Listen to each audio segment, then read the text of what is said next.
On the 3rd of September, 1660, in a mansion on the Strand overlooking the River Thames, a secret wedding ceremony took place between the Duke of York, the 27-year-old heir presumptive to the English throne, and his sister's lady's maid Anne Hyde.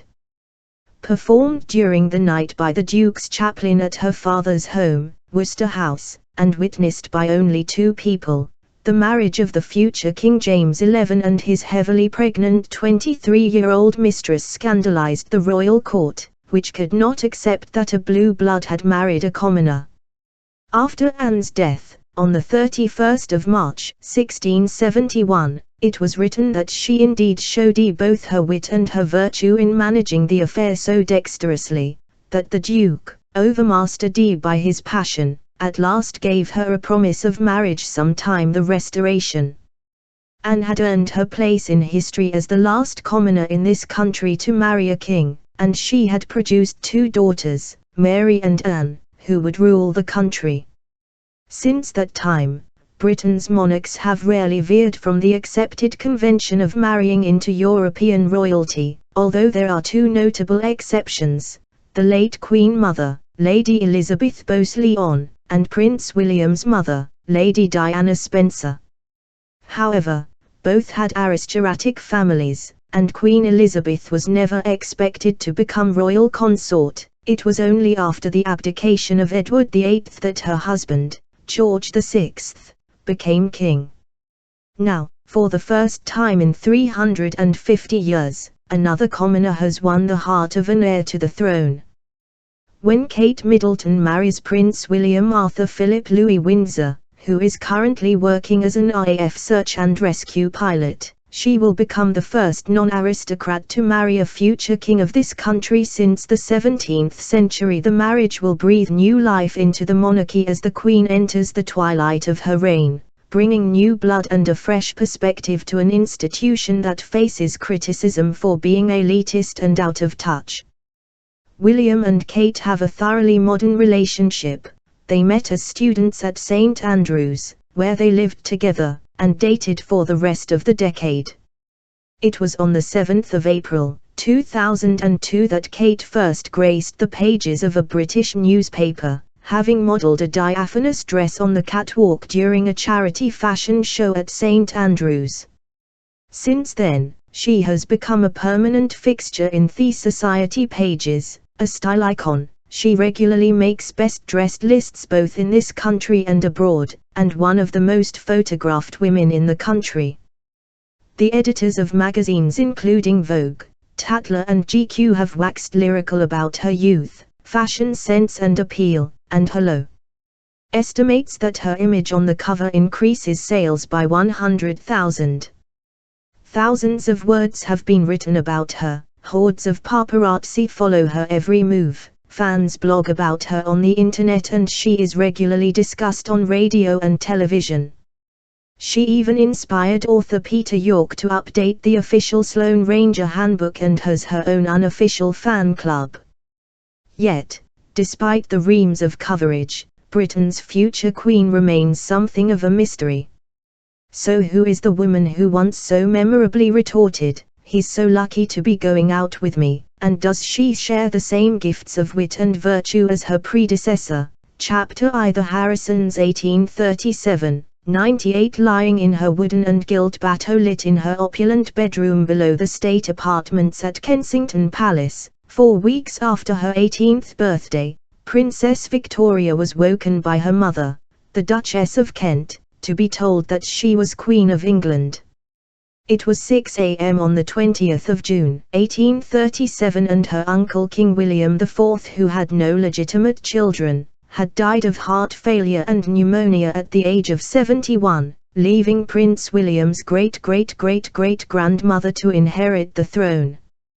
Queen Victoria went on to become the longest reigning monarch in British history and head of a vast empire, marrying her cousin Prince Albert of Saxe-Coburg-Gotha and bearing 9 children, from whom both Queen Elizabeth and Prince Philip are descended. The family split their time between Buckingham Palace. Victoria was the first monarch to live there, Windsor Castle, where heads of state were entertained, and their holiday homes, Osborne House on the Isle of Wight and Balmoral Castle in Aberdeenshire, both of which Victoria and Albert bought after their marriage.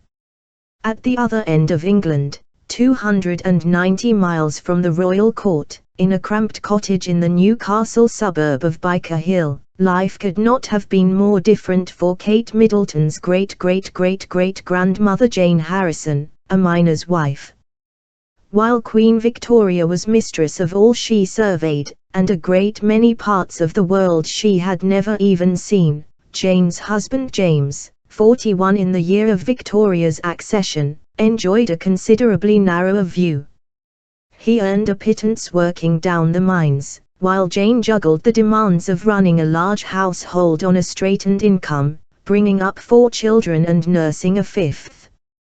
The eldest daughter, also Jane, 16, helped with her younger brothers, Thomas, 9, James, 7, 2-year-old John and the baby, Septimus, but their mother would not have had any time for relaxation and the news of the king's death, which she would have learned about through word of mouth, because Jane, like so many of her peers, could not read or write, would have had little impact on her world. By piecing together historical documents and records, it is possible to construct a picture of Jane's life during the early Victorian era. Her whole world would have revolved around the shift patterns of her husband, who worked as a shifter, or maintenance worker, repairing the horseways and other passages in the mine at Byker Colliery, then owned by Sir Henry Lawson. James was employed under a bond by Sir Henry, which meant that he had been given 2 shillings and 6pence, about £100 in today's money, for promising not to work for another colliery.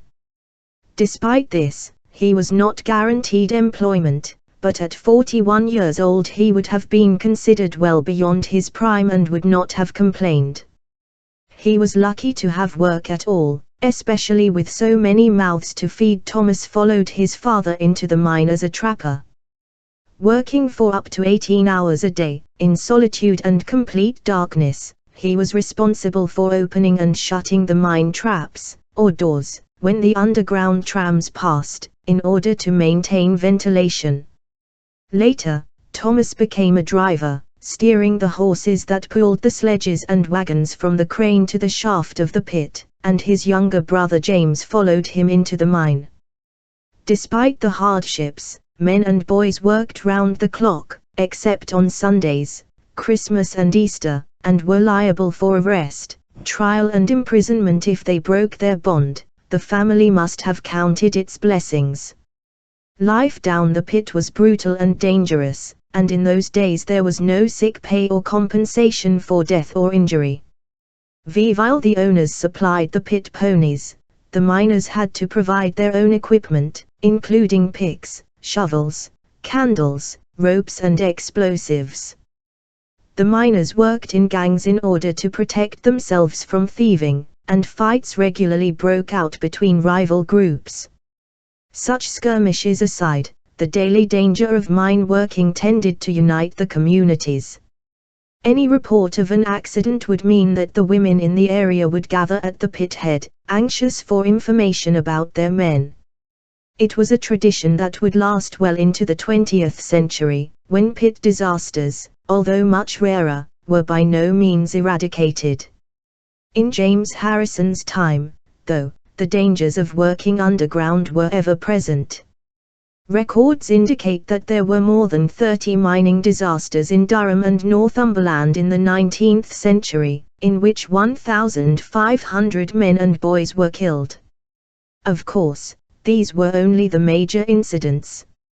Individual deaths were commonplace but are more difficult to quantify, as the death of a single collier barely merited an inquest.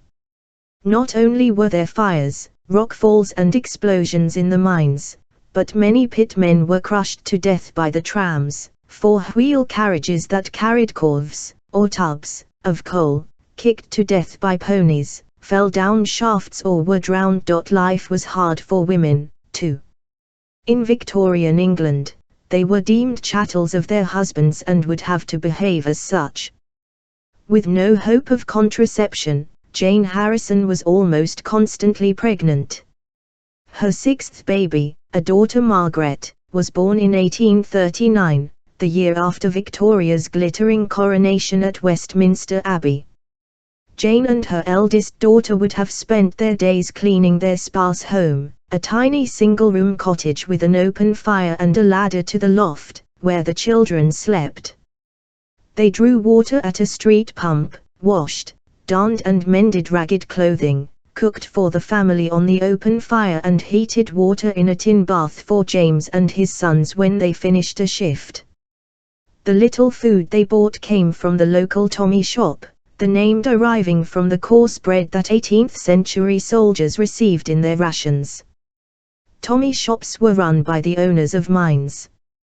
Workers were often given some of their pay in tokens that could be used only in the shop, and the prices were inflated. Thus, mine owners made even more profit out of their employees, who often fell into debt. The family sometimes supplemented their meager income by working in the fields, picking fruit, potatoes or turnips. It was an unrelentingly tough existence for the Harrisons. Never would they have considered that one of their descendants would marry into the royal family. Indeed, it is a near miracle that their line survived at all. Many mining villages were decimated by epidemics of tuberculosis, cholera, polio, scarlet fever and diphtheria, which raced through the densely populated communities, fueled by the insanitary outside latrines that were shared by scores of people. While Queen Victoria lived to the ripe old age of 81, dying at Osborne House of a brain hemorrhage and being buried beside her beloved at Windsor, Kate's great-great-great-great-grandmother had a pauper's death. Jane fell victim to consumption, an infection of the lungs more commonly known today as tuberculosis, at her home in Byker Hill on the 23rd of April, 1845, shortly after her 50th birthday, leaving her husband a widower with 4 young children. After his wife's death and the expiry of his bond, James joined thousands of families heading 20 miles south of Newcastle to the pit villages of County Durham. They may well have been amongst the first passengers on George Hudson's new Newcastle to Durham Junction Railway, which opened amidst great acclaim in 1844. Certainly, by 1850 they were living in a miner's cottage in Low Row, one of 4 streets in the tiny village of Low Moorsley, 7 miles northeast of Durham. There, Kate's great-great-great-grandfather John and his younger brother Septimus joined their father down the pit at North Hetton Colliery, owned by the 2nd Earl of Durham, George Lambton, whose father had been a prominent Whig politician and whose great-grandmother had been mistress to the Prince of Wales, later George IV. The Earl, who was the great-grandfather of former Prime Minister Sir Alec Douglas Home, made his money from mining on the lands around his Lambton Castle and proved equally as hard a taskmaster as Sir Henry Lawson. Although the 1842 Mines Act prevented children under 10 from working in the mines, the 2 boys would have joined the workforce the moment they reached double figures. There was a hierarchy down the mines and they would have begun as trappers and drivers before graduating at the age of 17 to become putters, pushing the corves of coal on trams from the coalface to the crane or shaft. The work was just as dangerous as it had always been. In 1853, one of John and Septimus's colleagues, John Strawfen, a 12-year-old driver, was killed when his head was crushed between 2 moving trams. At nearby Hetton Colliery, 23 stonemasons died in an underground explosion in 1860, and all the horses and pit ponies in the stables perished as flames rampaged through at the age of 21. The Harrison boys reached their physical prime and became heroes, the men who actually cut the coal at the face, in tunnels so small they had to work on their hands and knees. Although the job was dangerous, it was sought after, as heroes were the best paid workers. Perhaps the extra money, the family also took in 2 lodgers, joiner George Dixon, 33, and William Mitchison, a 36-year-old labourer, allowed the Harrisons to move on, because soon they had a new home 2 miles down the road, a miner's cottage in the village of Sherburn Hill. John was by this time making his own way in the world. He had moved into a cottage just around the corner from his father's. On the 7th of April, 1860, he married his girlfriend Jane Liddell, a 20-year-old miner's daughter from the village, who was already 4 months pregnant on their wedding day. In August of the same year, Septimus, 23, wed a girl from the neighboring village of Houghton-le-Spring, Elizabeth Jenkins, 19, who was heavily pregnant, at the same church. Their son James was born the following month. They moved into another miner's cottage in Sherburn Hill, meaning that the 3 families were all within walking distance of each other. John and Jane's first child, Jane Ann, was born in September, followed by a son, Anthony, in 1862, and another daughter, Margaret, in 1863. The family would have been far too busy to mourn the death of Queen Victoria's beloved Prince Albert in 1861, celebrate the wedding of William's great-great-great-grandfather the future Edward VII to Princess Alexandra in 1863, or follow his liaisons with society beauties such as actress Lily Langry or Camilla Parker Bowles' great-grandmother Alice Keppel. By the 1860s, Kate's great-great-great-great-grandfather James had long since retired from the pit. It can be surmised that following his retirement he spent a good deal of time in the local pubs, for he died of liver failure in 1866 at the age of 70. His illiterate daughter Jane, who cared for her father during his final 2 weeks, signed his death certificate with a cross. After James's death, his family moved away from Sherburn Hill. While Septimus moved 6 miles down the road to the village of Brandon, John moved with Jane and their children to Hetton-le-Hole, 4 miles away. They were part of migration to the town. In 1801 there were just 212 people living in Hetton, but by 1861 the population had increased to 6,419. John worked at Hetton Colliery, once owned by former bankrupt and speculator Arthur Mowbray.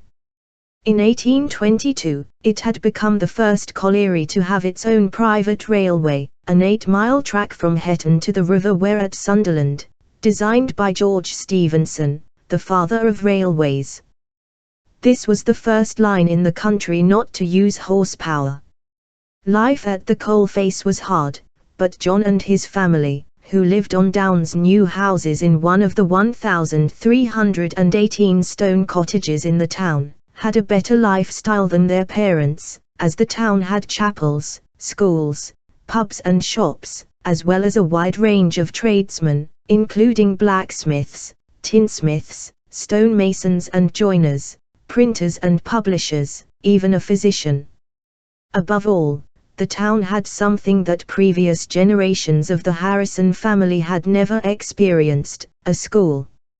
At least one of the children was registered in the 1871 census as a scholar, a tiny sign that the forces of social reform that would eventually change Britain forever were beginning to make their presence felt. On the 25th of July 1874, Kate's great-great-grandfather, named John like his father, was born. Within 5 years of his birth, the Harrisons family had swollen to 10 children, forcing them to move to a new home in the town's Lyons Street. Their happiness, however, was short-lived.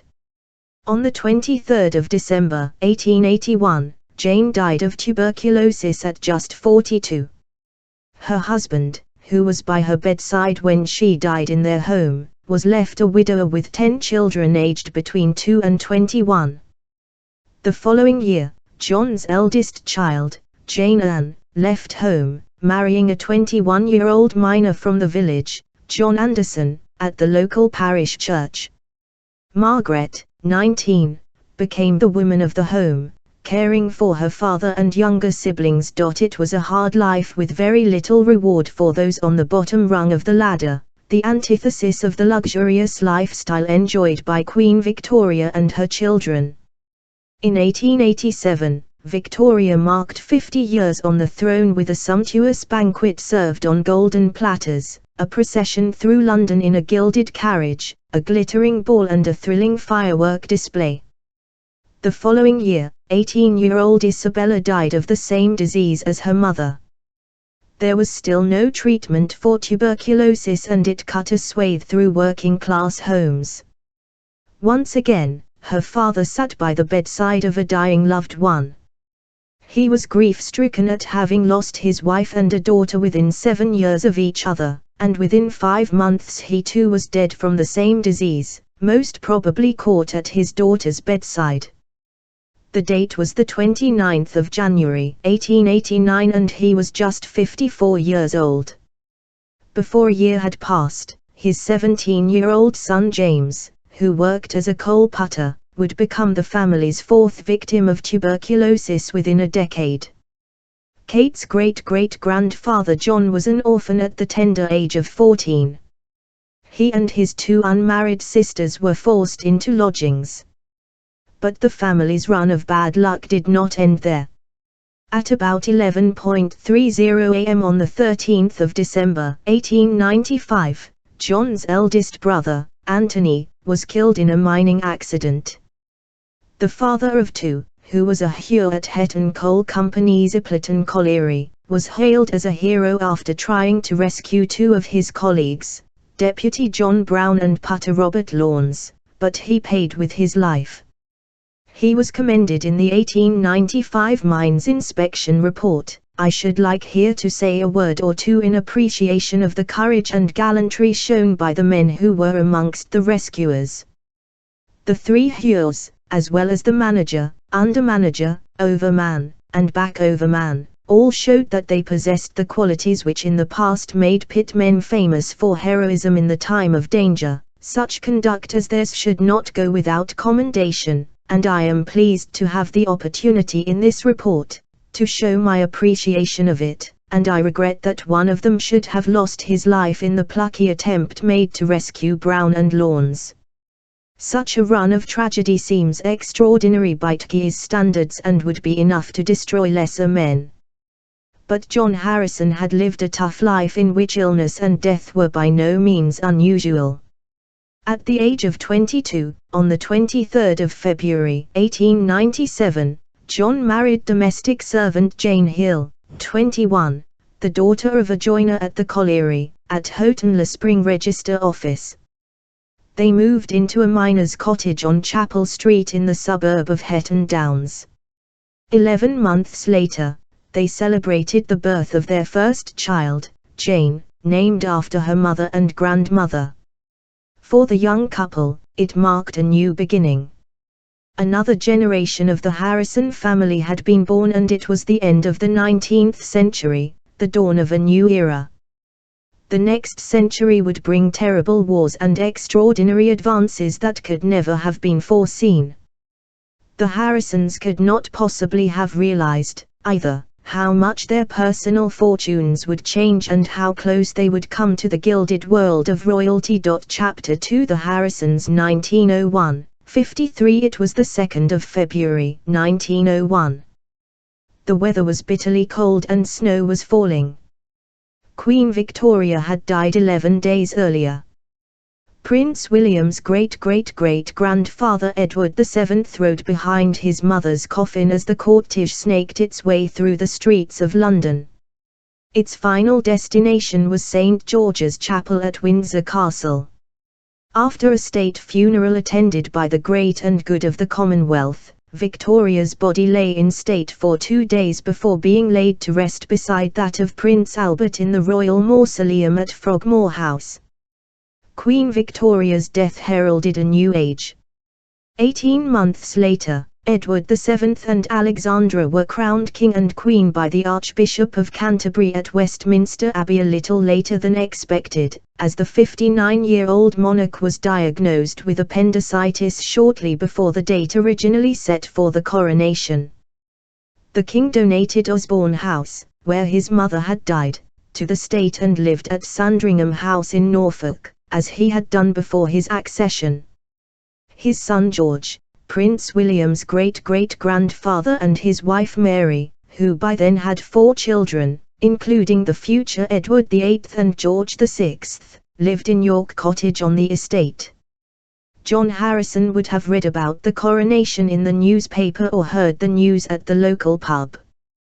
But he would have given little thought to the lives of the royal family and could never have guessed that his great-great-granddaughter would one day be so close to the country's rulers.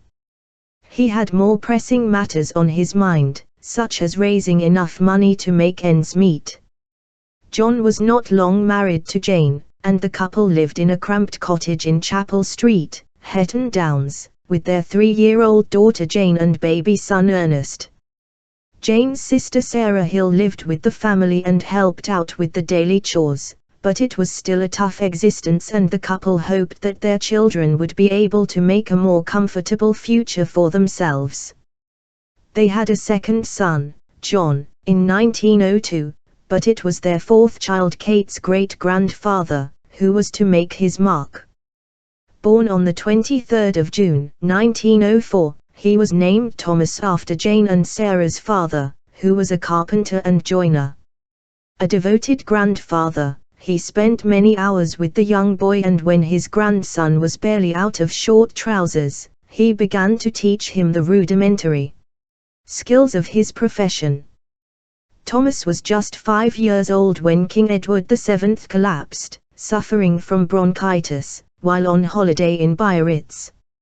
A heavy smoker, he is reputed to have smoked 20 cigarettes and 12 cigars a day. He then suffered several heart attacks following his return to Britain. He died on the 6th of May, 1910, his wife Alexandra and mistress Alice Keppel at his bedside. He had just been told by his son George, Prince of Wales, that his horse Witch of the Air had won that afternoon at Kempton Park. "I'm very glad," the king replied. They were his final words. George V and Queen Mary were crowned at Westminster Abbey on the 22nd of June, 1911. Afterwards, the king and queen travelled to India, visiting their subjects. During the trip, the king indulged his hobby of hunting, shooting 21 tigers. 3 years later, on the 28th of June, 1914, Archduke Franz Ferdinand, the heir to the throne of Austria-Hungary, was assassinated by a Bosnian Serb named Gavrilo Princip. The event sparked the beginning of the Great War. Life would never be the same again. Thomas Harrison was too young to fight in the First World War, but it had a major impact on his formative years, as Hetton-le-Hole, which had a population of 13,673 at the turn of the century, became a shadow of its former self. Hundreds of miners from the area volunteered for the Northumberland Fusiliers and the Durham Light Infantry, while the women and children had to adapt to life without them. At first, Thomas's father John, who had just celebrated his 40th birthday when war broke out, remained at home, looking after his young family. He now had another 2 children, Wilfred, 7, and Norman, 5, but eventually he was forced to enlist.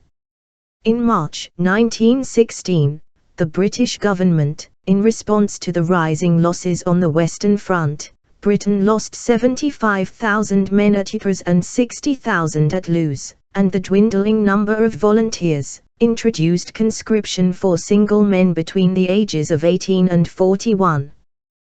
By May, the order had been extended to married men. It was just 2 months before John Harrison's 42nd birthday, an accident of birth that would change the course of his descendants' lives. John enlisted with the Duke of Cambridge's own Middlesex Regiment in the neighbouring town of Houghton-le-Spring. The 43-year-old corporal was killed in the trenches just 3 months before armistice, on the 24th of August, 1918. One of 201 soldiers from Hetton-le-Hole not to return from the battlefields. His name is inscribed on a war memorial outside the Working Men's Club in the town, a granite plinth and statue of a soldier resting on a reverse rifle with his head bowed. It bears the inscription, erected by the members of Hetton and District Working Men's Club in memory of fellow members who died for their country in the Great War 1914-1918. The conflict finally drew to a close at 11 a.m. on the 11th of November 1918. That day, a declaration of peace was read to the community of Hetton-le-Hole. Thomas was 14 years old. His world had changed irrevocably. Spurred on by his father's death, he was apprenticed to his maternal grandfather, now the only male role model in his beleaguered family, and became the first Harrison to learn a trade. Not long after the war's end, the royal family suffered a bereavement of their own. While Thomas lost his father, George V lost his son. Prince John, his sixth and youngest child, died of an epileptic seizure on the 18th of January 1919. He was a year younger than Thomas. The Queen wrote to her husband, "The first break in the family circle is hard to bear, but people have been so kind and sympathetic and this has helped us much." The interwar years were not good ones for the Northeast. The war had damaged Britain's trading position with regard to exports such as textiles, steel and coal. Heavy industry went into decline and mining bore the brunt of the slump. In 1923, 170,000 miners were employed in Durham alone. Over the 16 years before the outbreak of the Second World War, many of them lost their jobs as demand for coal decreased. A series of strikes crippled the country and Britain slumped into a depression. Miners concerned about dangerous working conditions, reduced pay and longer hours took part in the 1926 general strike in support of the Trades Union Congress, as well as holding 2 national coal strikes. Finally, the 1929 stock market crash brought the Great Depression. Demand for British products collapsed and levels of unemployment increased from 1 million to 2.5 million. The industrial areas of the North were hardest hit, especially the collieries. Mining was no longer a job for life. However, there was a huge building boom after the war. A third of all houses built before 1939 were erected in the previous 2 decades, and tradesmen were much in demand. Grateful for his grandfather's carpentry training, Kate's great-grandfather Thomas spent the years between the wars moving around the north of England to find work. By 1934, the 29-year-old house joiner was living in the village of Easington Lane, a few miles away from Hetton-le-Hole, and going out with a girl from Tudd, a village just south of Durham. Elizabeth Temple, who was a year older than Thomas, was the daughter of a farm worker who had turned his hand to gardening after the war. A fallen woman, she had an illegitimate daughter, Ruth, from a previous relationship. Even so, times had changed and the young couple would have enjoyed a very different romance from their parents and grandparents before them, traveling to Durham and Sunderland for dates, going to dance halls and jazz clubs, spending the evening at the pictures, listening to the wireless or gramophone. Within months, they had fallen in love and both their families were delighted when they got engaged. They were married on the 12th of May 1934 at the parish church in Tudd, with Thomas's brother Albert and Elizabeth's sister Maggie as witnesses. Ruth was barely a year old. After their wedding, the couple moved back to Thomas's home village of Hetton-le-Hole, where a year later, on the 26th of June 1935, Kate's grandmother Dorothy was born. It was Dorothy's pursuit of property, prosperity and respectability that would lead Kate to the throne of England. But she was helped by a number of political events that drove her family south, towards the royal family. Dorothy was barely 6 months old when King George V died at Sandringham at 11:55 p.m. on the 20th of January 1936. A heavy smoker, he had suffered from a series of persistent breathing problems, including emphysema, bronchitis and pleurisy. According to the diary of the royal physician, Lord Dawson, the king's final words were "God damn you," mumbled to a nurse as she administered a sedative. Dawson admitted giving him a lethal injection of cocaine and morphine that night to hasten his death and relieve his suffering. The Harrison family would have been glued to the wireless again at the end of the year, when George V.'s son Edward VIII, having caused a constitutional crisis by becoming engaged to Wallis Simpson, an American divorcee, decided to renounce his right to the throne. On the 11th of December, 1936, his abdication speech was broadcast throughout Britain and the Empire. "You must believe me when I tell you that I have found it impossible to carry the heavy burden of responsibility and to discharge my duties as king as I would wish to do without the help and support of the woman I love," he said. That burden of responsibility was passed to his brother, King George VI, who had never expected to inherit the crown. His wife Elizabeth, the late Queen Mother, never forgave her brother-in-law for removing her family from their peaceful existence at 145 Piccadilly and throwing her daughters Elizabeth, 10, and Margaret, 6, into the limelight. Kate's grandmother was a toddler when William's great-grandfather ascended the throne and just 4 years old when Hitler invaded Poland. But her parents would have listened with a sense of impending doom to Neville Chamberlain's broadcast at 11:15 a.m. on the 3rd of September, 1939, stating that this country is at war with Germany.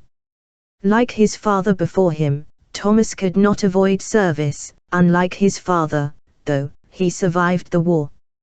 Ironically, those who worked in reserved occupations, including coal miners, were exempt from military service on the grounds that they were essential to the war effort at home. How Thomas must have rued his step up the social ladder. While the men of Hetton Le Hole went off to war, many of the women became Aycliffe Angels, taking a 25-mile bus journey for 12-hour shifts in the ammunitions factories in Newton Aycliffe. Sunderland was one of the most heavily bombed areas in England during the war because it was the largest shipbuilding centre in the world. Family life in the region was thrown into chaos as air raid shelters were dug, blackout curtains fitted, beaches closed and railings removed and melted down to build ships and tanks. Families were issued with gas masks and ration books of coupons. They huddled around the radio in the early evening to listen to the BBC Home Service and were enthralled to read about the morale-boosting visit of King George VI and Queen Elizabeth to a Sunderland shipyard after a series of heavy bombings in 1943. For once, the Harrisons' lives mirrored those of the royal family, who insisted on staying in Britain during the war. The King and Queen split their time between Buckingham Palace and Windsor. On one occasion, they narrowly escaped death when 2 German bombs in one of the courtyards while they were in residence at Buckingham Palace. Aftenwards, the Queen memorably stated, "I'm glad we have been bombed. Now I can look the East End in the face." In total, the palace suffered 9 direct hits during the war, and one of their loyal policemen died as a result. PC Steve Robertson, who was on duty at the palace on the 8th of March, 1941, was killed by flying debris when the north side of the building was struck by a bomb. The royals insisted on adhering to the limits imposed on their subjects by rationing, to the extent that when Eleanor Roosevelt, the First Lady, stayed at Buckingham Palace, she remarked on the restrictions on hot water. After the war, Thomas and Elizabeth Harrison moved down from the northeast to the outskirts of London with their children Ruth and Dorothy. Kate's grandmother was now within easy travelling distance of both Windsor Castle and Buckingham Palace, but the family certainly did not have the money to enjoy the lifestyle the capital had to offer. That would come to the next generation. Now, having reached an era when we can learn about the Harrisons from first-hand information, we have a more detailed picture of just how impoverished they were. Virtually penniless, they lived in a run-down house on Bankside, on the edge of the Grand Union Canal, in Southall, West London. Anne Terry, who is the couple's great-niece, the niece of Dorothy's husband Ronald, would go and stay with them when she was a child during the 50s. She and her cousins Harry Jones and Pat Chuman have keen memories of the poverty in the Harrisons' household. Thomas was a very dapper little man with a moustache, Anne recalls. He and his wife Elizabeth were just ordinary people. They had nothing to snobbish about. They had a small holding where they kept chickens. But Dorothy always thought she was one above everybody else. I don't know where she got her airs and graces from. They came from nothing, adds Harry. They were complete commoners, as poor can be. Pat remembers feeling intimidated by Dorothy, despite going to a grammar school herself. She lived in one of the most scruffy streets you could imagine, on a canal bank, she says, and went to an ordinary secondary modern school. But she had a way of making you feel uneasy. Kate's grandmother Dorothy was a 12-year-old schoolgirl when William's grandmother Princess Elizabeth married Lieutenant Philip Mountbatten in a glittering ceremony at Westminster Abbey on the 20th of November, 1947.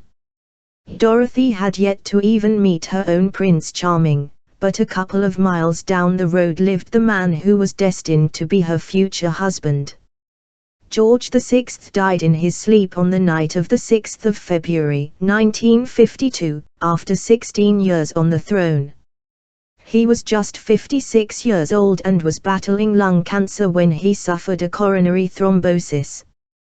His daughter Elizabeth, who was about to embark on a tour of Australia, flew back from Kenya for the funeral 10 days later. Her coronation took place at Westminster Abbey in June of the following year. Crowds lined the streets of London to catch a glimpse of the new monarch as she made her way to and from Buckingham Palace in the Golden State Coach.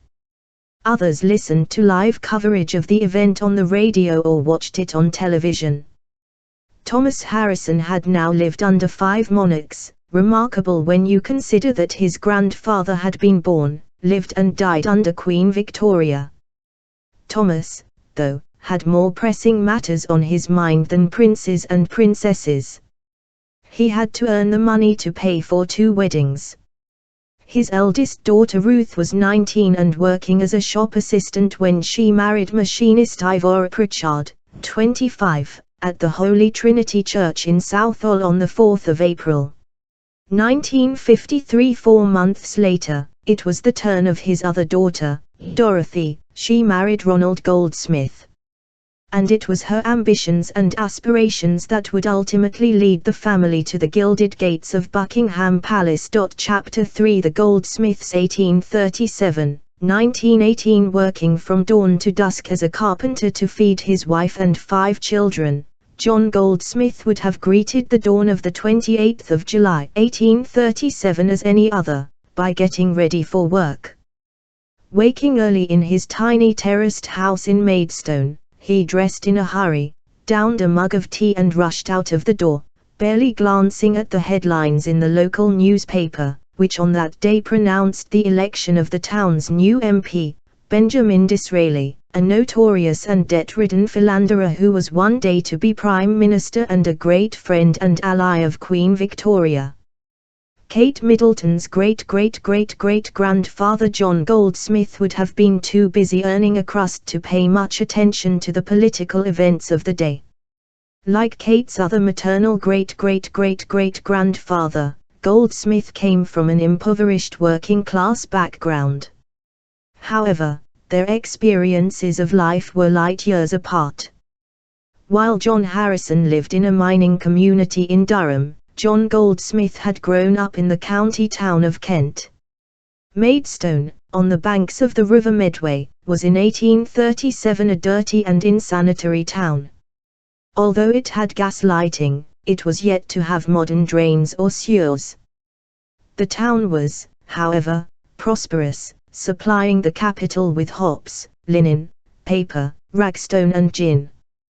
The brewing and paper manufacturing industries boomed and others grew up, including food processing and bottling mineral water. As a result, the population was growing rapidly. It increased from 8,000 people at the turn of the 19th century to 20,000 half a century later, and Maidstone had its own police force and a corn exchange, where grain was bought and sold. As the population increased, the roads between the main thoroughfares crammed with houses for the working class, and the town expanded towards the county jail as the upper classes moved into the suburbs on the estates of the second Earl of Romney, a landowner and parliamentarian who lived in the stately home Moat House.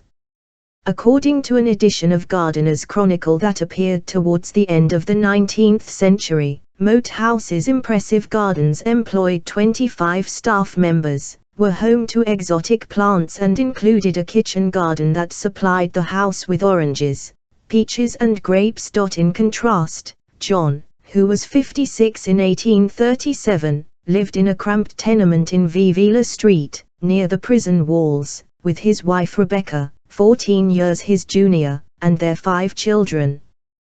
The street was also home to the Greyhound pub, which had a pleasure garden. There, John and his 2 elder sons, Charles, 19, and Richard, 17, who were both labourers, surely enjoyed many a pint while Rebecca cared for the younger children, 2 daughters, Mary Ann, 12, and Sophia, 8, and a son, also named John, 10, who was Kate's great-great-great-grandfather. There was a British school for 200 boys in the street, where youngsters were taught to reverence the scriptures, respect their parents and instructors, and be honest, sober and useful in society. These schools, the brainchild of Quaker Joseph Lancaster, were run by the British and Foreign School Society and were intended to provide an affordable elementary education for the children of the poor. It is unlikely, however, that the Goldsmiths would have been able to afford even the penny a week for their sons to learn to read, write and do arithmetic. It was a tough existence, and the family mixed with people who had no qualms about breaking the law, becoming close friends with one family in particular, the Hickmutts, who were no strangers to prison. A builder's laborer and thief, Samuel Hickmut, and his older brother Thomas gained notoriety in 1837 when they went on the run after being indicted for stealing 3 lambs from a Sussex farmer called Samuel Picks.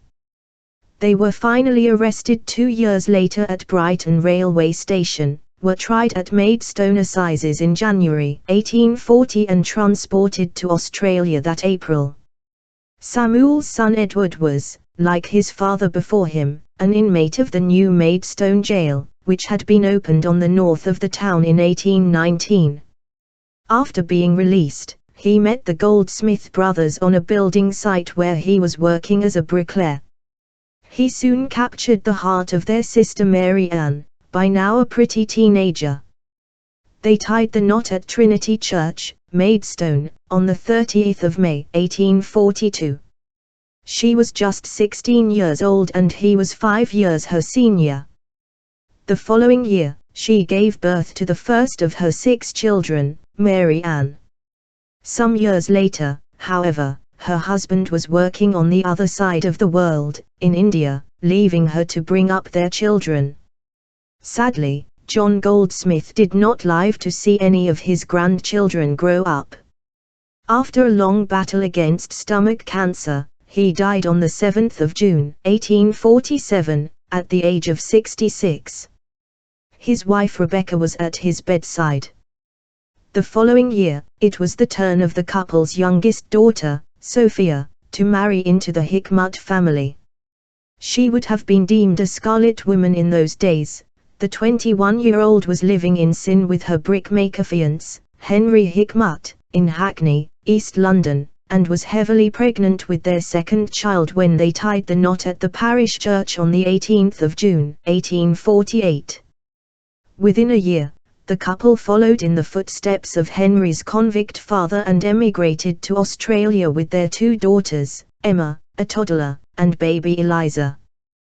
They boarded the ship Emily at the port of London on the 4th of May 1849 and arrived at Port Adelaide 3 months later on the 8th of August.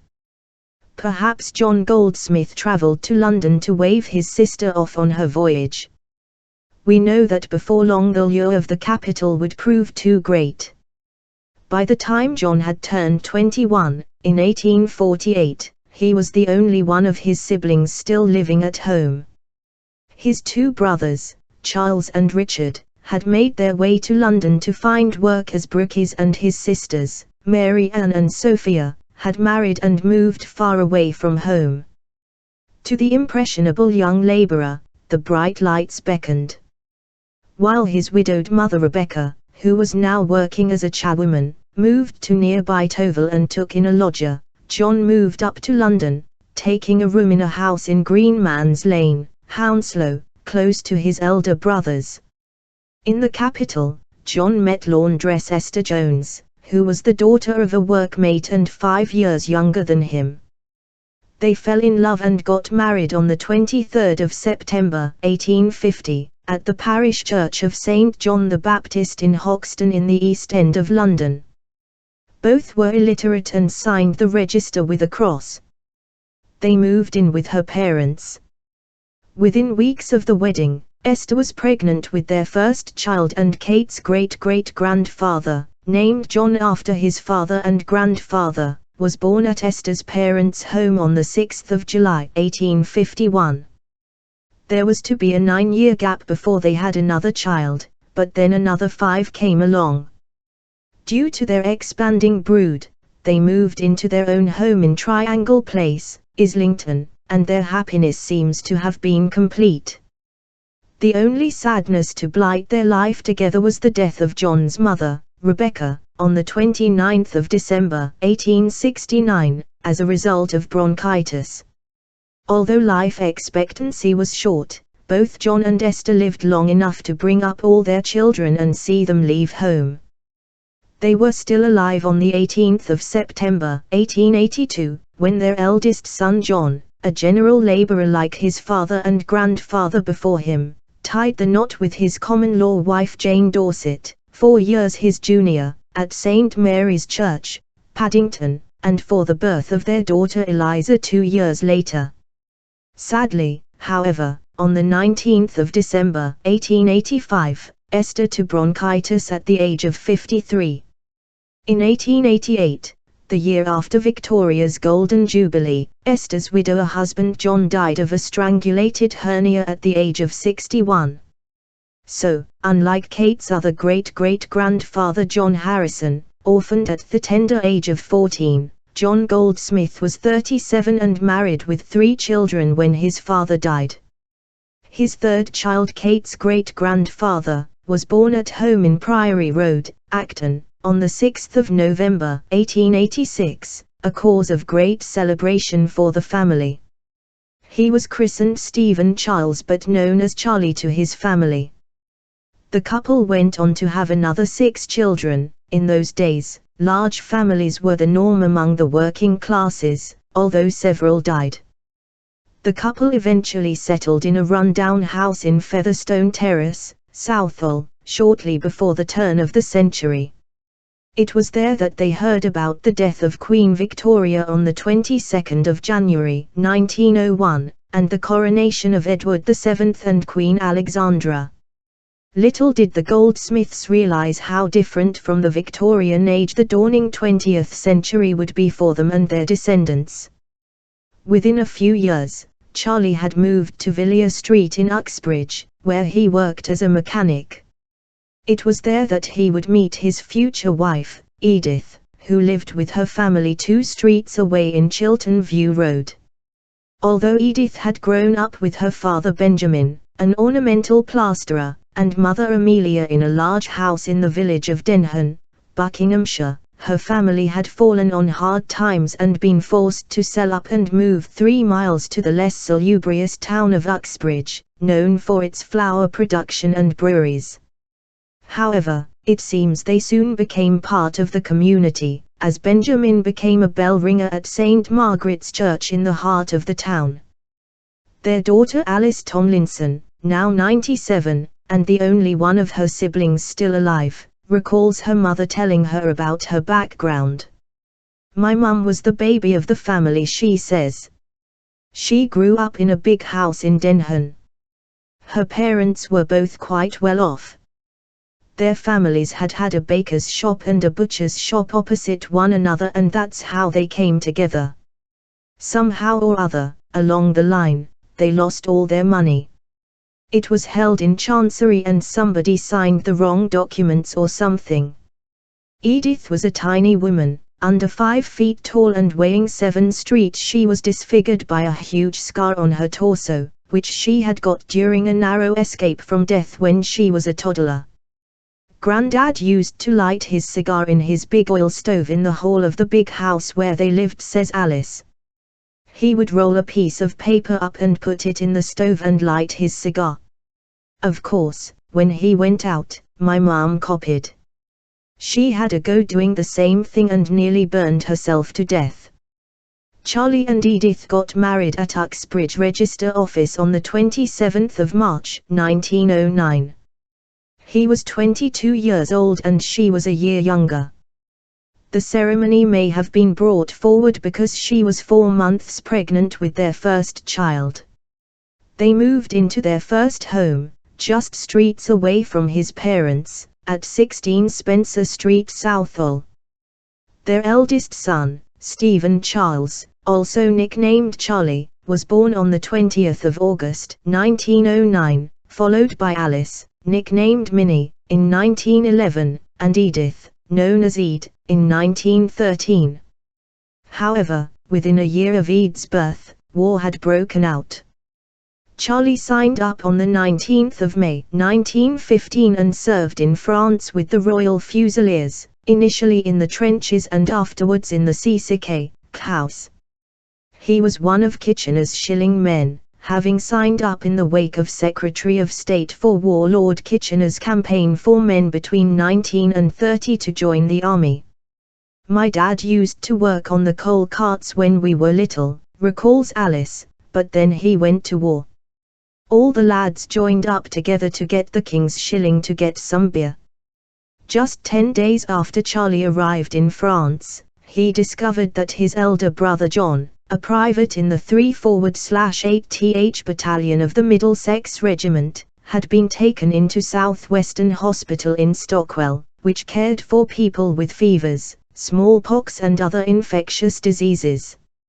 He died at the age of 30, one of 2,343 civilians and 1,136 soldiers who succumbed to cerebrospinal fever, or meningitis, in England and Wales during 1915 alone.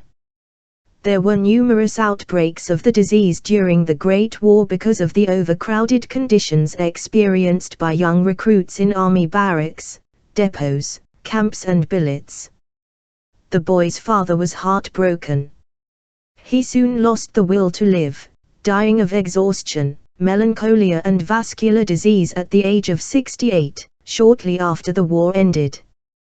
The war spelled the end of another generation of the Goldsmith family, but it was the dawn of a new era for Kate's great-grandparents Charlie and Edith and their children. Chapter 4 It was just before Christmas 1918, 6 weeks after Armistice Day, and thousands of soldiers were still in France while their leaders wrangled over the terms of the peace. But others, more fortunate, were on their way home. Kate's great-grandfather Private Charlie Goldsmith arrived back from France shortly after his 32nd birthday. There was great excitement at 57 Clarence Street, Southall. His wife Edith greeted him with their 3 small children, Charlie, 9, Alice, 7, and Ed, 5. But there was also a new addition to the clan, one whom Charlie had yet to meet, 6-month-old baby Annie, known as Hetty, who had been conceived when he was on leave. After welcoming Charlie home, the young family joined the other local veterans and their children for a Christmas party and then a tea in the white brick Southall Town Hall. Alice, now 97, still the occasion. She recalls, I was only a little girl, but I remember him coming home in his soldier's clothes. I remember the children's party and celebrations. It was in a hall at the bottom of the station, which used to be the old billiard hall. We marched from there to the town hall for tea and a present from Father Christmas. I got a skipping rope. The joyous occasion was a welcome break for the family, who found life between the wars a constant struggle. While Southall is now a predominantly Asian area, in those days it was a white working-class suburb, providing labor for the sprawling brick factories, flour mills and chemical plants, the railway depots and engineering works that had sprung up around the Grand Junction Canal, once the main freight route between London and Birmingham, Brunel's Great Western Railway and the Uxbridge Road. Unfortunately, life did not become much easier for the family when Charlie, who was nicknamed Putty by his mates, returned home, as he was suffering from emphysema. He had to abandon his manual work shifting household coal in favor of factory work, landing a job at the Maypole Dairy, owned by a Danish margarine manufacturer. Opened in 1894, it had grown to become one of the largest such plants in the world and was serviced by a specially constructed railway siding and branch of the canal.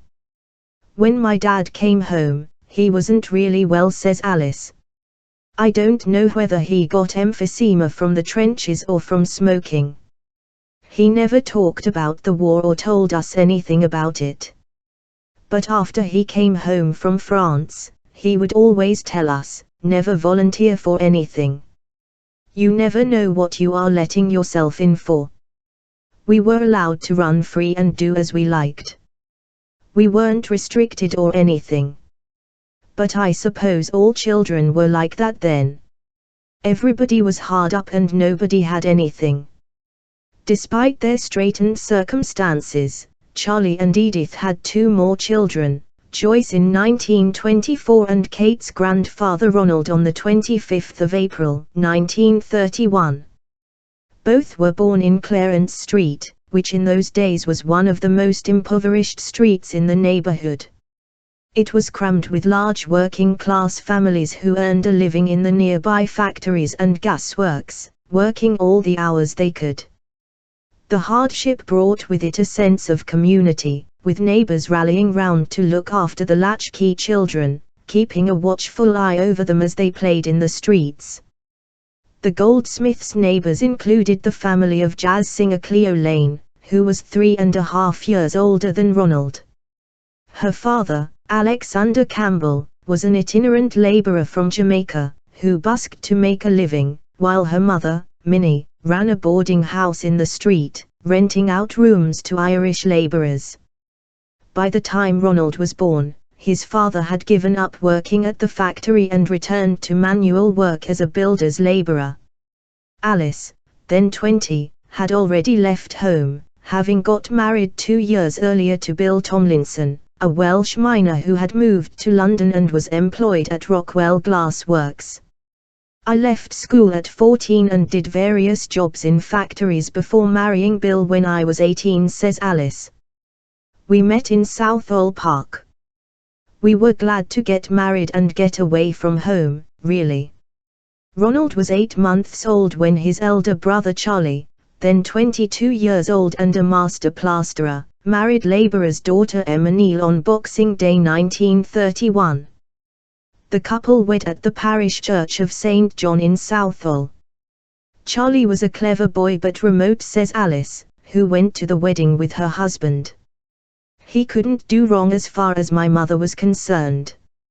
She was one for the lads and spoiled both the boys. She idolized Ron and butter wouldn't melt in Charlie's mouth. He learned to plaster as a child. My granddad Ben was an ornamental plasterer and worked in grand houses like Osterley Park. He did all the cherubs and bunches of grapes and cornicing. He had a workshop where he used to make plaster casts. I remember playing in there as a child. He taught Charlie how to plaster right from when he started school. He could get out the tools and plaster a wall even when he was quite a tiny little boy. As he got older, he worked for the best local builder before he started working for himself. He did really well. He was the only man in Clarence Street who had a car. I think it cost him $300 brand new. He had a posh wedding in a church with bridesmaids and then hired the Co-op hall. Emma was always the heart and soul of the party. But she never had any children. I don't know whether they couldn't or didn't want them. They were much in love, always together. They had a good life. They were always comfortably off and had a little bit of dos. Alice's daughter Pat Chuman, now 75, was very fond of them both. Auntie Em was a bit eccentric, she remembers. She was the sort of person you would bump into in the high street during the daytime wearing a taffeta dress and a fur coat. But I loved her to bits. She was very kind and always smiling. She always made you welcome. She saw you, her face would light up. A year later, Ronald's sister Ede, a shop assistant, followed her siblings down the aisle, marrying labourer Henry Titch Jones, also at the parish church of St. John, although it was a much smaller occasion than Charlie and Emma's wedding. Both Alice and Ede immediately had children. Alice's daughter Pat was born in 1933 and Ede's son Harry in 1935, and Ronald spent a lot of time with his niece and nephew. As the eldest daughter, I helped look after the others, recalls Alice. I was already married when Ron was born, was there at the birth and had quite a lot to do with him. I always had him with me. I used to have my daughter Pat at one end of the pram and Ron at the other. I used to take the two out and people would say, "Oh, you've got two children," but of course Ron was my brother and Pat was my daughter. Nobody could have disliked my Ron. He was a lovely little blonde boy. We were all blonde, we were like fairies, all of us. He was a lovely child and a lovely man. I loved every hair on him. The family's life was sadly changed on the 5th of January, 1938, when Charlie Goldsmith Sr. died of asthma and acute bronchitis, most likely a legacy of the war, leaving his wife Edith to bring up their two youngest children alone. Kate's grandfather Ronald was just 6 years old. Edith was less than 5 feet tall but a tough, bird-like woman who smoked 20 woodbines a day and used to send her daughters to the local pub in the evening for a jug of stout and 10 cigarettes. She never really managed to escape her impoverished roots, but she ruled her family with a rod of iron and instilled in her children a resourcefulness and a refusal to be defeated. After her husband's death, she was forced by penury to move with her daughter Joyce, then 13, and Ronald to a condemned flat in Dudley Road, a scruffier street in the neighborhood, parallel to Clarence Street. As she had to go out to work, she was on the production line at Keeley and Tom's, making mincemeat, during the war, and then worked at the Tickler's factory, producing jams, jellies and pickles. She farmed her children out to her parents, who lived in nearby Spencer Street, and her elder daughters. "My mum had to work hard to bring us all up," says Alice. She did not like leaving her children, she had no choice. She wasn't a bad lady, but she had a temper. You only had to say one word and she would take her shoes off and throw them at you. She would take the odd swipe at her kids herself, but woe betide anyone else who said or did anything to hurt them. She would defend them to the death. She liked to drink and smoked, and who could blame her with what she had to put up with? In those days, everybody was hard up. Alice's daughter Pat still remembers visiting the Dudley Road flat. In the corner of the kitchenette, there was one of those old-fashioned boilers, like a three-corner bath, which had a fire underneath to warm the water, she recalls. Granny Edith used to put coal in it. All the washing went in the boiler and she used to do the Christmas puddings there as well. She was the star for making Christmas puddings in the whole family. They were beautiful. The lavatory was next door to the boiler, in the same room. She loved her drink. She used to send my mother with a jug to the Havelock Arms to get some ale. The jug was orange with a pearly sheen and a picture of tulips on the side. I can remember seeing that throughout my childhood. On the 26th of February 1938, less than 2 months after her husband's death, Edith's third daughter and fourth child, Hetty, got married to Bricklayer George Clark at Uxbridge Register Office. She was 7 months pregnant with the first of their 11 children, all of whom were brought up in a council house. She had a lovely nature, Hetty says Alice. She would give you anything. I don't know how she managed to look after all those children. A year after Hetty left home, life was to change again for the Goldsmith family. The Second World War loomed and the menfolk were off to fight. Ronald was 8 years old when England declared war on Germany at 11:15 am on the 3rd of September 1939. Although his father was already dead, his brothers-in-law Bill Tomlinson and Henry Jones, who were the main male influences in his life, were stationed away from home. Bill worked on Operation Pluto, in which a team of scientists, oil engineers and army officers constructed a giant oil pipeline under the English Channel. Henry was stationed in Rochester, Kent, looking after prisoners of war. Their wives, Alice and Ede, worked at Hoover's munitions factory, making caps for shells, and looked after their brother Ronald and their own children, Pat, who was 5 when war broke out, and Harry, who was 3. During the war, if women only had one child, they had to go out to work, recalls Pat.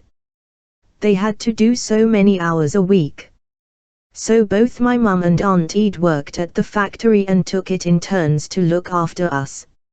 Mum would die for you. She'd give up her last slice of bread. I remember her during the war telling my dad that she had already eaten so that he would let her give him her meat ration. But she was very strict. My dad was about 6 feet tall and Mum is about 5 feet 4 inches, yet she ruled him with a rod of iron. Ron was living in that terrible, decrepit flat, but he was the loveliest person. He had a very hard time of it. He was never even taken to the dentist, but he was very popular because he had a lovely nature and sense of humor. Everybody loved him. He was a real softie. During the war, many children in towns and cities were evacuated to the countryside for their own safety.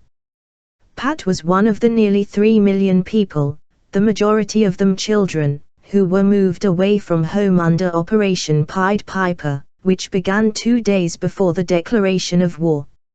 She left London at the beginning of 1940 but was so homesick that her mother took her back to Southall with her just before the Blitz. I was staying in a miner's cottage in Wales, she says, and I would see all the miners come down the valley singing. I can remember seeing all these black faces because there were no baths in the mines then. My dad saying, yes, that used to be me. My mom came to visit me after I had been there about 9 months. I cried so much when she was leaving that she took me back home with her. Neither Ronnie nor Harry was evacuated. In fact, Ede's son Harry stayed with Edith and Ronald during the war.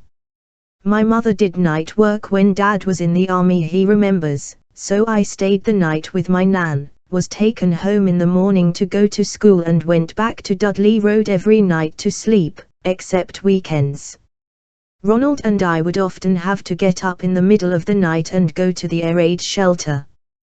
We all grew up together through the rest of the war, bombs and all, says Pat.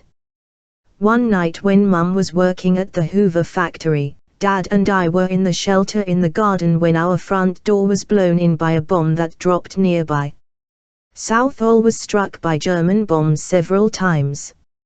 In August 1944, for example, AV1 flying doodlebug destroyed several houses in Regina Road, a few streets away from Dudley Road, littering the area with rubble and broken glass and killing the occupant. Siditha's youngest daughter, Joyce, had left school and begun working at the factory with her mother, juggling this with looking after her younger brother and helping out with the other children.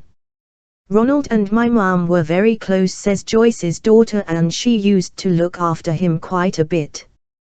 They were quite often hungry as kids, so they used to go to Mitchell's, the grocer's shop opposite, and they would give them food and help them out. It was sometimes hard for Edith to make ends meet. She would pawn things on the Tuesday and take them back out another day. I remember my mom telling me she bought Ronald his first pair of long trousers. He must have been about 10. He was really excited. The family spent all the holiday festivals together. We were a very close family, says Pat. At Christmas, when the men were in the army, we had nothing. We used to get together at Aunt Ed's house or my mom's house and they would pool whatever food they had. We used to play charades. Ed was great at playing the piano. I can see her now in my mind's eye playing Roll Out the Barrel.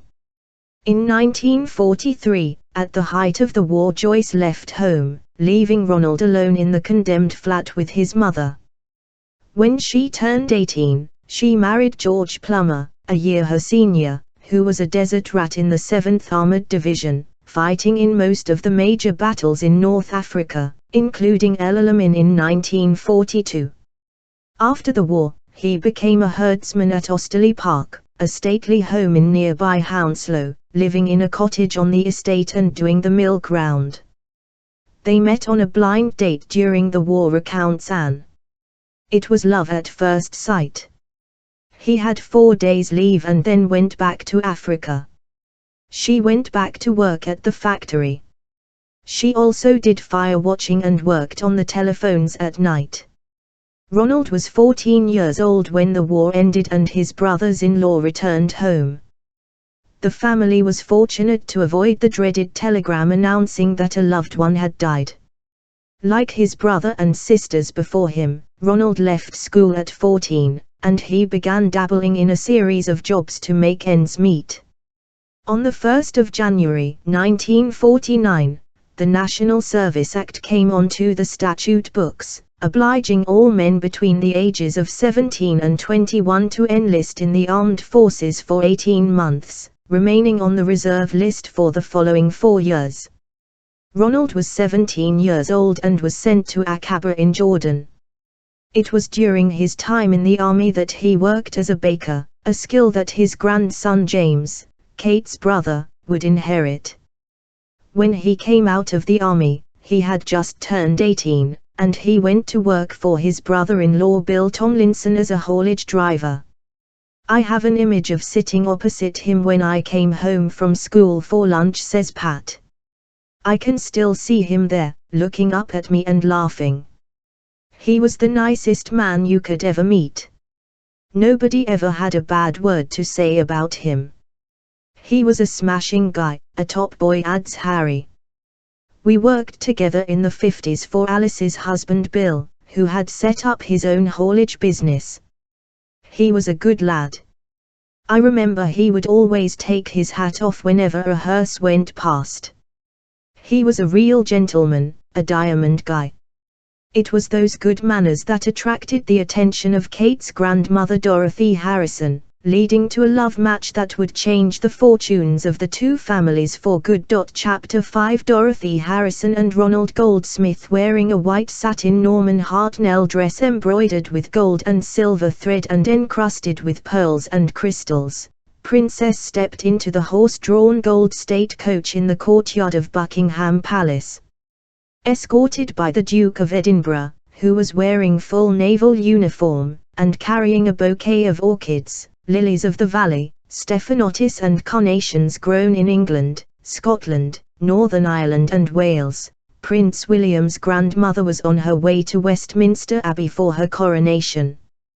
Prince Charles, who was 4 at the time, watched the glittering ceremony, which took place at 11:15 a.m. on the 2nd of June, 1953, alongside 8,251 guests from around the Commonwealth. Princess Anne was considered too young to attend the service. It was the very public start of a new age for the royals, but elsewhere, much more quietly, the Harrisons and the Goldsmiths were also about to enter a new era, one that would show how the circumstances of a family can reverse within a couple of generations. It was the year when Joseph Stalin died after 31 years in control of the Soviet Union. Hussein was proclaimed King of Jordan and the Korean War came to an end.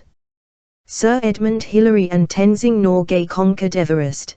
The first issue of Playboy appeared on newsstands and Ian Fleming published the first James Bond novel, Casino Royale. It was also the year when Dorothy Harrison and Ronald Goldsmith got married. Kate Middleton's grandparents had met at the wedding of a close friend and were instantly attracted. At the time, Dorothy was working as a sales assistant in Dorothy Perkins and Ronald was employed in his brother-in-law Bill's haulage company.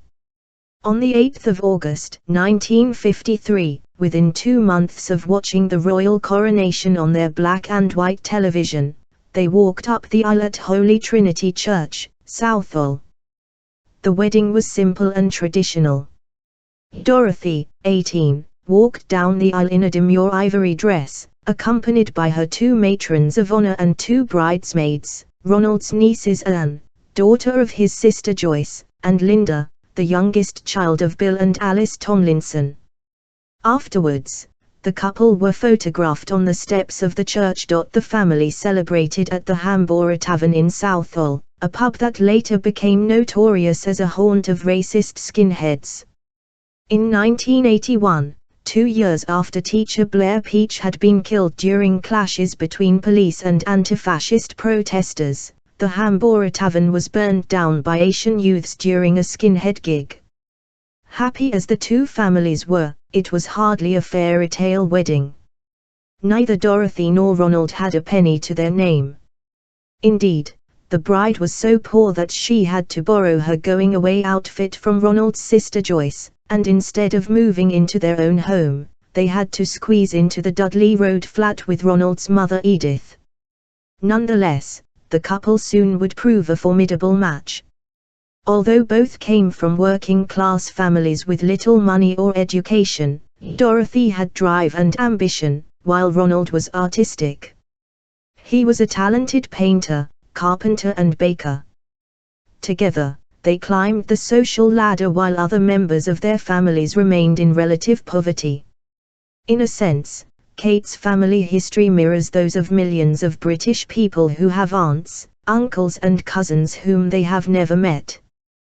When one branch of a family thrives, it is not uncommon for them to lose contact with others. Dorothy was the domineering one, says their niece Anne, daughter of Ronald's sister Joyce. She always wanted to better herself. My nan used to call her Dot and it really wound her up.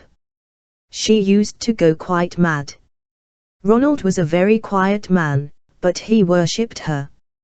He would do anything she wanted. I've seen her walk into a newly decorated room and say she didn't like it and he would strip the wallpaper off and start again.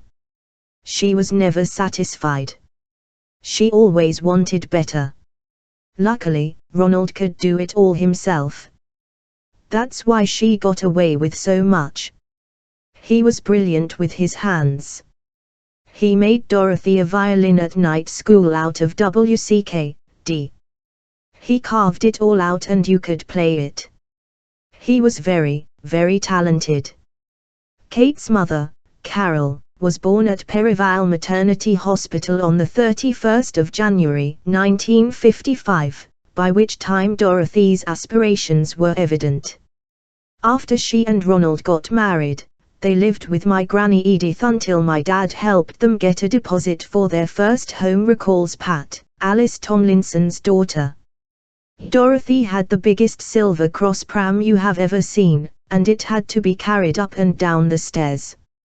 My grandmother used to grumble about Dorothy to my mother because she thought she henpecked her Ronald.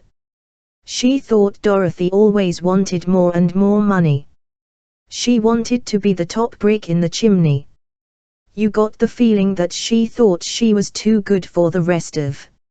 Over the next decade, Dorothy and Ron began to make their way in the world, first moving out of the condemned flat into a council flat in nearby Newlands Close and then buying their own home.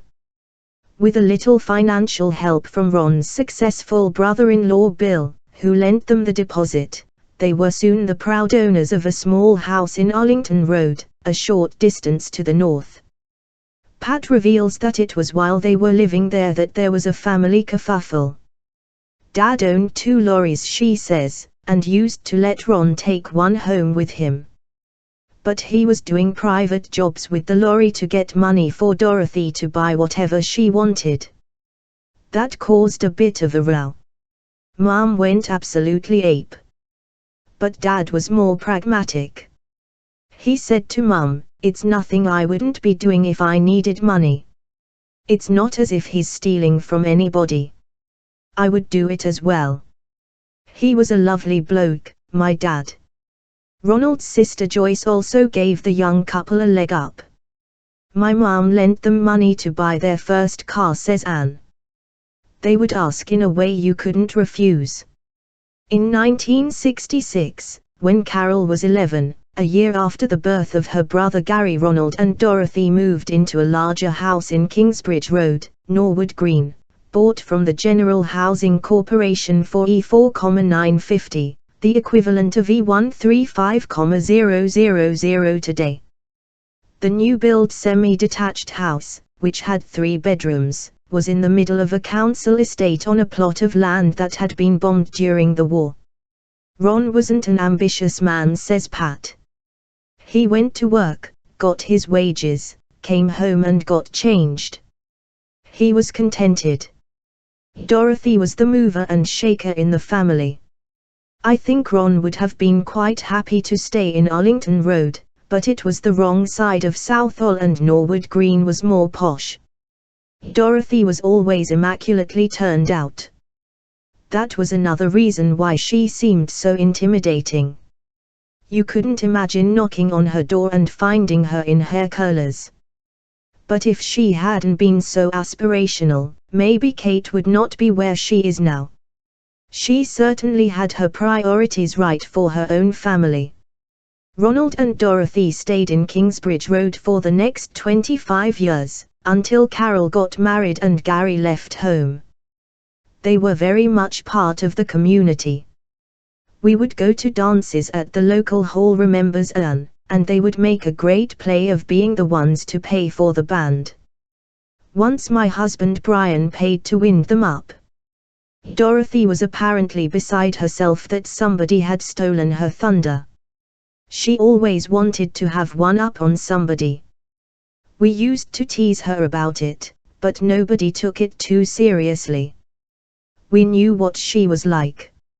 Everybody in the family was overshadowed by her, but she was always good fun. We used to enjoy dancing and mucking around. By the time they moved to Kingsbridge Road, Ron had plucked up the courage to leave Bill's haulage firm to set up in business as a builder. Although he made a success of it, he was not affluent enough to send his children to a private school that would come in the next generation. The couple made up for any lack of material things by giving Carol and Gary a loving childhood. Dorothy gave up work when each of the children was little, taking a job at an estate agent in between their births. She was a good mother, says Anne. She was very proud of both of them. She played with them a lot and was into their education. She wasn't well educated herself, but she wanted them to do well, better than she had done. They were 2 nice kids. Carol loved dancing. If Top of the Pops was on, she would stand in front of the telly and dance her heart out. She was a proper girly girl. She loved pink and was very fair-headed. Gary was a terror when he was little. He painted the sideboard, shook talcum powder everywhere and dug up Dorothy's pot plant on the stairs. He was a bugger. If he was quiet, you knew he was getting into trouble. He was older, he was very good looking. I remember he could take Michael Jackson off brilliantly, he was better than Jackson himself. He and Carol got on very well. During the 70s and 80s, Dorothy, who was always slim and beautifully dressed, earned pin money at Collingwood Jewellers in Hounslow High Street, where Anne was the manager. She learned her trade from me, says Anne. I needed a part-timer and she was looking for work. She was a good saleswoman, but she was a bit of a snob. The whole family used to call her Lady Dorothy. In years to come, Gary would also work in the jewelry shop on Saturdays. Meanwhile, Carol, 8 years younger than Anne, took a job as a Saturday girl at C&A while she was at secondary school. It was on New Year's Day 1971, just weeks Carol's 16th birthday, that her grandmother Edith, the powerful matriarch of the Goldsmith family, passed away. The indomitable widow, who had brought up 6 children virtually single-handed, died of a stroke at the age of 81 in a council flat in Havelock Road. It was she who had instilled in her children a sense of the importance of hard work. Kate's mother Carol celebrated her 21st birthday on the 31st of January, 1976. By then, she had begun working, perhaps lured by the glamour of the position, as an air stewardess at British Airways. It was a job that fulfilled her love of foreign travel and would ultimately lead her to her husband. Sadly, later that year, on the 24th of August, 1976, her grandfather Thomas, Dorothy's carpenter father, died of pancreatic cancer at home in North Road, Southall. It was a tremendous loss for the family, who were deeply indebted to him. It was he who had broken with family tradition, learning a trade instead of going down the mines, and moving the family down south. He had lived under 5 monarchs and survived 2 world wars, and that wealth of experience was now lost to the family for good. Dorothy was 41 years old when her father succumbed to cancer. Within 4 years, her daughter's wedding, to a middle-class British Airways flight dispatcher called Michael Middleton, would finally fulfill Dorothy's dreams of prosperity and respectability, cement the family's precarious social status and lead to the birth of a royal bride. Over the previous decades, there had been hard times and moments of triumph. Yet, looking at Kate now, it is hard to believe that just 50 years ago her grandmother was struggling to make ends meet in a condemned flat on the outskirts of London. Chapter 6 Standing on the balcony of Buckingham Palace in the dwindling hours of the balmy evening of the 28th of June, 1838, Queen Victoria watched the fireworks in Green Park and reflected on her day. She had been woken at 4 a.m. by the sounds of guns in the park, crowds gathering, soldiers marching and bands setting up in anticipation of her long-awaited coronation at Westminster Abbey, which was greeted by deafening cheers from the crowds. Wearing an 8-foot velvet and ermine train and holding an orb in her left hand and a scepter in her right, she walked regally out of the Abbey at 4:30 p.m., having been crowned Queen of the United Kingdom of Great Britain and Ireland, for the procession back to the palace. I really cannot say how proud I feel to be the queen of such a nation, the 19-year-old monarch wrote in her diary afterwards. The enthusiasm, affection and loyalty were really touching. I shall ever remember this day as the proudest day of my life. 200 miles north of the palace, in the industrial town of Leeds, Kate's great-great-great-grandfather William Middleton, a solicitor, probably read about the coronation in the local newspaper while having breakfast with his new wife, Mary. The couple had been married for 4 months and had set up home in a terraced house on the outskirts of the town, where they brought up their large family. On Coronation Day, Mary was already pregnant with their eldest son, Kate's great-great-grandfather John, although it is unlikely that she would have known yet that she was with child. Her son would grow up in very different surroundings from the Harrisons and the Goldsmiths. Unlike Kate's other ancestors, William, the 30-year-old son of a joiner and cabinet maker from Wakefield, a small town 15 miles south of Leeds, was educated and trained in a profession.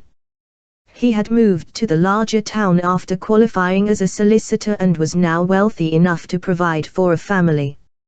It was in Leeds that he had met and fallen in love with 27-year-old Mary Ward. William would have been considered her social better. She was the daughter of a milliner who lived on Brigate, the town's main thoroughfare, running from the newly opened Corn Exchange to the River Aire, but she was a young woman who seems to have been determined to make something of herself. In those days, Leeds was a thriving town. It had flourished from the beginning of the Industrial Revolution and workers poured into the factories, mills and workshops.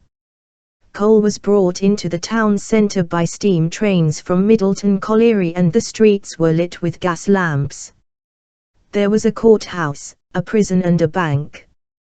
But behind the elegant timber-fronted facade of Brigate, which was one of the oldest streets in Leeds, home to rich merchants and coaching inns, were narrow alleyways and courtyards crowded with back-to-back cottages and workshops.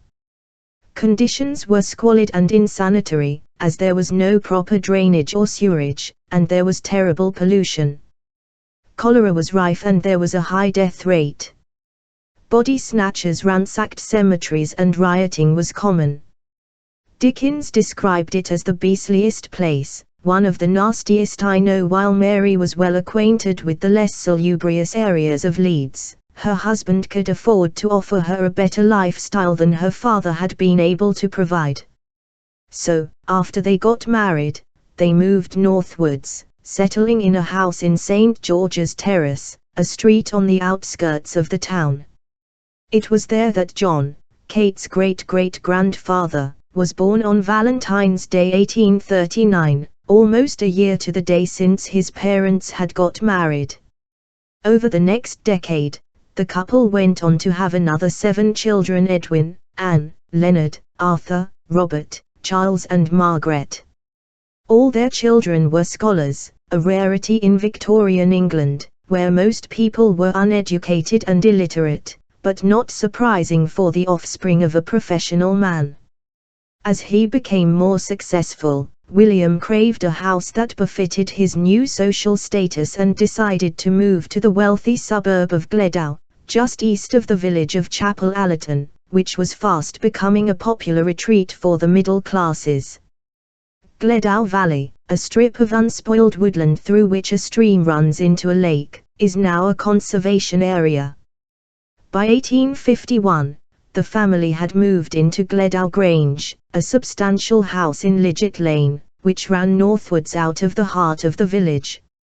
Down the road was the magnificent 17th-century Gledow Hall, now a listed building, which was built on monastic land once owned by Elizabeth I and was the subject of a painting by J.M.W. Turner. When the Middletons moved to the area, Gledow Hall was owned by Thomas Binion, 50, a flax mill proprietor who employed 652 flax spinners and linen, canvas and sailcloth manufacturers. He and his wife Anne, 36, lived in great luxury, with 13 servants including a butler, housekeeper, lady's maid, 2 housemaids, cook, kitchen maid, laundry maid, footman, coachman, governess and 2 nursery maids. The couple had bought the hall after their marriage in 1835, a lavish affair for which Anne wore a 140 dress, a staggering £11,000 in today's money, and the cake weighed 335 pounds. They had 5 sons and daughters: Jane, 13 in 1851, Anne, 12, Mary, 9, William, 8, and Joseph, 7, who were roughly the same age as the Middleton children, and the families became close friends. They were devastated when Mary died as a result of a perforated stomach ulcer in 1854. 4 years later, there was great excitement in the village when Queen Victoria came to Leeds to open the new town hall, designed by Cuthbert Broderick, the architect of a series of imposing public buildings in the city centre. Little did William Middleton realise how closely the paths of his and the Queen's descendants would one day cross. Sadly, the Middleton siblings' idyllic childhood was brought to an end on the 15th of June, 1859, when their mother Mary died at the age of 48 after a short illness that left her with an obstructed bowel and peritonitis, a blood infection that was untreatable in the days before penicillin. John had yet to reach his 21st birthday. His youngest sister, Margaret, was just 9. Mary was buried 3 days after her death in the graveyard of St. Matthew's Church, Chapel Allerton, leaving the family bereft and rudderless.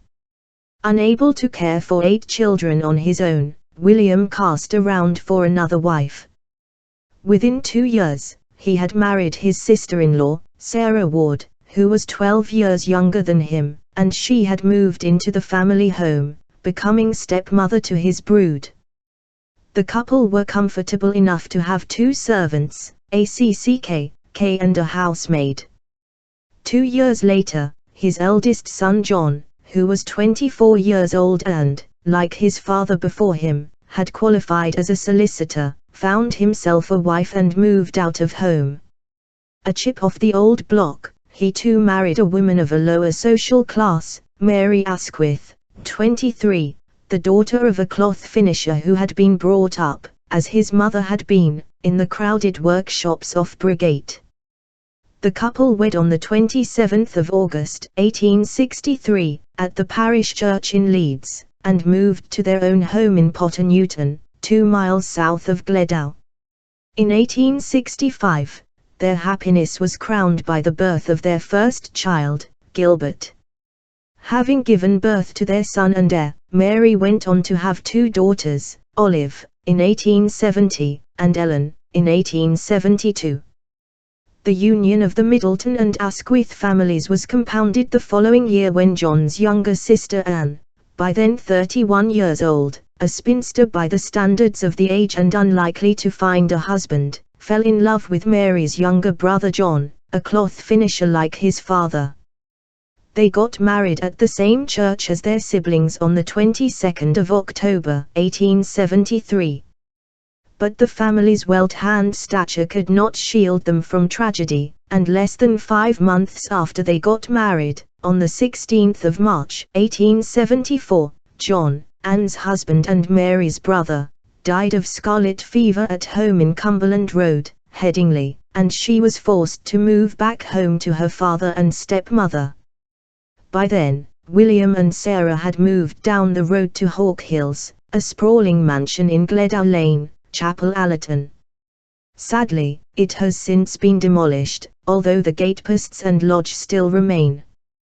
They socialized with the upper echelons of Leeds society, people such as Sir John Barron, an innovative entrepreneur in the fabric industry, who introduced the use of the bandsaw in fabric cutting, having been inspired by its use in the manufacture of veneers.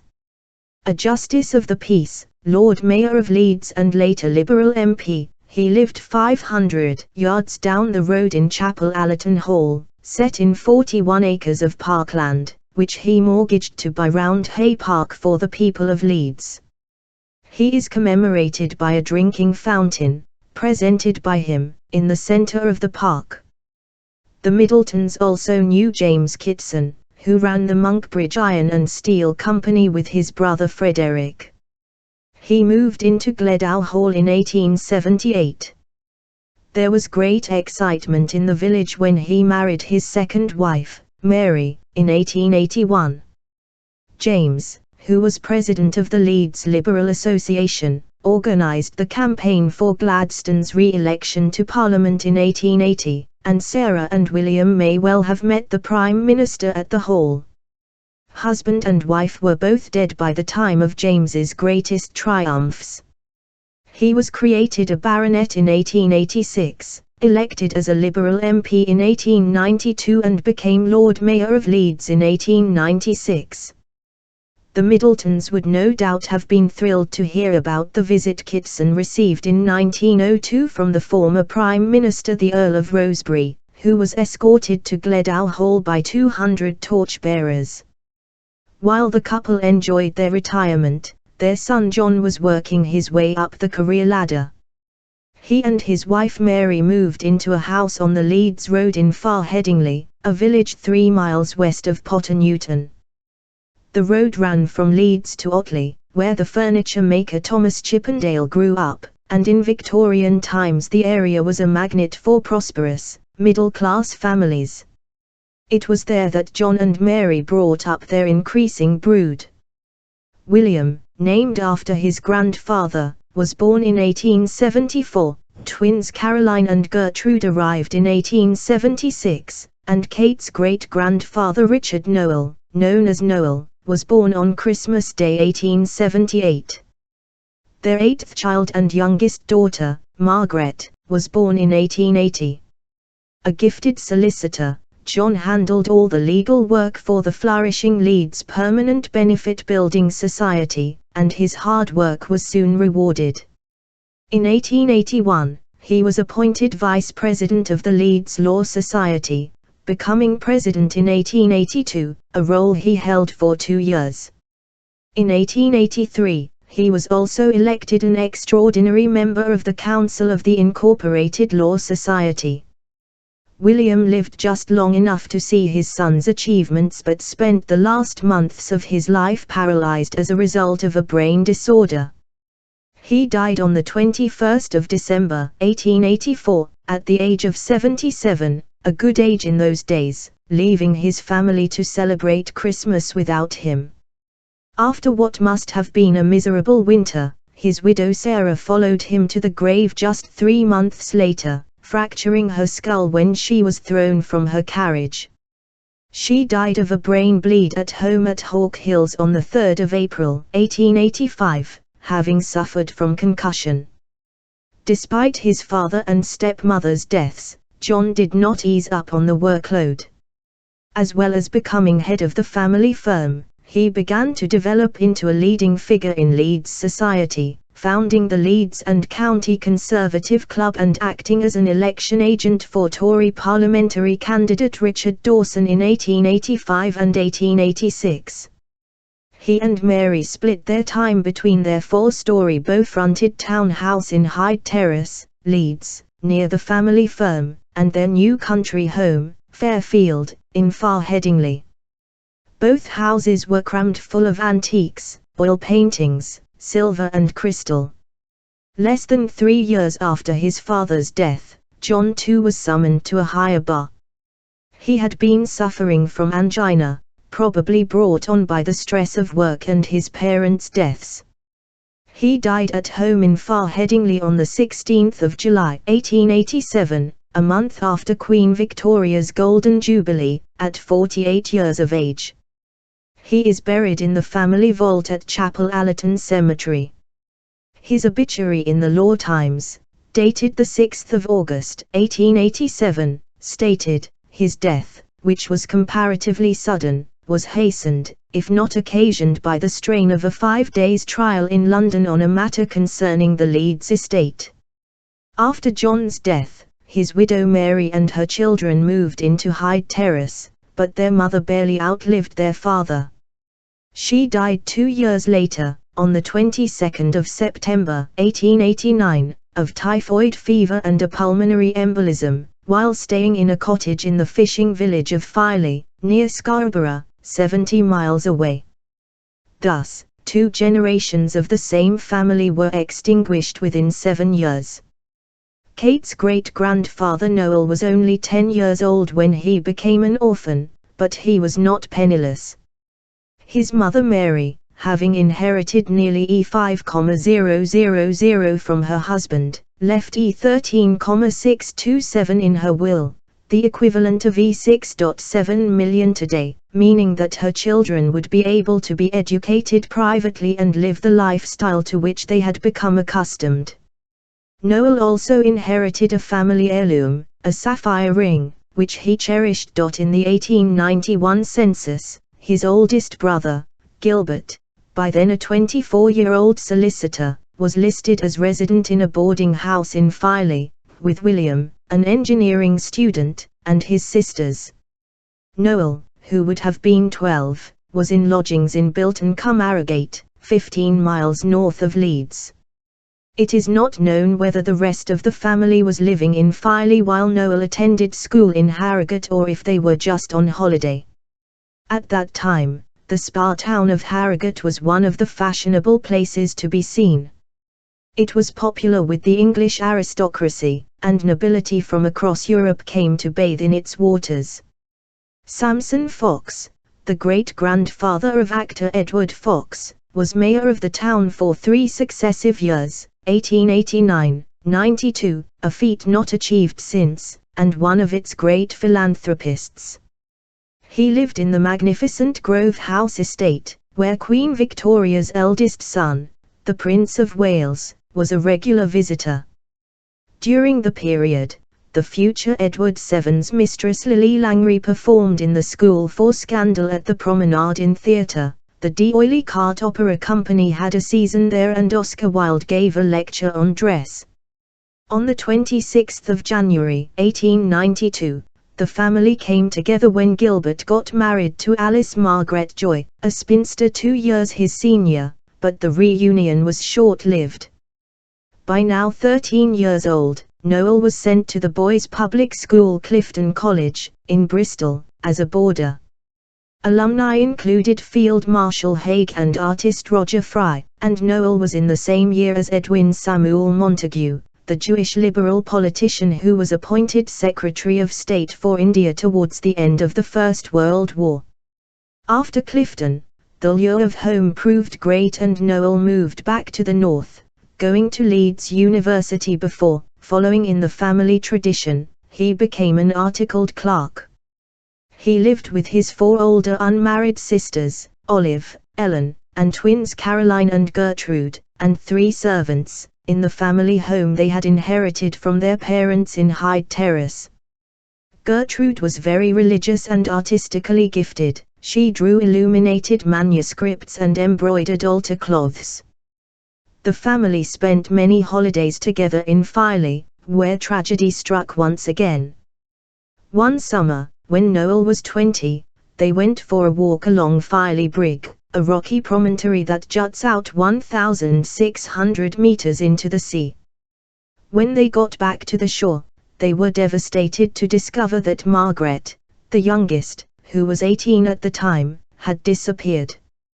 Her body was never discovered and the family returned to Leeds haunted by her death. Like his father and grandfather before him, Noel worked his way up from articled clerk to solicitor. He qualified in 1903 when he was 25 years old, and began to mingle with the great and good of Leeds. He could often be found in London, at his Mayfair Club, the Albemarle, where Oscar Wilde had been accused of sodomy by the Marquis of Queensberry at the turn of the previous century. Just before the start of the First World War, he bought a house in the village of Roundhay. There, his path crossed that of the beautiful Olive Lupton, who came from one of Leeds' richest and most illustrious families. It was a union that would bring Noel untold success and riches, and lead his descendants to the gates of Buckingham Palace. The Luptons 1847, 1930. It was a bitter winter's day, the 6th of January 1914, and the great and good of Leeds were gathered at the Mill Hill Unitarian Chapel in the city centre for the wedding of the daughter of one of its most illustrious families. Alderman Francis Martineau Lupton, one of 4 brothers who held office in the town during the 19th century, was giving away his eldest daughter Olive, 32, a society beauty, to Noel Middleton, 35, who came from a line of successful and affluent lawyers. They made a handsome couple. Olive was dark, with defined features. Noel had brown hair and hazel eyes. Watched by friends and family, Kate's great-grandparents made their vows in the Gothic chapel, with its stone pulpit and stained glass windows, remembering those who could not be with them. Both shared the pain of loss. Noel was an orphan by the age of 10 and Olive lost her mother when she was still a child, and were bound together by the experience. Their nonconformist wedding, the Unitarian Church is Presbyterian in structure and at variance with the Church of England in several of its teachings, was one of the last to be held at the chapel before the outbreak of war 6 months later. Olive Lupton came from an illustrious, aristocratic Leeds family who had made their name as wool merchants in the 18th century and mixed with the upper echelons of society. Her paternal grandmother Fanny was directly descended from Sir Thomas Fairfax, a leading parliamentarian general in the English Civil War. Prince William is also descended from Fairfax, through the Spencer line, which means that Kate and William are distantly related. They are in fact 15th cousins. The daughter of Surgeon Thomas Greenhow and his wife Elizabeth Martineau, Fanny had links to many of the great philanthropists and thinkers of the day. She was the niece of the author, philosopher and feminist Harriet Martineau, who herself was a devout Unitarian and mixed in a circle that included Florence Nightingale, Charlotte Brontë, George Eliot and Charles Darwin. She was also the second cousin of Guy Ritchie's great-great-grandfather William Martineau. His granddaughter Doris McLaughlin married the war hero Major Stuart Ritchie, a Seaforth Highlander who won a military cross during the First World War, meaning that not only does Kate have aristocratic blood, but she also has connections to Hollywood royalty. The family business, William Lupton and Company, founded in 1773, was the oldest firm in the city when it closed in 1958. Fanny's husband, Frank Lupton, expanded the company, buying an old cloth mill, against his wife's wishes, and letting it out to weavers who brought their cloth to his warehouse every Friday for him to inspect. Gradually, he expanded into making fancy tweeds, livery tweeds and police uniform fabrics, and he bought a finishing plant, which meant that he was involved in every stage of the manufacturing process. It was a decision that would benefit the entire family, including his great-great-great-granddaughter Kate, as he slowly became a very rich man. Family life for Frank and Fanny, who got married in 1847, revolved around their 5 sons, of whom Olive's father Francis was the oldest. He was born on the 21st of July 1848, followed by Arthur in 1850, Herbert in 1853, Charles in 1855 and Hugh in 1861. By then, the family was living at Beechwood, a sprawling Victorian mansion down a winding carriage lane in the village of Roundhay, 7 miles north of Leeds, which they had bought from Sir George Goodman, who had served as the city's mayor. They were wealthy enough to employ 6 servants to cater for their every whim. Sadly, Herbert died when Hugh was a baby, but the other 4 sons grew up to make their parents proud, doing well at school and becoming model citizens. The family swirled with the city's elite, involving themselves in the politics of the day, worshipping in the same churches and walking in the same parks.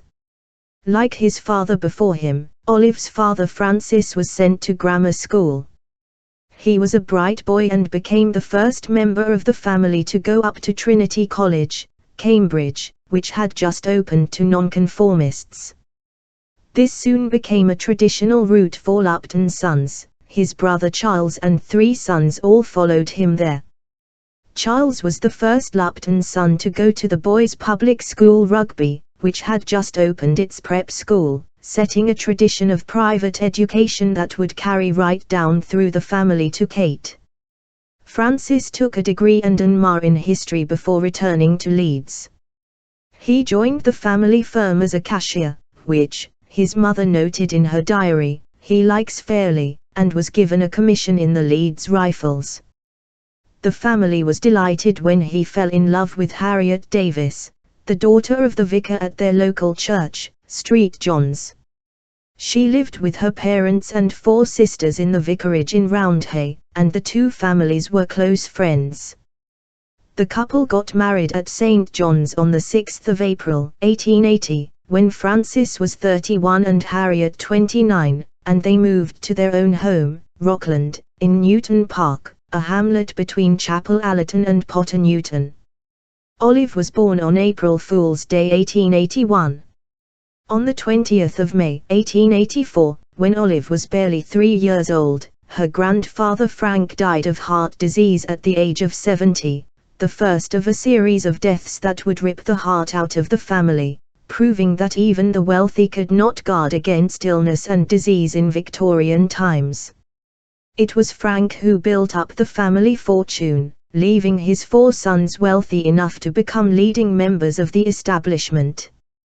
He left a staggering £64,650 in his will, the equivalent of £32.6 million today, meaning that his family would be handsomely provided for.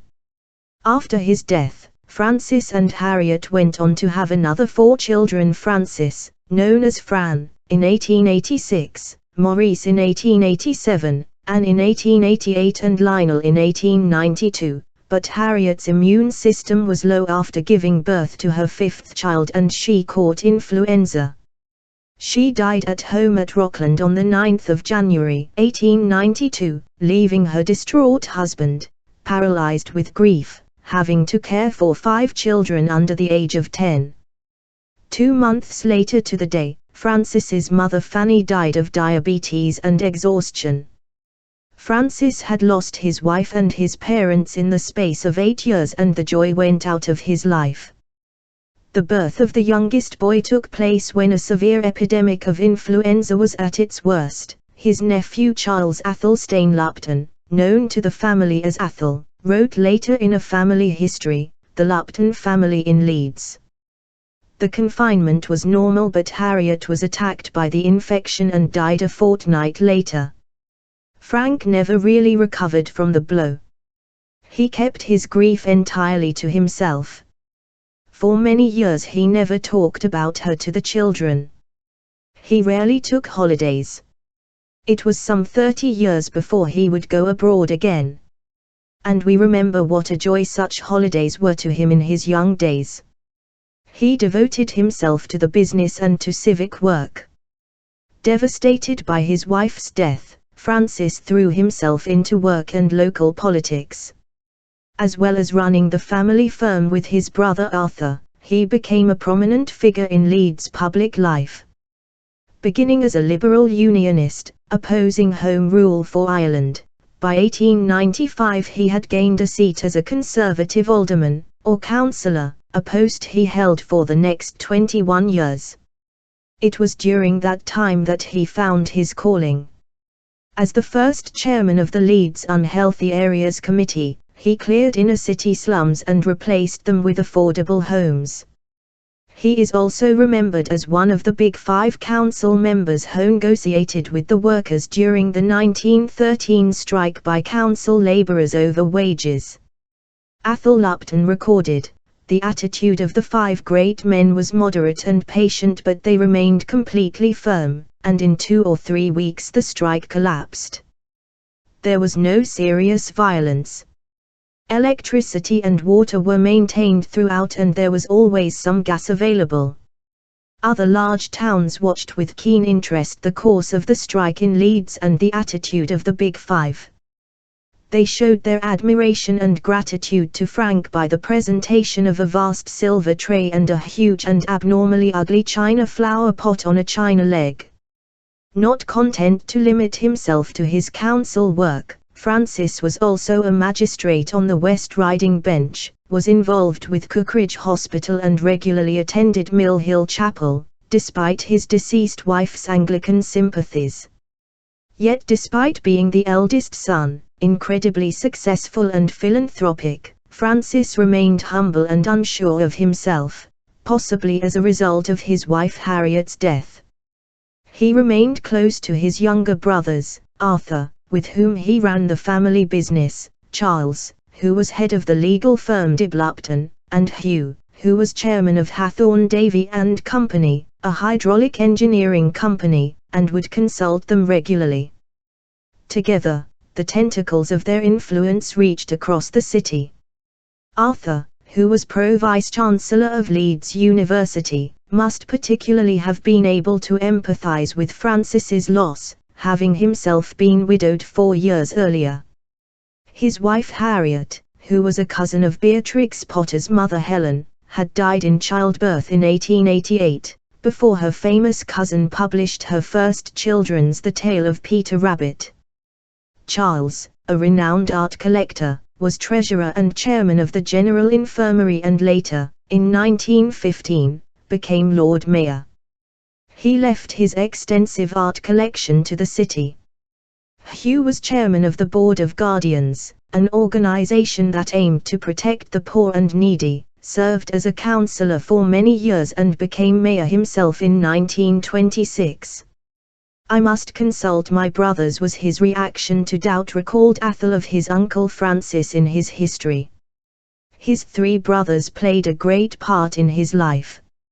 In those days, it was not the done thing for a gentleman to look after his children, so Francis employed a Scottish Presbyterian nanny called Miss Cadell to look after Rockland and bring up his young family. Olive, who was the eldest, went to Roedian boarding school. Athol writes, "Miss Cadell was not really fitted for the care of children. Poor Frank seems to have left household affairs very much in her hands." And while no doubt she was well-meaning and scrupulously honest in her dealings, she was soon the dominant figure in the house. It is recorded that on one occasion she had the house painted without any request to Frank for his permission. On another occasion she renewed the drawing-room cretonnes, draperies, with her own lamentable choice. Frank paid the bills without complaint. Vanity in the young must be crushed. It appeared that Anne, aged 10, was afflicted with that vice. Her hair was promptly cut short. It may certainly be claimed that in later years vanity was not a family failing. The perhaps suffered less regimentation than the girls, as they were often away at school. But eventually things came to a crisis. Miss Cadell departed. The drawing-room cretonnes were ripped off. And so ended an unfortunate episode. By this time, the 3 boys, Fran, Maurice and Lionel, had gone off to rugby school, while Olive had left Roedian and was old enough to become her father's housekeeper, caring for him and her younger sister Anne. She must have been jealous of her brothers' freedom as they went up to Trinity College, like their father before them. It was during his time at Cambridge that Maurice became something of a legend for his love of motor cars. He had a yellow steam car, which blew up and had to be towed back from Cambridge to Leeds by his friend Leonard Scuster, who owned a Rolls-Royce, a sight that apparently caused quite a sensation.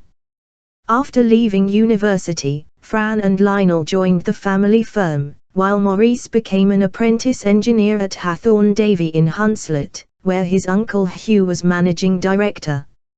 Fran and Maurice both moved back into the family home, where they were looked after by Olive and 5 servants, a cook, waiting maid, housemaid, kitchen maid and sewing maid. Olive did not get her own freedom until 1914, when she married Noel Middleton, and her sister Anne, by then 25 years old, took over the running of Rockland. That summer, their eldest brother, Fran, 28, was married to Dorothy Davison, the daughter of a mathematics master at King Edward's School, Birmingham, who specialized in seismology. But war was looming and it would be the last time the large family would be together. When the Great War broke out, Olive's brothers Fran, Maurice and Lionel were all in the Territorial Army, along with 2 of their cousins, Michael, son of their uncle Arthur, and Hugo, son of their uncle Hugh. Fran and Maurice joined the Leeds Rifles.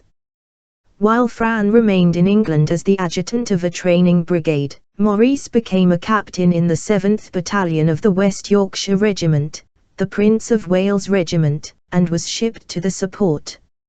trenches in Belgium as part of the all-territorial 49th, 1st West Riding, Infantry Division.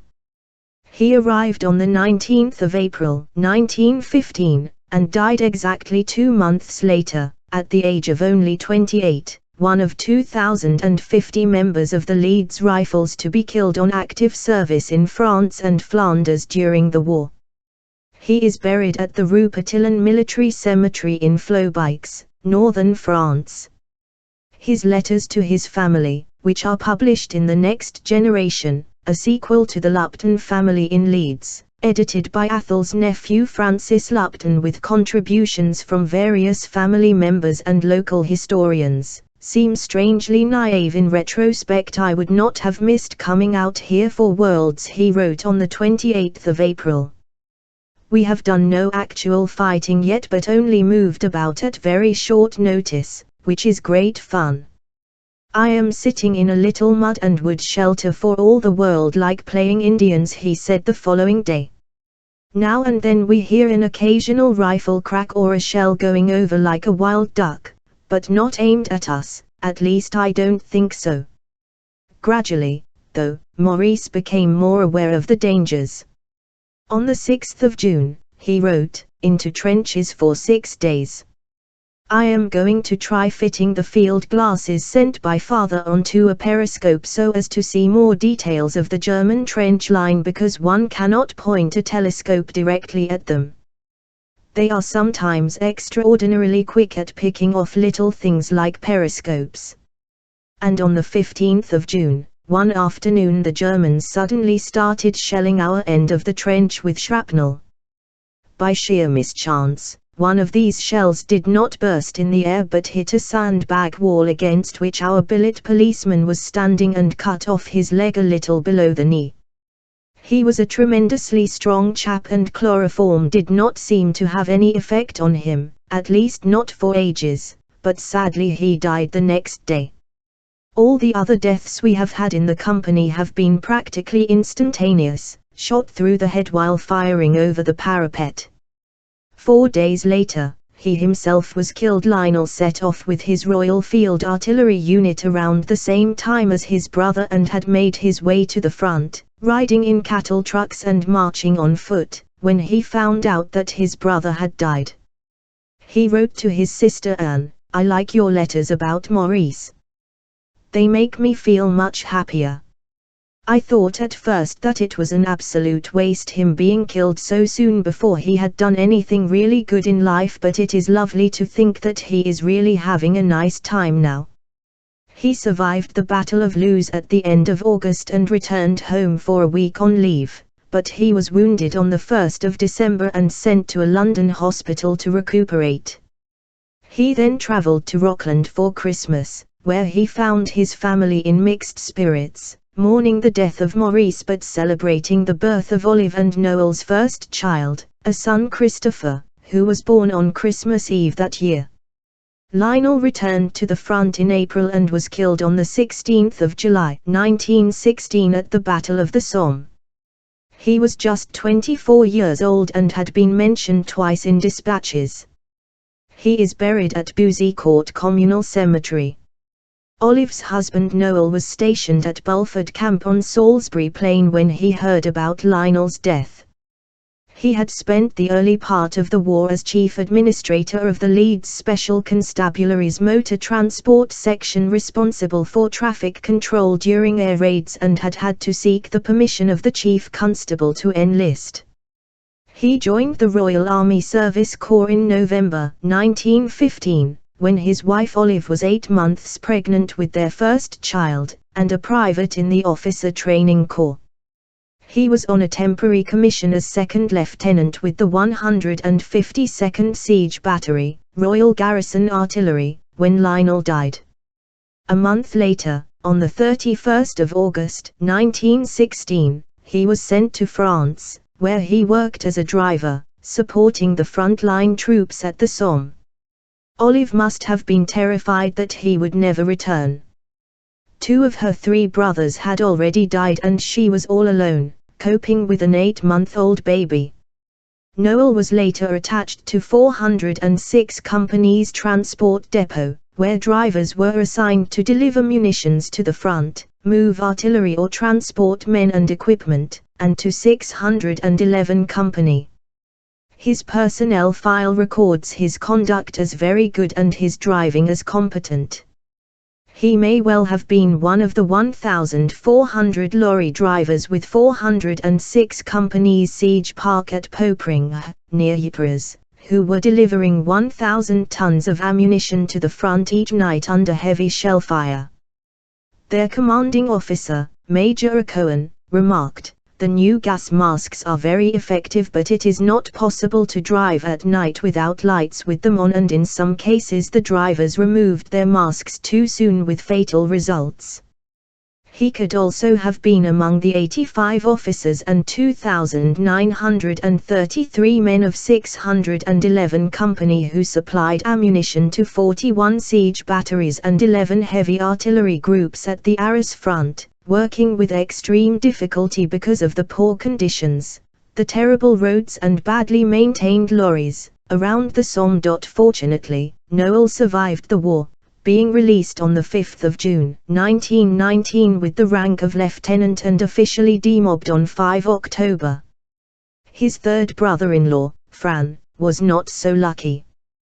Fran was still in England when he found out about the deaths of his younger brothers, so he must have felt a certain amount of trepidation when he went out to France in January 1917 with the Leeds Rifles to serve with the all-territorial 62nd, 2nd West Riding, Infantry Division.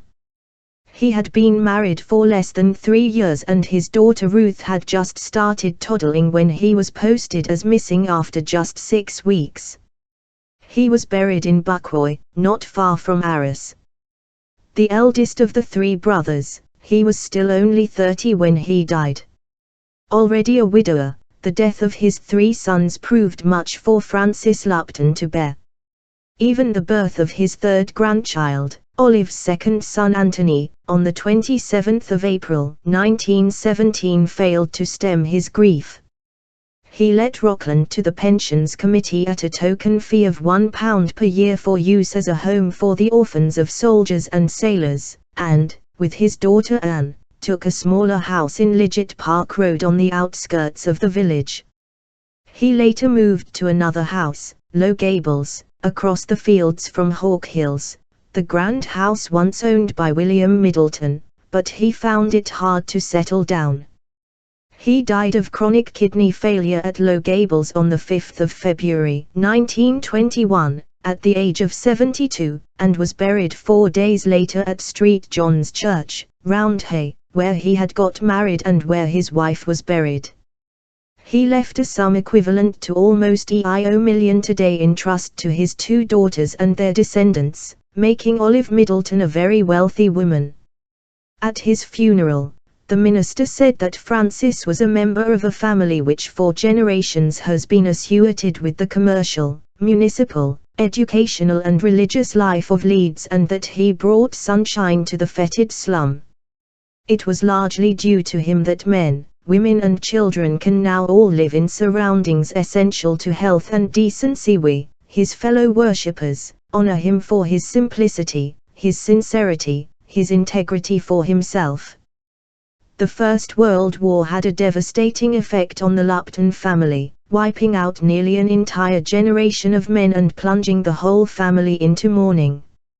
Only 3 out of 7 male cousins survived, Arthur's son Arthur and Hugh's sons Hugo and Athol, leaving the family businesses short of young men to follow in their father's footsteps. But the war also had a great effect on the women of the family, as they were left to fend for themselves. Many hundreds of thousands of men were killed or maimed during the war, and it has been estimated that in the interwar years there were some 2 million surplus women who could not hope to find a husband. The Lupton women were no different. Although Olive was already married at the start of the war, her sister Anne died a spinster and the majority of her female cousins did not find husbands. Robbed of the chance to find a husband, Anne also found it difficult to get work after the war, despite having dedicated herself to good causes. In 1914, she had become secretary to the Leeds General Hospital Committee, raising funds for men in military hospitals, and later she had worked on the local pensions committee, advising disabled soldiers.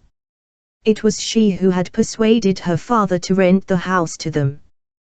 But, despite having been presented to King George V and Queen Mary twice, in 1916 and 1918, and getting a mention for her war work in the London Gazette in 1920, her application for a post as inspector of local committees was rejected because she was a woman.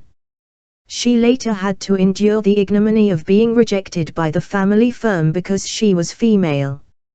Fran's widow Dorothy, nicknamed Dort, was one of the more fortunate. Despite having a 4-year-old daughter, Ruth, she soon managed to find herself a second husband, her late husband's cousin Arthur. The couple married in 1919 and their son Tom was born the following year. They moved into a house on the edge of Chapel Allerton, and Arthur split his time between supervising the farm at Beechwood, where he had grown up, playing polo and hunting. On the 14th of December 1928, while riding with the Bramham Hunt, he was involved in a horrific accident. After failing to take a fence, his horse threw him and rolled on top of him, fracturing his pelvis. He died 11 months later, when his son Tom was only 9 years old, leaving Dorothy a widow for the second time. Within a year, his father Arthur had died, his end hastened by grief. Chapter 8 Noel Middleton and Olive Lupton lying in bed after giving birth at her home, Fieldhead House, in the Yorkshire village of Roundhay. Kate's great-grandmother Olive Middleton cradled her newborn son Peter and prayed for a new dawn. Married for 6 years to solicitor Noel Middleton and approaching her 40th birthday, the mother of 3 wanted to give her sons Christopher, 4, Anthony, 3, and now Peter the idyllic upbringing she had been denied. It was the 3rd of September 1920, 2 years after the end of the Great War, and Olive had already suffered more pain than most people experience in a lifetime. Her mother Harriet had died when she was 10, leaving her in the care of a succession of housekeepers, nannies and governesses, and her brothers Fran, Maurice and Lionel had been killed in the war. Now she was watching with sadness as her father faded away before her eyes, overwhelmed with the grief of losing his wife and 3 sons. He died 5 months later, as much of a broken heart, it seems, as of any other cause, leaving his daughter a wealthy woman but a saddened one. Despite being dealt such a terrible hand, Olive was stoical about her experiences. After all, she was fortunate. Not only was she wealthy in her own right and married quite a feat in those post-war days, but her husband Noel had returned from the battlefields of France, where he had worked as a driver for the Royal Army Service Corps.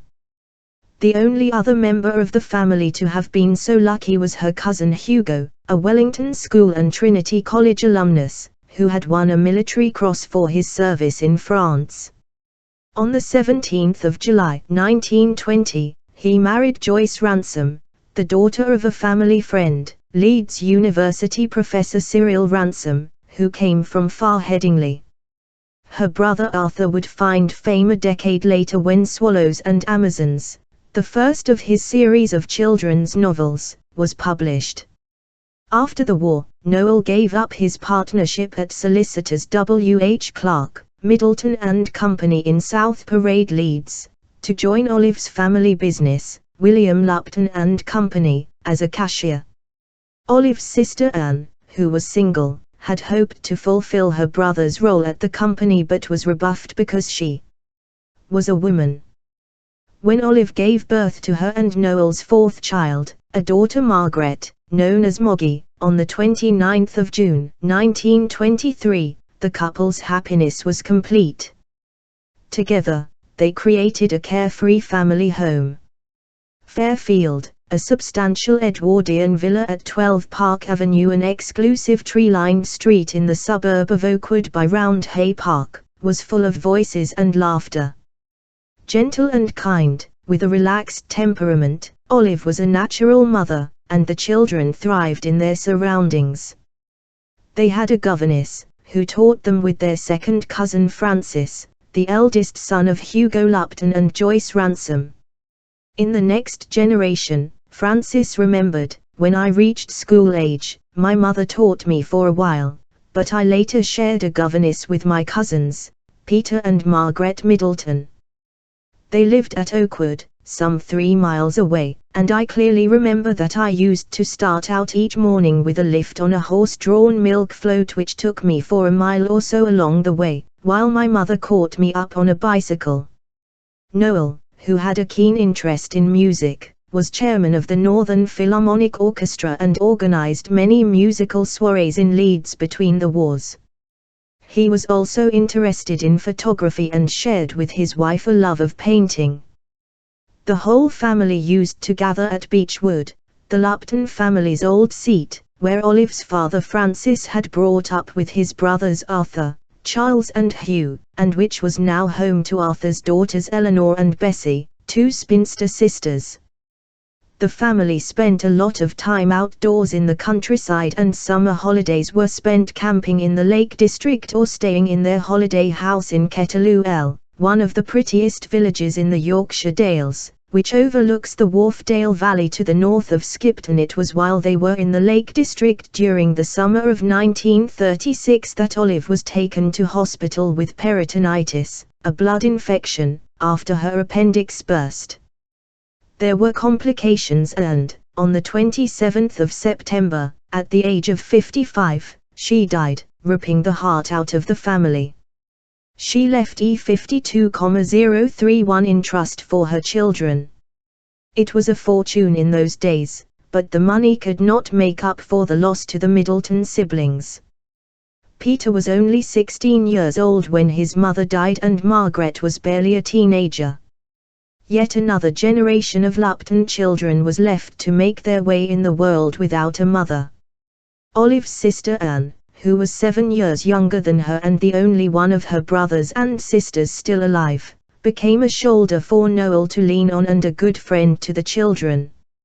After the First World War, following the deaths of her father and 3 brothers, Anne, unmarried and with no ties, had decided to go traveling, visiting Asia and South America.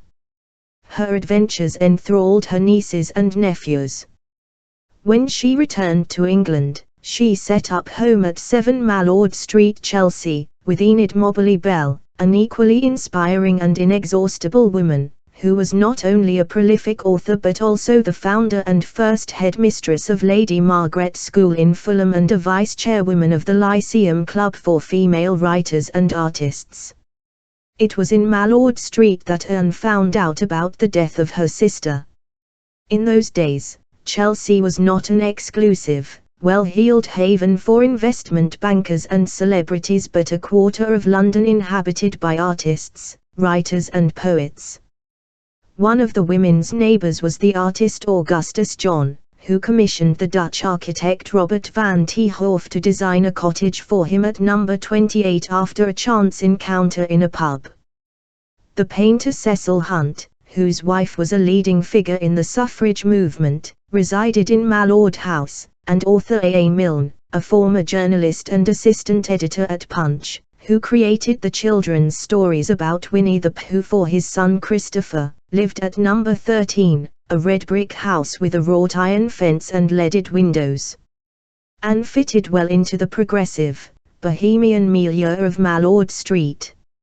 She had inherited her father's social conscience and worked on improving housing conditions in Fulham, for which she was awarded an MBE.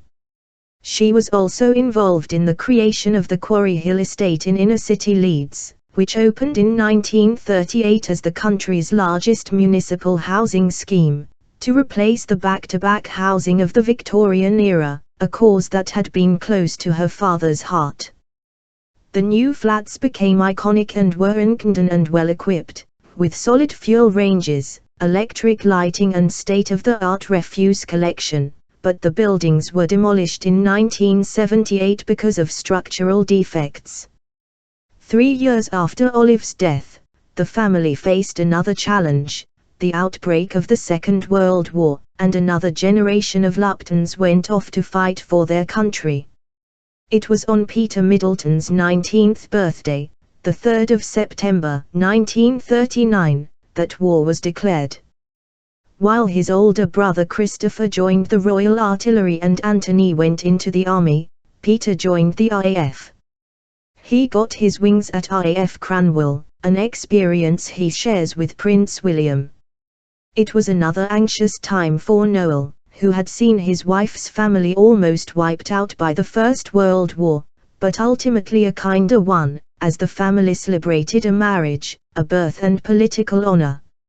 On the 6th of December, 1941, the family was reunited at Christ Church, Chelsea, when Christopher, by then a lieutenant in the Royal Artillery, got married to Dorothy Martin, the daughter of a builder, who was 3 years older than him. His aunt Anne signed the marriage certificate in his mother's place. Once again, she was holding the family together, keeping her home in Chelsea open for friends and relatives passing through London. She was eventually driven out by the bombing and set up home in a rented house in Mehurst, Kent, where she continued to get involved in war relief work. A year later, on 1942, the family celebrated again when Jessie Kitson, great-niece of the first Baron Airedale, who had been a close friend of Peter Middleton's great-grandfather William, the first female Lord Mayor of Leeds. She was a lifelong friend of Arthur Lupton's daughter and Anne's cousin Eleanor, who once joked that she and Jessie were the two worst-dressed ladies in Leeds. The family were delighted that Eleanor, a Cambridge graduate in classics who lived in the family home, Beechwood, became her Lady Mayoress. Then, in 1943, Noel became a grandfather for the first time when his daughter-in-law Dorothy gave birth to Philippa, the first member of the Middleton family to be born outside Leeds. She arrived into the world at the Fulmer Chase Maternity Hospital in Berkshire, where many wives of junior officers gave birth. Despite being a leading centre for manufacturing, Leeds survived the war largely unscathed. Local legend had it that the thick black smoke produced by the city's industries prevented enemy planes from spotting their targets. Nevertheless, some 70 people were killed during attacks, the worst of which happened in March 1941, when the town hall, the station, the Quarry Hill Estate and Leeds City Museum were all bombed, the museum suffering the loss of an ancient Egyptian mummy. Meanwhile, Waddington's, the local board game and playing card manufacturers, rose to the challenge by supplying British servicemen held in prisoner-of-war camps in Germany with games in which they had secreted maps to aid them in their attempts at escaping. None of the Middleton brothers was killed during the war, and the family must have breathed a huge sigh of relief when the end came. In Leeds, thousands danced in the streets, clambering up on top of the lions in front of the town hall to celebrate VE Day. On the 13th of May 1945 there was a victory parade through the town, attended by thousands despite the pouring rain. The end of the war spelled the beginning for a new generation of Middletons as they celebrated their newfound freedom. Both Kate's grandfather Peter and his brother Anthony fell in love in those heady post-war days, with two ravishing sisters. Peter, who became a civilian pilot after being demobbed, was the first brother to take the plunge, getting married at the respectable age of 26. He tied the knot with Valerie Glassborough, 22, the daughter of bank manager Frederick Glassborough, on the 7th of December 1946 at the Norman Parish Church in Adel, the oldest church in Leeds. The marriage proved the foundation for another love affair, between Peter's older brother Anthony, a 29-year-old cloth manufacturer, and Valerie's sister Mary, 23. They got married on the 5th of April the following year at the parish church of St. John in Moor Allerton, cementing the warm relationship between the two families. Sadly, Noel did not live long enough to walk his youngest daughter Margaret down the aisle when she wed musician James Barton 8 years later. He died suddenly of a heart attack at the age of 72 on the 2nd of July 1951, leaving in his will the equivalent of L.3 million, which was split between his 4 children. Kate's grandfather Peter, who was 30 when his father died, also inherited a bronze bust by Jacob Epstein, an oil painting by local artist George Graham and a picture of himself by Edward Neatby, an accomplished Leeds-born painter of landscapes and portraits. Noel's sister-in-law Anne, who had played such a major role in his children's lives, outlived him by 16 years, but after the death of Enid Moberly Bell in 1966 she seemed to wilt. Crippled by arthritis, she died the following year of leukemia and tuberculosis, contracted during the First World War. She was 79. The Glassboroughs 1881-1954 dressed in her traditional black mourning gown trimmed with white lace, with tears falling down her cheeks, Queen Victoria sat at her bureau in Windsor Castle and penned a letter to Lord Rowton, private secretary to Benjamin Disraeli. Once again plunged into grief, this time after the death of her favourite Prime Minister, Prince William's great-great-great-great-grandmother wrote that day, "I can scarcely see for my fast-falling tears. Never had I as kind and devoted a minister and very few such devoted friends." The date was the 19th of April, 1881. Nearly 20 years after Victoria had withdrawn from public life following the death of her beloved Albert, and the former Conservative Prime Minister, a favourite of the Queen, had succumbed to bronchitis. His death, which came a year after he had lost a general election to Gladstone's Liberal Party, spelled the end of a friendship between the Queen and her minister that had begun in 1868 when he replaced Lord Derby as Prime Minister and was cemented when he won a second term in power in 1874. Disraeli lured Victoria out of seclusion, proclaiming her Empress of India, charming her by kissing her hand, calling her the Furry Queen and sending her witty letters. "Everyone likes flattery," he told the poet Matthew Arnold, "and when you come to royalty, you should lay it on with a trowel." In return, the Queen made him Earl of Beaconsfield and Viscount Hughenden, sending him bunches of spring flowers and nicknaming him Dizzy. She sent bouquets of primroses to his funeral. Afterwards, she paid a visit to Hughenden to lay a wreath on his tomb and later had a memorial erected to him in her name.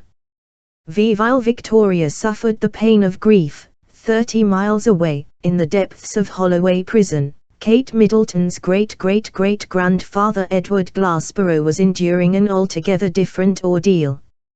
Incarcerated in a cramped cell, 13 feet by 7 feet, on one of 3 wings for male inmates in the jail, the 55-year-old was one of 436 prisoners from the City of London and Middlesex to be held in Holloway when the 1881 census was taken. Prison records have not survived from that era, so it is impossible to know why the father of 7, who worked as a messenger for an insurance company, was jailed. The most likely explanation is that he was sent down for a short period for a minor offence such as being drunk and disorderly. In those days, Holloway, previously known as the City of London House of Correction or City Prison, was the jail for male and female prisoners sentenced at the Old Bailey, the Mansion House or Guildhall Justice Rooms. It also housed debtors. Although imprisonment for unpaid debts officially ceased in 1862, debtors were sometimes jailed for contempt of court or non-payment of fines. Whatever the crime, Edward's father Thomas would have turned in his grave.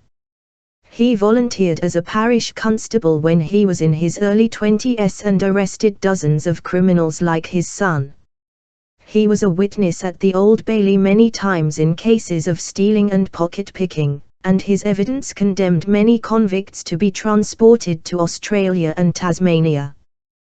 but he gave up that job before his marriage to Edward's mother Amy on the 18th of February 1823 and became an insurance company's messenger.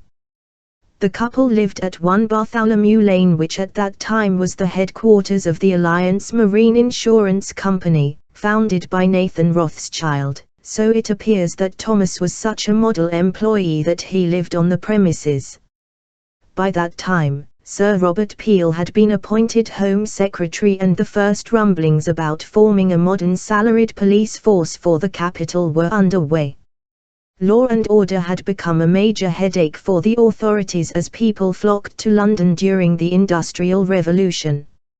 Australia and Tasmania refused to allow more convicts into the country, and Britain had to find another way of dealing with its criminals. The obvious solution was to reform the police force and build more prisons. The Metropolitan Police Act of 1829 replaced volunteer constables and night watchmen with a centralised police force of 3,000 men responsible for policing the entire metropolitan area with the exception of the City of London. Clad in blue uniforms and carrying truncheons, they were nicknamed Bobbies after Peel. 90 prisons were built between 1842 and 1877. Holloway Prison alone cost £91,547 IOS 8d. It was opened in 1852. Each prison was run by a jailer who essentially made up the rules as he went along, doling out privileges to convicts who could afford to pay for books and letters, more visitors and better food. Many prisoners had to pay the jailer to be released after their sentences were served, being required to purchase a ticket of leave, the day's equivalent of the parole system. Those who could not afford to improve their lot ended up sleeping on comfortless wooden beds, eating monotonous food and doing hard labor, walking treadmills and picking oakum, separating strands of old rope tow sold on for use in shipbuilding, were the most common activities. More punishment than purposeful work. Conditions were damp, unhealthy, insanitary and overcrowded, and many prisoners died before they could be released. Perhaps luckily, neither of Edward's parents lived long enough to see him jailed. Thomas died at 65 of consumption on the 29th of December 1860, and Amy followed her husband to the grave 4 years later, dying of natural decay and jaundice. Edward moved into 1 Bartholomew Lane, taking over his father's job, but things appear to have gone awry, as he ended up on the wrong side of the law. He would likely have been taken to prison in a Black Maria. There he would have been photographed and examined for distinguishing marks, have had to hand over his personal property and remove his clothes. He would have had his head shaved and been bathed in filthy water before being dressed in prison garb, with the number of his cell stitched on the back of his shirt. Meanwhile, his beleaguered wife Charlotte, 55, to whom he had been married for 33 years and with whom he had 5 sons and 2 daughters, was left at the family home in the East End of London to care for their 4 youngest children, Amy, 24, Kate's great-great-grandfather Frederick, a 22-year-old commercial clerk, 16-year-old Charles and Herbert, 14, who was still at school. Their 2 eldest sons, Edward, 32, and William, 26, had long since left home. Their daughter Charlotte, a milliner, had died of typhoid fever at home 5 years earlier at the age of 25. The family had moved from Bartholomew Lane, in the heart of the city, to a run-down house in Nelson Terrace, Trafalgar Road, Haggerston, in the parish of the ancient church of St. Leonard's, Shoreditch, made famous by the line from the children's nursery rhyme Oranges and Lemons, when I grow rich, say the bells of Shoreditch. 14 years after Edward Glasborough's spell in Holloway, the renowned playwright and novelist Oscar Wilde would follow him through the Portcullis Gate. It was in Holloway that he was held on remand, awaiting trial for gross indecency. The author of The Picture of Dorian Gray and the Importance of Being Earnest had issued a writ for libel against the Marquis of Queensberry, the father of his lover, Lord Alfred Bosie Douglas, after he accused him of being homosexual. Although Wilde withdrew the case when it became clear that he could not win, he was arrested in the wake of the trial and spent several months on remand at Holloway before being sentenced to 2 years hard labor in Reading Gaol. By then, of course, Kate's great-great-great-grandfather had long been released, and he had moved to Lytton, Essex, to build a new life. By the time his third son, Frederick, 27, got married on the 1st of June 1886 to 23-year-old Emily Elliot at the parish church in Lytton, he was describing himself as a gentleman, an extraordinary turnaround for a former crook. Edward lived long enough to see all his children settled, quite a feat in those days, although it is not known whether he was invited to their weddings or whether he was ostracized by the family as a result of his past.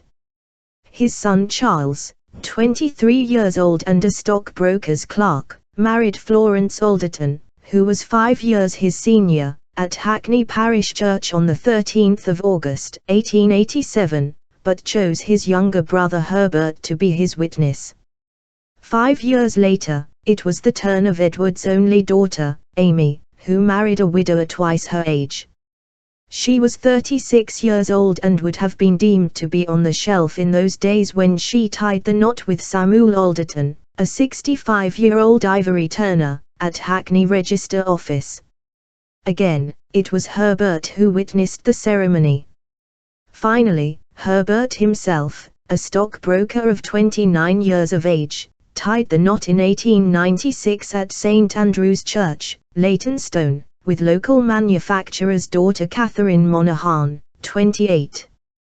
Edward and Charlotte must have been delighted that all their children were married, but they lived barely long enough to meet their grandchildren. On the 11th of August 1898, Edward died of apoplexy, in other words, following a sudden loss of consciousness, at home in Vicarage Road, Lytton, having suffered from chronic rheumatism. His son Frederick, Kate's great-great-grandfather, was at his bedside, so the family was certainly reconciled at his death. Less than 2 years later, on the 21st of July 1900, Charlotte died peacefully at home of natural causes, at the age of 75. Her daughter-in-law Emily, who was married to her second eldest son, William, another stockbroker's clerk, was holding her hand. After his mother's death, Frederick, 41 years old and a shipowner's clerk, moved into his parents' home in Vicarage Road with his wife Emily and their 2 children, Amy, 14, and Frederick, 11. Their third child, a son Wilfred, was born in 1905. Kate's great-grandfather Frederick Glassborough, a 24-year-old banker at the London and Westminster Bank, 5 feet 9 inches tall with brown hair and brown eyes, was conscripted into the Royal Navy as an ordinary seaman on the 12th of August 1914 and attached to Benbow Battalion 10 days later. The battalion formed part of the 1st Royal Naval Brigade in the Royal Naval Division, known as Winston's Little Army, and created when the Navy formed a division of surplus sailors to fight alongside the Army. Military records state that Frederick was one of 2,000 raw recruits to be sent to a training camp in Walmer, Kent. At most he had 2 days musketry training before being dispatched to Belgium to support the Belgian army in their defence of Antwerp, a cause close to Churchill's heart. Churchill himself was at the city's Hôtel de Ville, not far from the front line at Vieux-Dieu, on the 6th of October 1914. When he ordered the Naval Division to hold the line of forts forming the inner defences of the city. But while the Belgian troops manned the forts, the British were positioned in shallow, flooded trenches, with 500 yards of cleared land in front of them, making them perfect targets for German gunfire. After 2 days, Churchill gave the order to withdraw, but it failed to reach the division commander, Commodore Wilfred Henderson, and the brigade was bombarded by heavy shelling. In the confusion, some battalions withdrew by train. Others, including Benbow, were left stranded, without transport, unable to cross the bridge over the River Scheldt because it had been destroyed by the retreating Belgians, and unable to catch a train as the line had been cut by the Germans. In order to evade capture, Commodore Henderson decided to take his exhausted men across the border into Holland, which was neutral. Frederick was one of 545 men and officers from Benbow Battalion, led by Commander Fargus, to be interned by the Dutch at the English camp in the city of Groningen, after making it into the Netherlands. This proved to be his savior. Billeted in a purpose-built wooden hut in the place he and his fellow soldiers dubbed Timber Town, he was able to use a gym, recreation hall, library, classroom and post office. A football pavilion was converted into a bar, where the men could entertain visitors. They produced their own newspaper, had sports teams who played against local clubs, an orchestra and a theatre company named Timberland Follies, and they were even allowed out of camp on the strict condition they did not try to escape. 2 weeks after he and his men had been forced to flee to Holland, Commodore Henderson sent a letter to the Adjutant General of the Royal Marines, Sir William Nichols, describing the fiasco.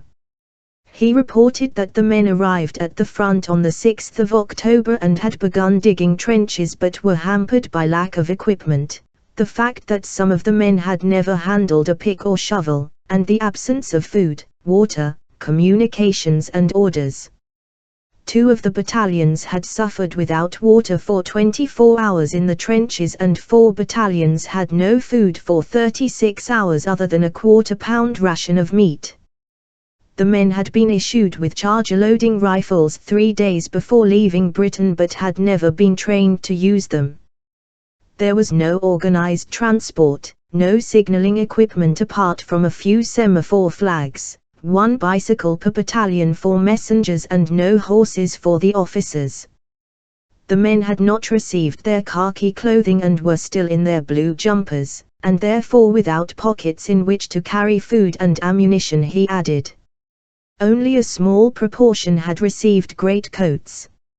And, the men, suffered very considerably from the cold. The absence of haversacks, mess tins and water bottles proved a great disadvantage. Frederick was granted leave from Holland on the 22nd of March 1917, which was extended until the 26th of May 1918. His file notes, appreciation for the excellent work done at Consulate General, Rotterdam. He arrived back in England on the 4th of March 1919 and was demobbed 6 days later, remaining with the 2nd Reserve Battalion. Frederick survived the war, but some of his cousins were not so fortunate. Herbert, a clerk and father of 2 from Leytonstone, who enlisted at the age of 36 on the 2nd of December 1915 as gunner number 86,318 in the Royal Garrison Artillery and was sent to France, was disciplined for neglect of duty at the end of the war. He was sentenced to 14 days field punishment number 2, and was shackled in irons for up to 2 hours a day, a penalty generally considered harsh and humiliating by the men. His record states, while on active service, neglect to the prejudice of good order and military discipline. Another cousin, James, who was a gunner in the Royal Horse Artillery, was only 21 years old when he was wounded in a mustard gas attack on the 6th of October 1917. He was treated at Bradford War Hospital and the injury affected the rest of his life. He was awarded a temporary pension on discharge because of his general weakness, having been categorized as 20% disabled. James's older brother Charles, a 24-year-old corporal in the 11th Australian Light Trench Mortar Battery, was killed on the 14th of March 1917, and is remembered with honor at the cemetery in Armentières where he is buried. After the end of the Great War, Frederick returned to his job as a manager with the London and Westminster Bank, where he met Constance Robison, a bank manager's daughter from Leytonstone. The couple, both 30, sealed their union on the 24th of June, 1920 at Holy Trinity Church, Marylebone, an Anglican church built by Sir John Soane. They shared a love of travelling, and when a job came up managing the bank's Valencia branch, Frederick was the first to volunteer. It was there that their son Maurice was born on the 16th of April, 1922. Nearly 2 years later, on the 5th of January, 1924, the family was completed with the birth of Kate's grandmother Valerie and her twin sister Mary. By then, Frederick was the sub-manager of the bank in Marseilles, on the southeast coast of France. It was an idyllic place in which to bring up children, but, as was traditional, Maurice was sent to prep school and public school in England. His second wife, Helen, remembers him telling her that the tour operator Thomas Cook used to make sure he arrived safely at his destination. He was sent off with a label with his name on it round his neck, she recalls. That wouldn't happen nowadays. On the 21st of December, 1932, when Valerie was just 8 years old, Frederick Sr. died at the age of 73 while his son and his family were visiting. Frederick suffered a brain hemorrhage at his home in Lismore Road, Herne Bay, Kent. His son was at his bedside. He left EIO to his 3 children, a reasonable sum in those days but not one that made their fortune.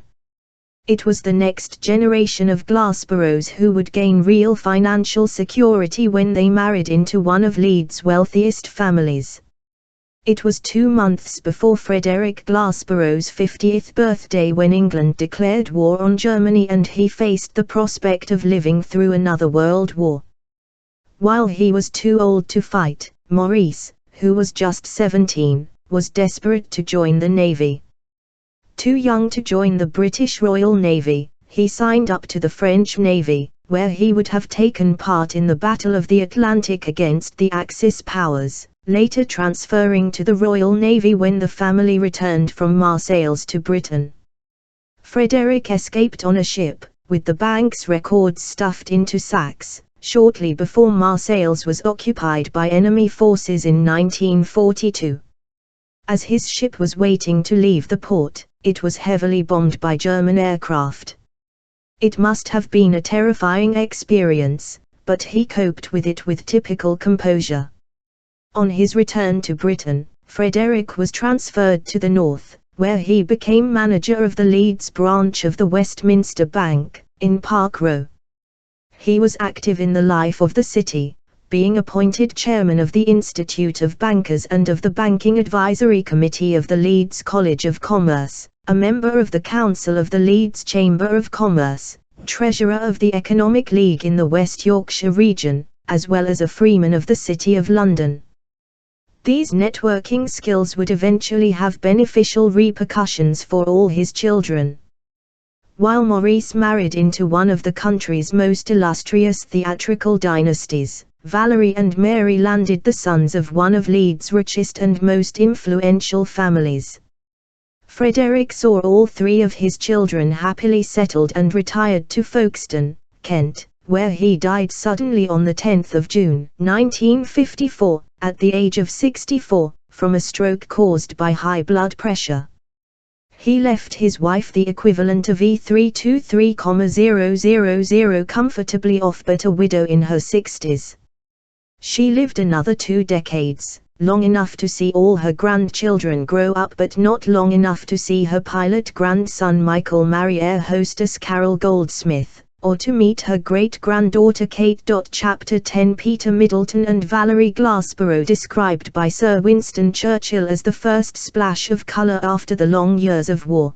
The wedding of Princess Elizabeth to the Duke of Edinburgh on the 20th of November, 1947 heralded a new age of peace and optimism for Britain in the aftermath of the conflict.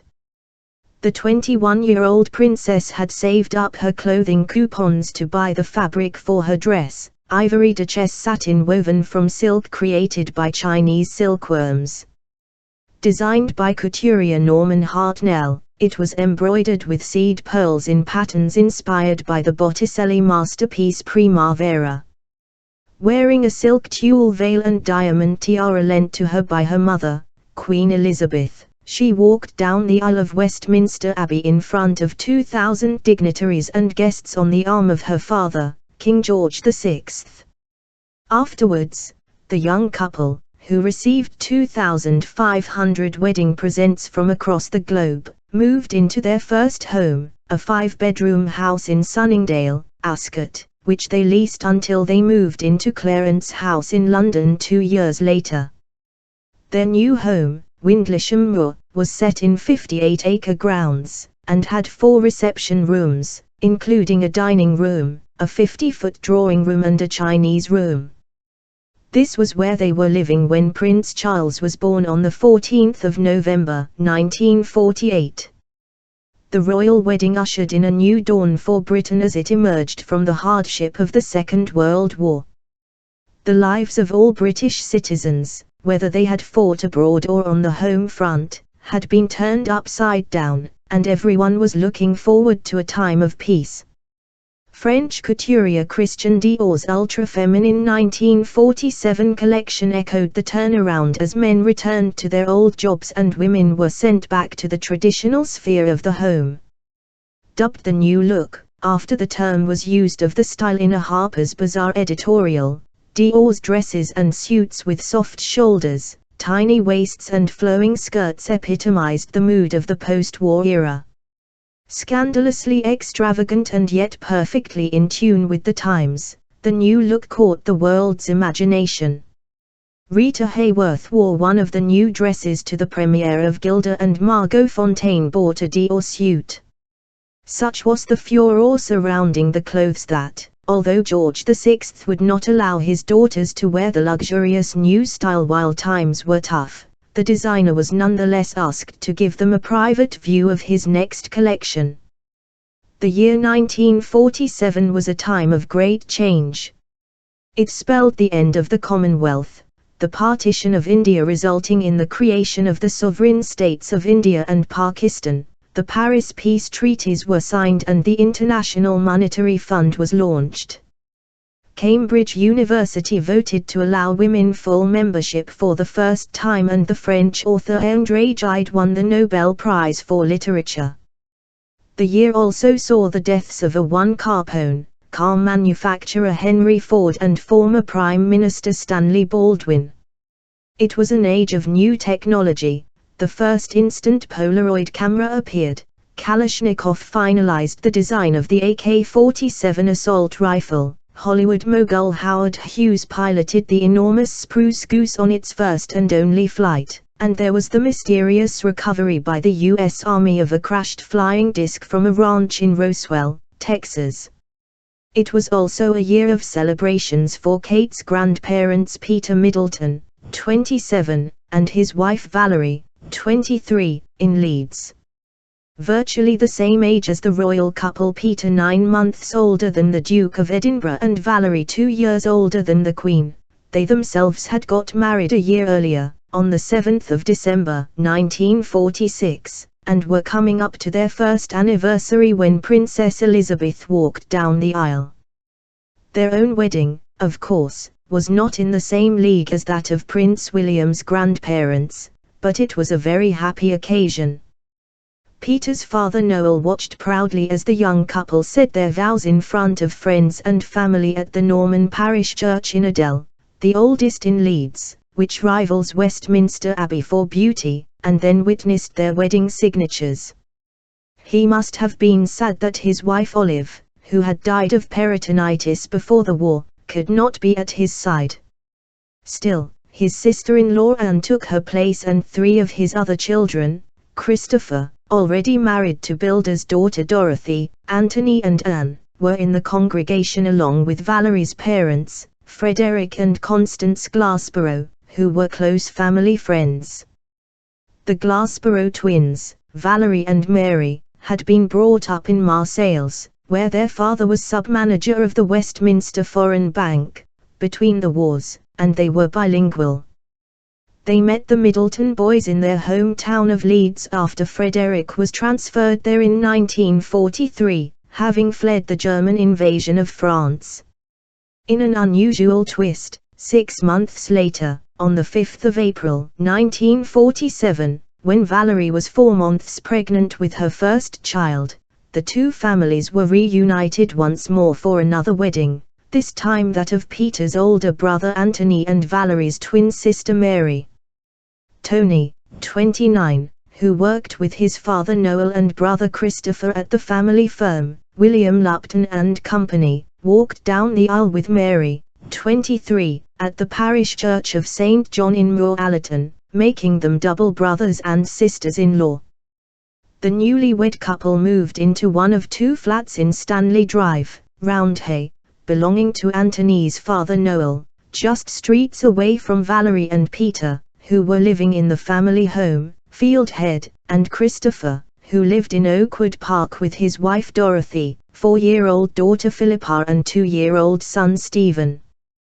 Their younger sister Margaret had moved down to London and was living a more bohemian and glamorous lifestyle in Carlisle Square, an exclusive enclave off the King's Road.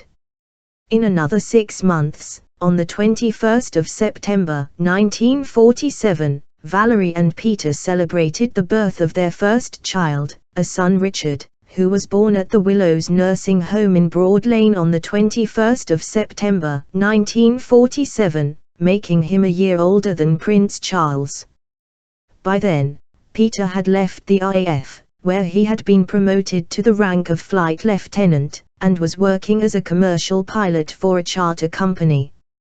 He and his young family continued to live at Fieldhead with his aging father while they searched for a home of their own. The Glassborough girls' older brother Maurice, 25, having come out of the Navy, was working temporarily as an asbestos manufacturer's representative.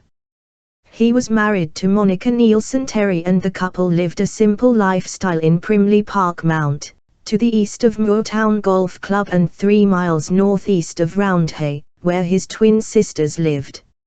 All 4 young families spent a lot of time together, especially after the birth of Maurice and Monica's daughter Matita at Chapel Allerton Nursing Home on the 12th of December 1947. She was just 3 months younger than her cousin Richard, and the 2 sisters-in-law must have appreciated each other's help and companionship. Monica Nielsen Terry was descended from the great theatrical dynasty of the day, which numbered John Gielgud among its members.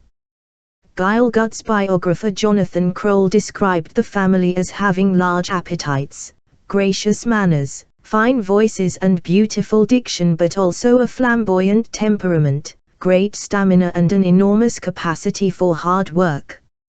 Monica's great-aunt was the legendary Shakespearean actress Dame Ellen Terry, who made her theatrical debut in front of Prince William's great-great-great-great-grandmother Queen Victoria at the age of 8, as Mamillius in The Winter's Tale, and was created a dame by his great-great-grandfather George V. A legend on the stage, she and actor Sir Henry Irving, with whom she worked for 23 years, transformed British theatre. Offstage, her personal life caused scandal after Victorian scandal. She married 3 times, was pursued by George Bernard Shaw and eloped with an architect, Edward Godwin, by whom she had 2 children, a daughter named Edith, and a son, Edward Gordon Craig, who was the lover of Isadora Duncan and father of her ill-fated daughter Deirdre, who drowned in the River Seine at the age of 7. Dame Ellen was the sister of Gielgud's grandmother Kate and Monica's grandfather Fred, a renowned actor-manager, making them second cousins. Monica's father was the esteemed actor Dennis Nielsen Terry, who died of double pneumonia at the age of 36, when she was just 10 years old. Her aunt was Phyllis Nielsen Terry, a successful stage actress who appeared in the film of John Osborne's play Look Back in Anger. Her sister Hazel, who had a role in Joseph Losey's acclaimed film The Servant, starring Dirk Bogarde, was married to actor Geoffrey Keane, who played Frederick Grey, the Minister of Defense, in 6 James Bond films.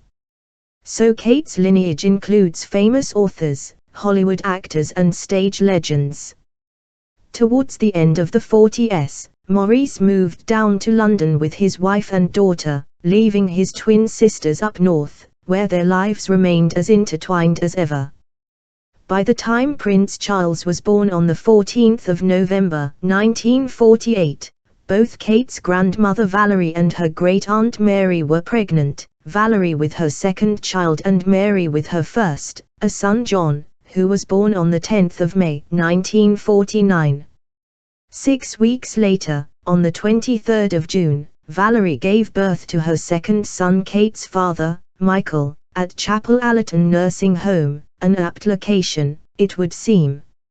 Although its name has since changed, the building would appear to be the same one that backs onto Hawk Hills, the house in Allerton Park where Michael's great-great-grandfather William lived a century beforehand. By this time, Valerie's husband Peter was a pilot instructor at the Air Service Training Flying School, living with his young family in King Lane, west of Moortown Golf Club, and thinking of leaving Leeds and moving south. His father Noel, the patriarch of the family, died suddenly of a heart attack on the 2nd of July, 1951, and shortly afterwards the family did move south. At just 30 years old, Peter had lost both his parents. Perhaps it was easier for him to leave his hometown behind when his father was no longer there. Peter landed a job as a pilot instructor at the recently formed British European Airways, which was based at Heathrow Airport and flew to destinations in Europe and North Africa. He became a highly respected pilot and instructor and worked there until being merged with the British Overseas Airways Corporation. In 1974, when he joined the newly created British Airways.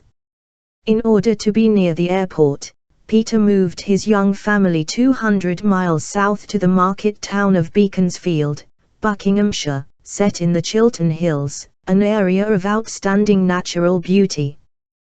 The young couple moved with their two sons, Richard, 4, and Michael, 2, to Silverthorne, a house in peaceful Grenfell Road, where homes now sell for around £1 million. It was there that they brought up their 4 children. Their third boy, Simon, was born on the 24th of August, 1952 in Beaconsfield, and their fourth, Nicholas, in nearby Chalfont St Giles on 11/1956. Between their births, the family had to cope with a sad loss when, on the 10th of June, 1954, Valerie's father Frederick suddenly died of a stroke at the age of 64. His wife Constance, and indeed the whole family, was devastated. There was also sad news on the business front. William Lupton and Company, the family firm that had been founded in 1773, the oldest company in Leeds, finally closed its doors in 1958, leaving Christopher and Tony without a job. The closure prompted Tony and his wife Mary to follow Peter and Valerie down south, the first generation of the Middleton family to leave behind their northern roots, with Christopher the only one of the siblings remaining in Leeds.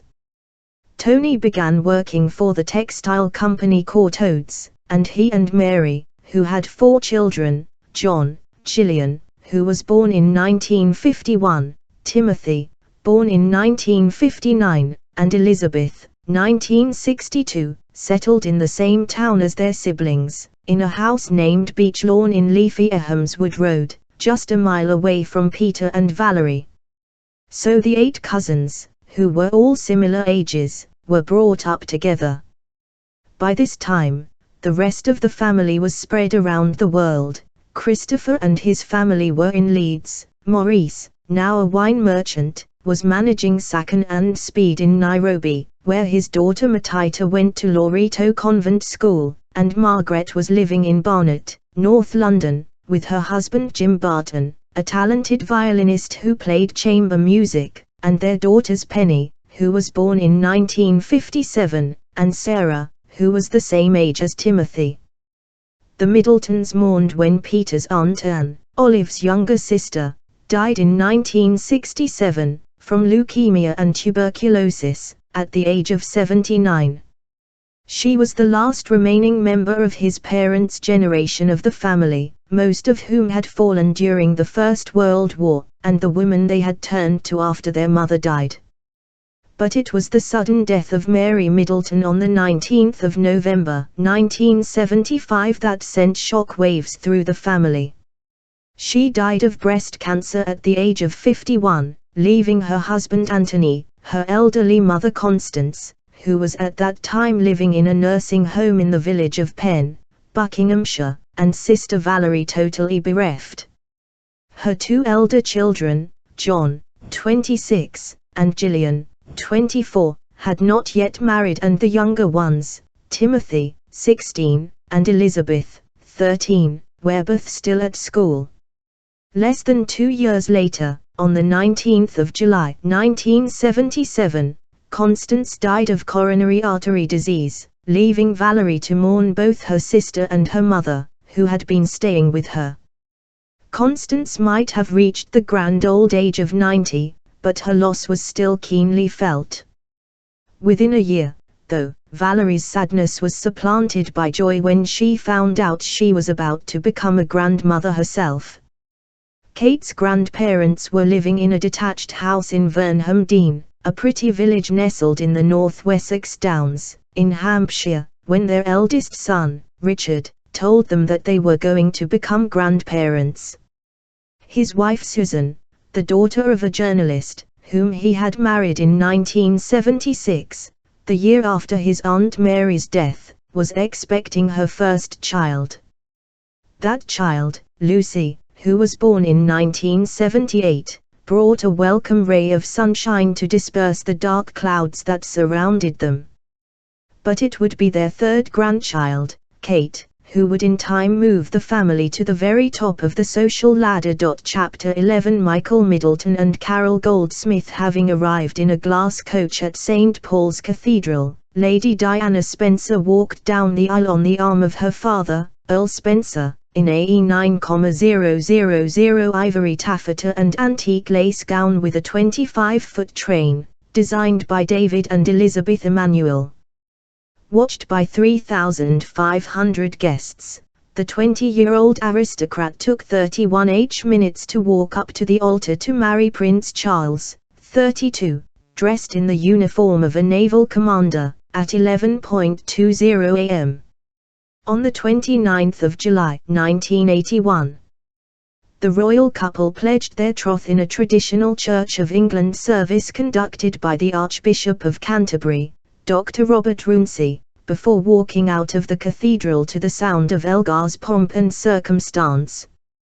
The streets were lined with 600,000 people, and another 750 million watched on television as Prince William's parents travelled back to Buckingham Palace in an open-topped landau, emerging on the balcony shortly afterwards for the long-awaited kiss. The marriage took place in a week when Shaking Stevens was riding high in the charts with Green Door, in the year Bucks Fizz won the Eurovision Song Contest with Making Your Mind Up. The film Chariots of Fire was pulling in vast audiences, and thousands had lined the streets to watch the first London Marathon. The royal wedding was welcomed by a Britain in the grip of a recession and reeling from a series of assassination attempts on world leaders, including America's new President Ronald Reagan, Pope John Paul XI and the Queen. Teenager Marcus Sargent fired 6 blank shots at the monarch from a starting revolver at that summer's Trooping of the Colour ceremony. Also that year, Peter Sutcliffe had been found guilty of the Yorkshire Ripper murders. Bobby Sands had died whilst on hunger strike in the Maze prison, and race riots had broken out in Brixton, Toxteth and Chapel Town. The country needed a reason to party. By the time Britain was celebrating its fairy tale wedding, Kate's parents Michael and Carol Middleton had been married for 13 months and were living in the village of Bradfield, 30 miles from Windsor in the Royal County of Berkshire. Although Michael was virtually the same age as Prince Charles, he is 7 months younger. His wife was 6 years older than Diana. Already expecting their first baby, the newlyweds could not have anticipated that their eldest child would one day marry into the royal family herself. Carol, a glamorous air stewardess, in her tailored blue jacket with a scarf around her neck, an A-line skirt and a pillbox hat, had met her future husband during the 70s when she was working at British Airways. The daughter of a working-class couple, Ronald and Dorothy Goldsmith, who had climbed up the social ladder through hard graft, she came from a humble background. Her looks, however, were far from ordinary. Carol wasn't a girl for makeup, remembers her cousin Anne Terry. She was a very natural girl who was happy in jeans and a sloppy jumper, more of a country girl. But she was very pretty. VS01 Our cousin Linda was the brains of the family, Carol was the beauty. In those days, working as an air hostess at British Airways, the national flag carrier formed in 1974 when B merged with BOAC, was a coveted job. Kim Sullivan, daughter of Carol's cousin Pat Tomlinson, worked with Carol at Terminal 1. British Airways was very exciting in those days, she says. It was on the cusp when flying was for a privileged few with money but was opening up to the masses. It was a good job, there were lots of good-looking young people there and it felt like you belonged to a large club. It had a feeling of being glamorous, a bit like in the Leonardo DiCaprio film Catch Me If You Can. Carol soon attracted the attention of Michael, a flight dispatcher at the new company. He became her first serious boyfriend. Staunchly middle class, Michael was able to trace his lineage back through his blue-blooded grandmother Olive Lupton to the 17th century aristocrat Sir Thomas Fairfax. It was a match made in heaven as far as Carol's mother Dorothy was concerned. Carol had one or two like anybody else, but nothing serious, says Anne. Mike was her first proper love. He came from a good family and was very quiet and unassuming. In those days, when she was young, Carol was unassuming too. They seemed right together. They were good for one another. Dorothy was very happy about it. I think it was all her dreams come true. She would die to be alive today to see what's going on. Michael had followed in the footsteps of his father Peter, a pilot instructor at British European Airlines, in the hope of flying high, but he switched from pilot training to ground crew. He did 6 months training in which he learned how to use the computer system, before undertaking on-the-job training. By the time he met Carol, he was responsible for coordinating aircraft between arrival and departure, and at the same grade as a captain the job entailed working both in the terminal and airside, managing the loading of cargo and luggage, working out how much fuel was needed, dealing with awkward passengers, authorizing takeoff and ensuring aircraft were away on schedule. One of around 130 dispatchers, earning the equivalent of about E35,000 today, he was quite a catch in his blue uniform, with its brass buttons, red hat and 4 gold stripes to denote his rank. Colleague Dave Gunner, who joined B in 1960, remembers both Michael and his father Peter and describes them as being very different personalities. Peter was a captain and I was a lowly dispatcher, he says. I met him on several occasions and he came across as very autocratic and aloof. He seemed disdainful of us and didn't talk to us. I think Mike joined as a graduate trainee. He was quite young when he came to us. I was surprised when I met him because he was so pleasant. He was quite a high-flying bloke, but he was disenchanted because he had to work with us plebs on the ground, jokes Dave. But everyone on the ground aspired to be a dispatcher. It was still a management grade job. My last memory of him is from when I went to Malta in 1975. He dispatched our Trident III aircraft and he blocked off the forward Pullman seats for our family.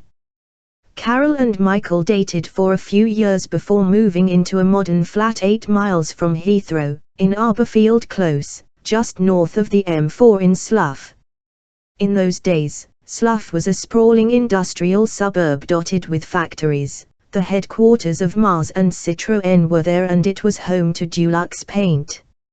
It was not the ideal place to bring up a young family, so the couple started looking for a home in the countryside, eventually settling on the tiny red brick village of Bradfield Southend. 8 months after moving into their new home, on the 21st of June, 1980, the couple got married 27 miles down the road at the parish church of St James the Less in the village of Dorney on the banks of the River Thames in Buckinghamshire. Not, naturally, as grand as St Paul's, St James the Less was nonetheless an idyllic venue for the marriage of the woman who was to become Prince William's mother-in-law. The church is picturesque and typically English. Large parts of the building date from the 12th century, and it is decorated with restored medieval paintings. Carol, 25, arrived in a horse and carriage with her father Ronald, then 49 years old, who walked her down the aisle. Her proud mother Dorothy, 44, sat on the left in the front row. Across the aisle were Michael's parents Valerie, 56, and Peter, 59. Who was a witness. Ronald's sister Joyce and Carol's cousin Anne were her only relatives to be invited to the wedding apart from immediate family. Carol had everything that it was possible to have, Anne recalls. A white dress, 4 bridesmaids and lovely flowers. They even had a horse and carriage. Affenvaarts, they had. Their reception at a local manor house. There was a big posh dinner and a band. They went abroad on honeymoon, I can't remember where. You wouldn't have expected them to have done anything else. It was Carol's marriage to Michael that made a reality her family's aspirations for her and moved her up the social ladder. Although his family was not in Debrett's or Who's Who, or on the Sunday Times rich list, they were more educated and affluent than her own. A totally different affair to her parents' wedding. The reception had been held in the local pub, with Dorothy borrowing a going-away outfit. Carol's big day was fit for a princess. Catherine Elizabeth Middleton was born, with a mop of dark hair, at the Royal Berkshire Hospital in Reading on the 9th of January, 1982, 5 months before Princess Diana gave birth to Kate's future husband Prince William.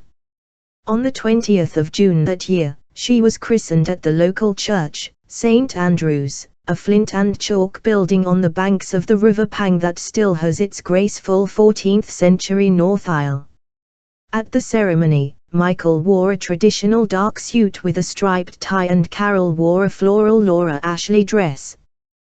The christening was somewhere posh as well, remembers Anne.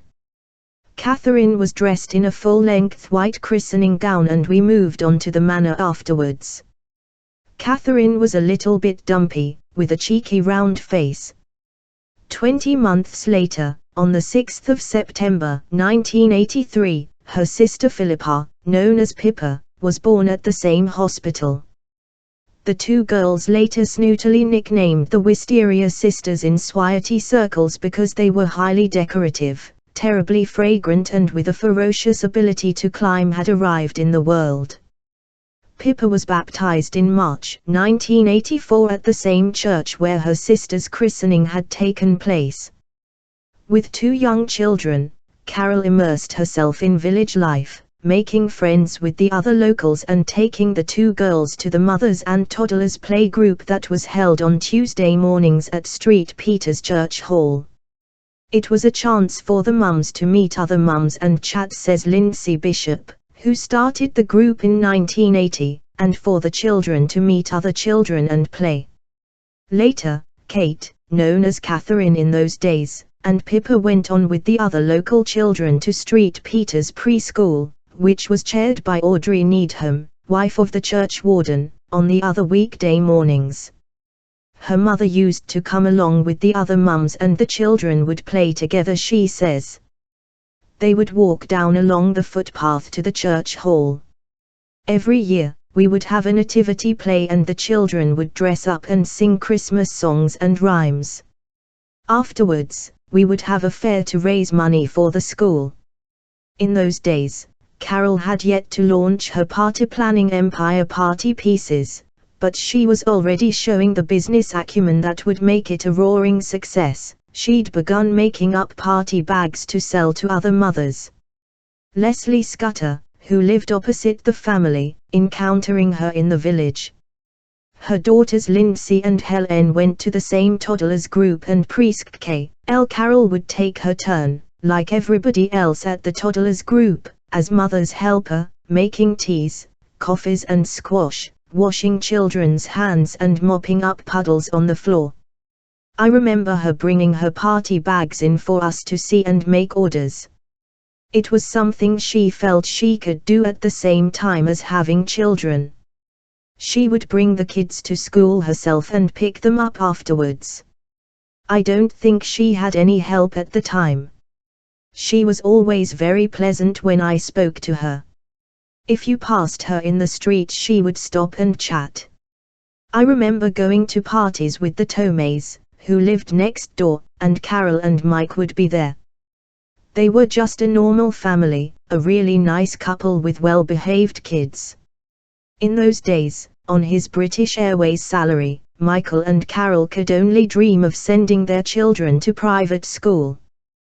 When Kate was 4, at the start of the autumn term in 1986, she started at the local village school, Bradfield Church of England Primary School, which was next door to the Middletons' home. Pippa followed 2 years later. The school was a hub of the community and both girls thrived, visiting friends for tea and playing in each other's gardens.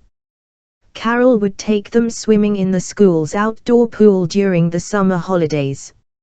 Lindsay Reeves, a fellow pupil, remembers how keen the school was on sport, a subject at which Kate excelled. We had a school field where we played rounders and athletics, she says. The outdoor pool was really cold. We also did our cycling proficiency test. Shortly after Kate's 5th birthday, there was a new addition to the family. James was born on the 15th of April, 1987 at the Royal Berkshire Hospital. He remembers an idyllic childhood, playing with his elder sisters, baking cakes and sliding down the stairs on a tray.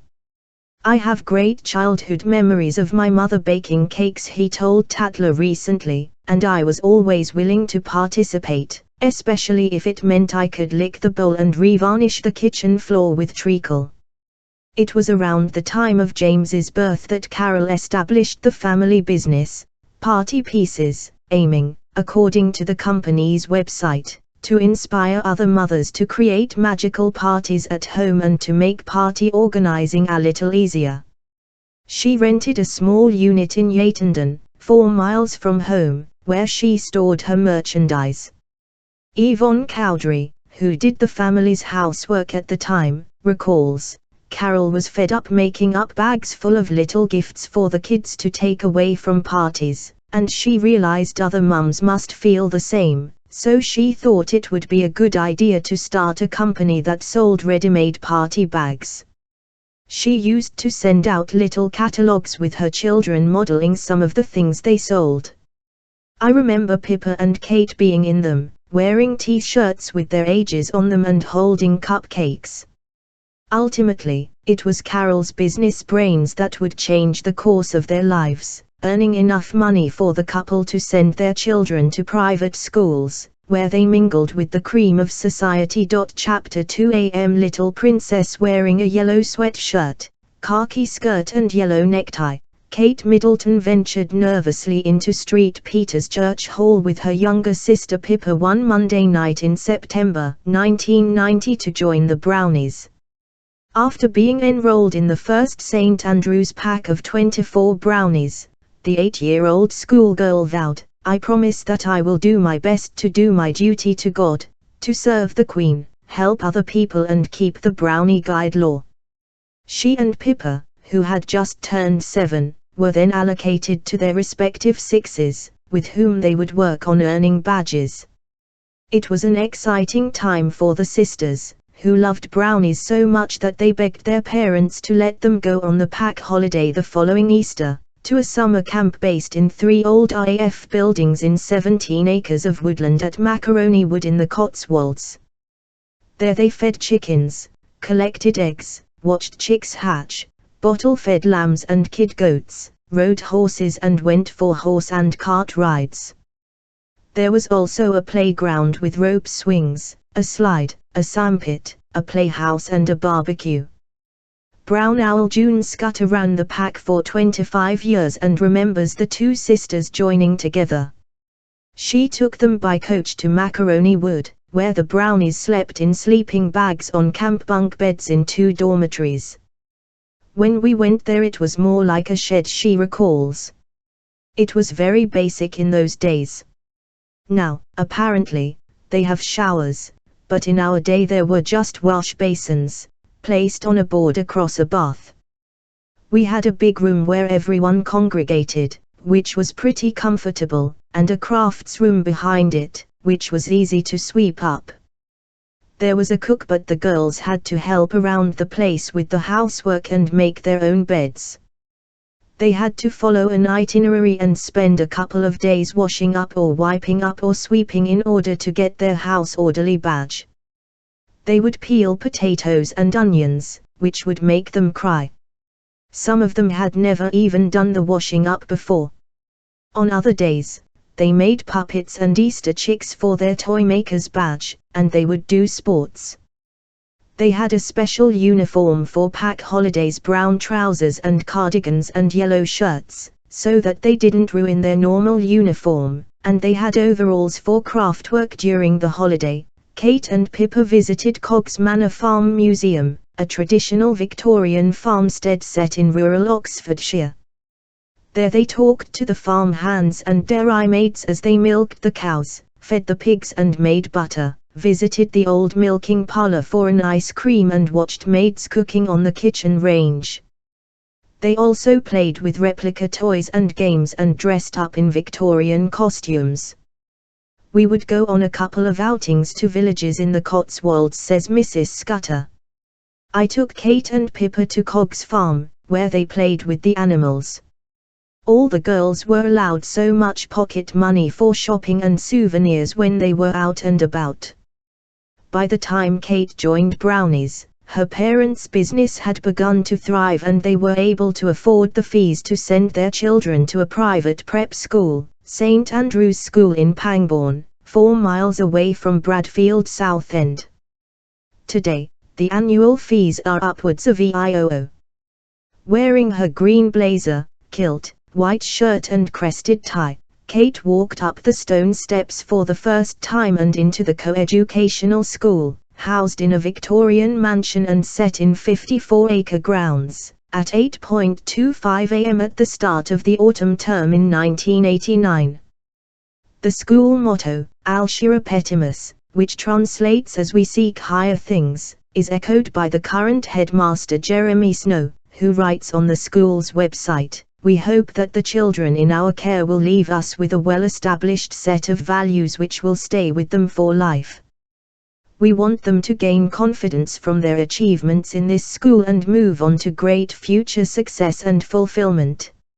It was at St Andrews that Kate, a gangly 7-year-old, first showed the promise that would attract a prince. Above average height, she excelled at sport, winning swimming races and playing goal defense in netball. She was a natural athlete, gaining the school record in her age group for high jump and spending many Saturdays playing sport, netball and hockey during the winter, tennis and rounders in the summer, and basketball, volleyball and badminton whenever the opportunity arose. There were also skiing trips during the holidays. Sport is an interest that she has in common with William, who is a keen rugby player and footballer and enjoys water polo. Kate was very sporty, remembers former pupil Samantha Garland, who was in her year. I don't think there was a sport she couldn't turn her hand to. She was very good at the high jump.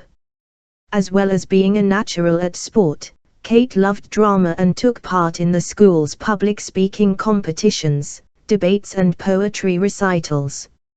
She was involved in many of the school pantomimes and plays. They staged 3 productions each year, and did drama workshops during the summer holidays.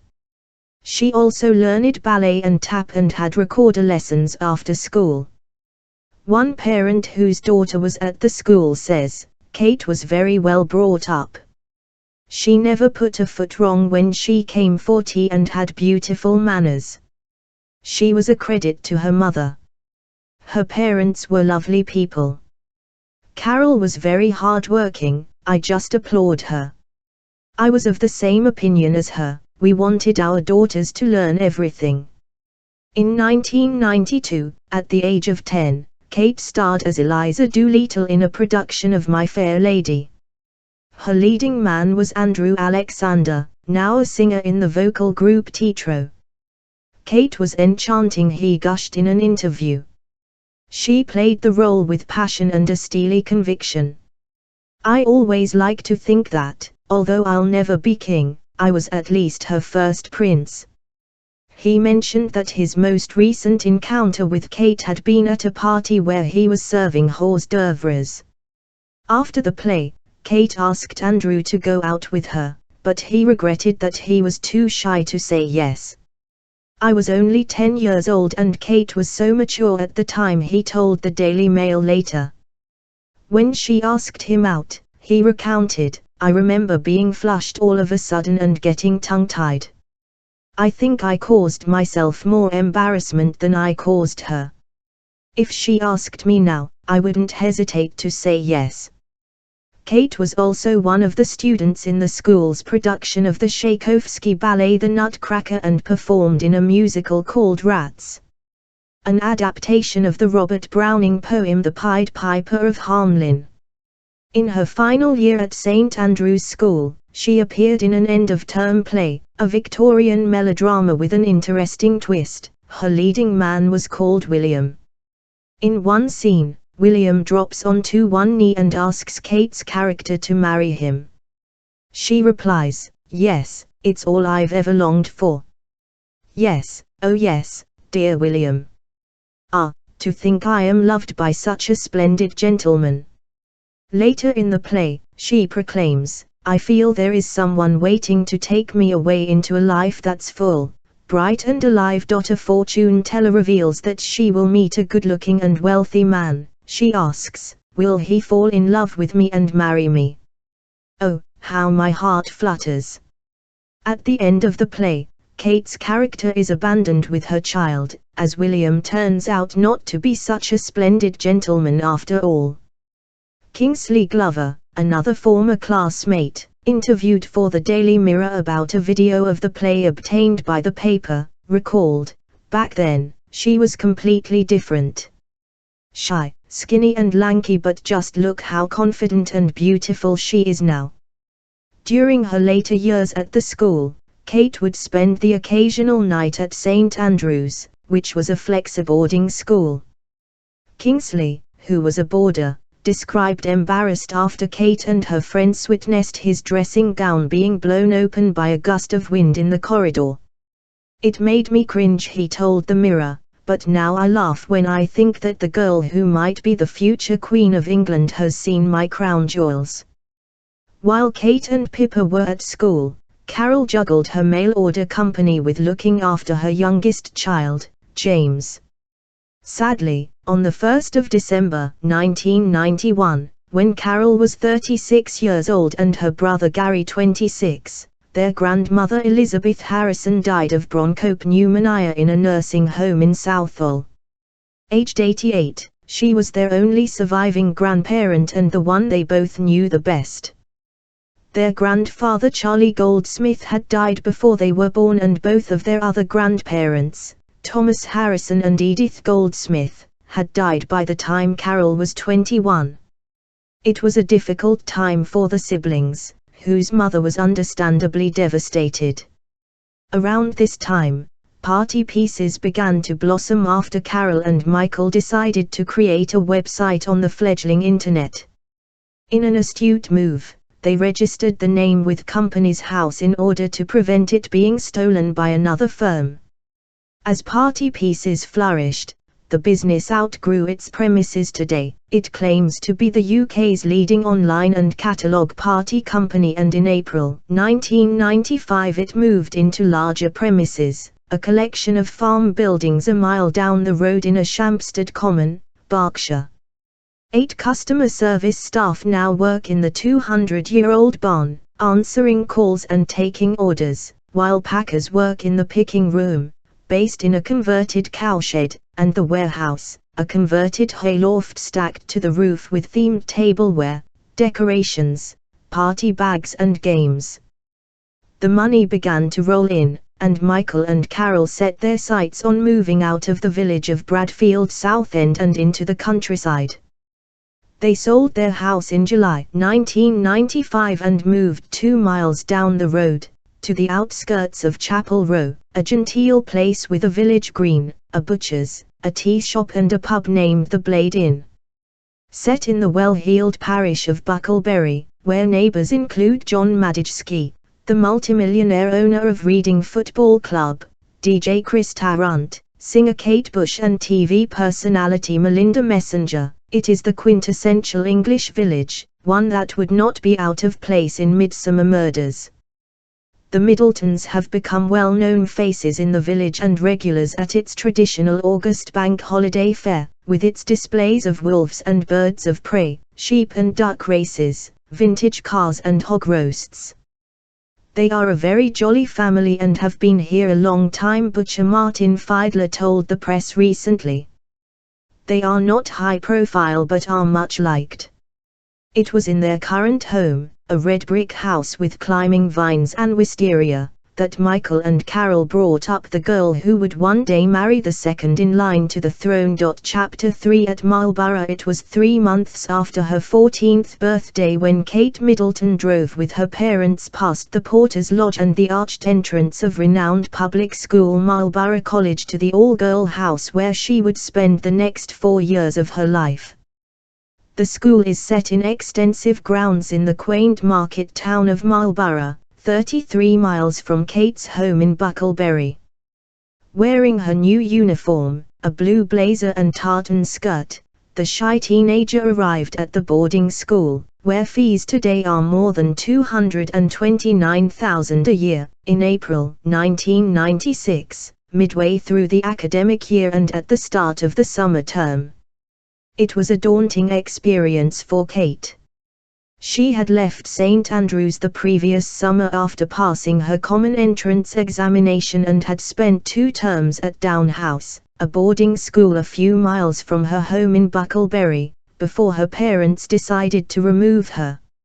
Now the retiring schoolgirl was once again facing with trepidation the prospect of starting a new school, her 4th in a decade.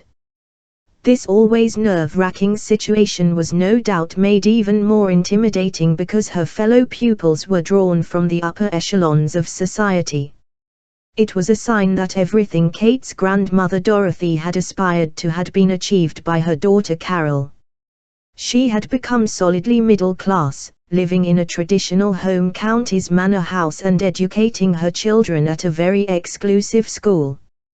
Carol's aspirations would prove to be the making of her daughter. Kate may have felt out of her depth when she joined Marlborough, but within a decade she had blossomed into a confident young woman, taking the world in her stride and dating the next but one in line to the throne. Marlborough College, which has the motto Deus that incrementum God giveth the increase, or God gives growth, from 1 Corinthians 3:6, was founded in 1843 for the sons of Church of England clergymen, and within a few decades it had become one of the country's leading boys' public schools.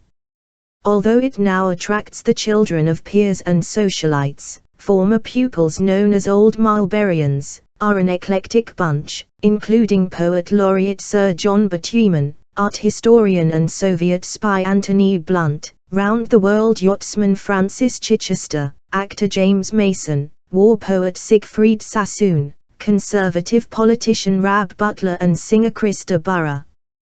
Built beside the Marlborough Mound, an ancient man-made knoll thought once to have formed part of a Norman motte and bailey castle. The college is centered round a courtyard dominated by a Victorian Gothic chapel with stained glass windows by William Morris.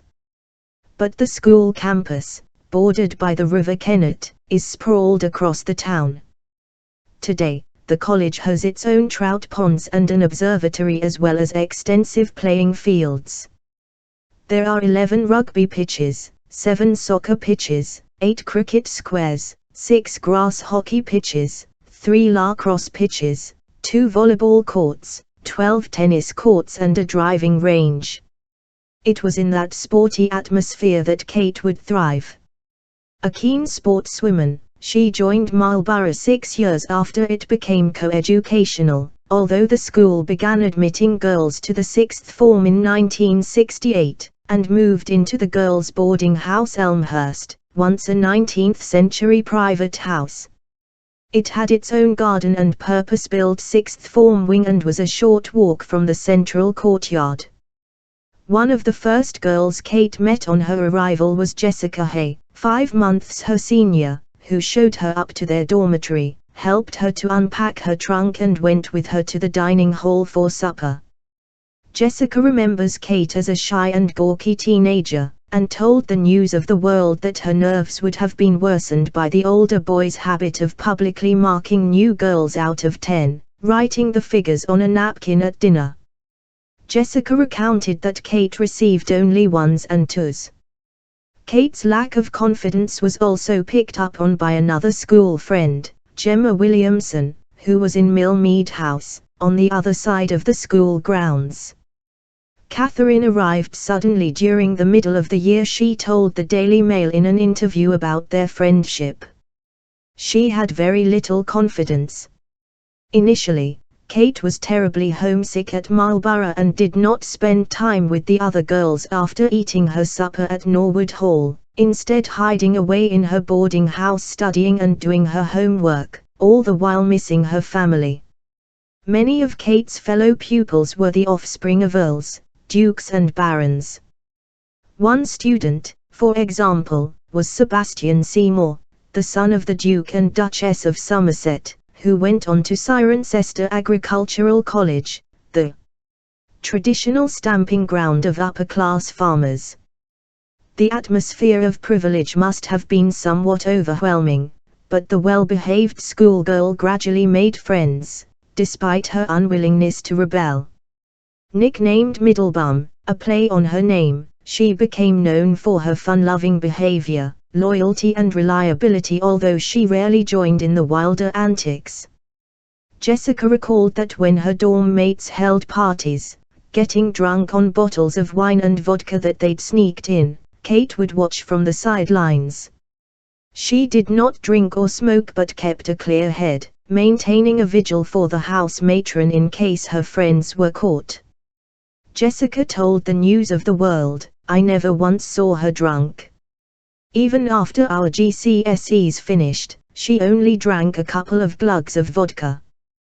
Kate's confidence would have been boosted in 1997 when her sister Pippa arrived at the school, but instead of rebelling and exploring ways to break the rules, she concentrated on studying for her 11 subjects. Catherine Sillery, who was in her biology set, remembers, "Catherine was always really sweet and lovely. She treated everybody alike. She was a good girl and quite preppy, she always did the right thing, and she was very, very sporty. I wouldn't say she was the brightest button, but she was very hard-working. I don't think you would find anyone to say a bad word about her."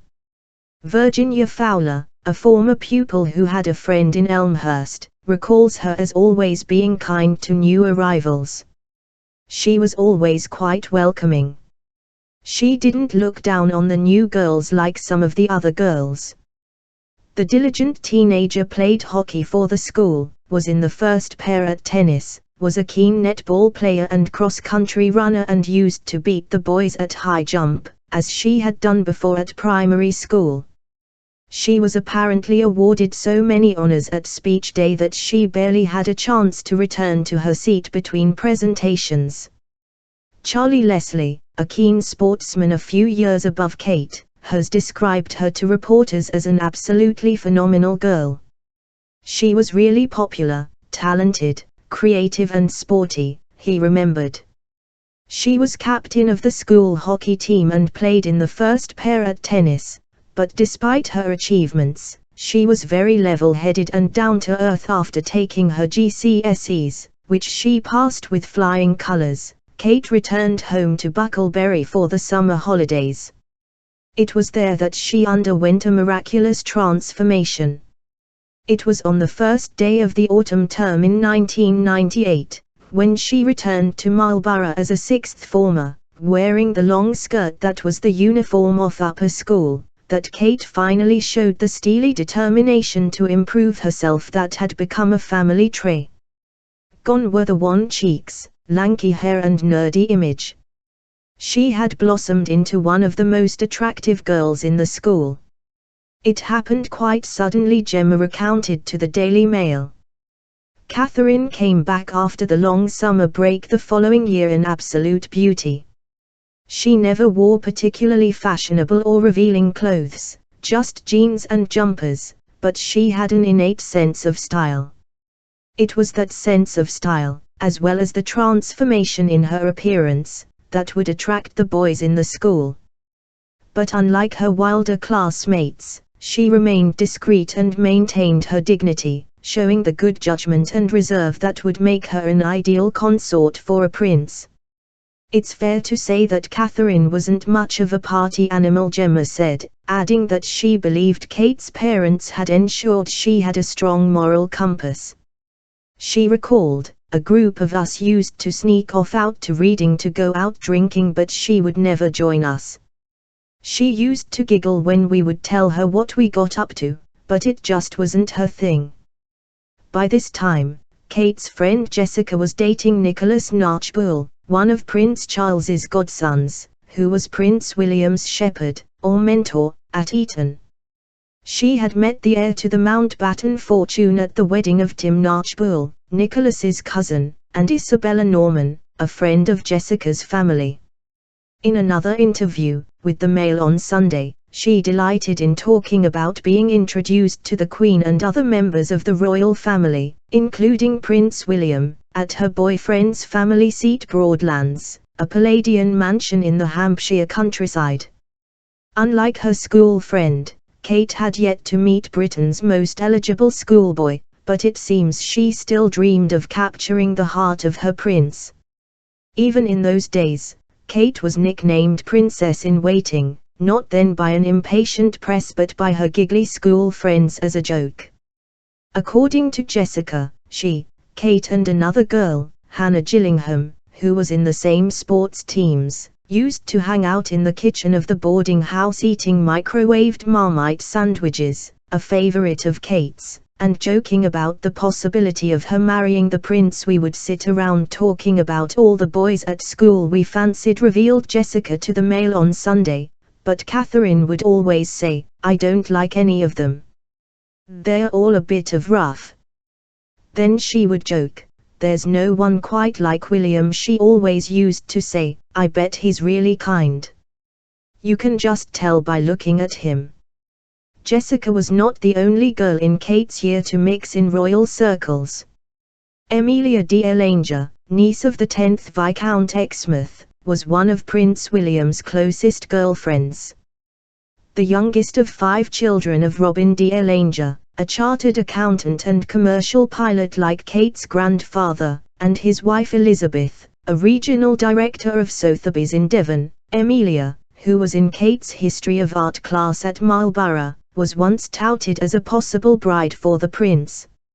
In the summer holidays after the lower 6th, she was invited by William on a 10-day cruise, hosted by Prince Charles and Camilla Parker Bowles, aboard a 400-feet luxury yacht, the Alexander, owned by the billionaire Greek shipping TYCCML John Latsey.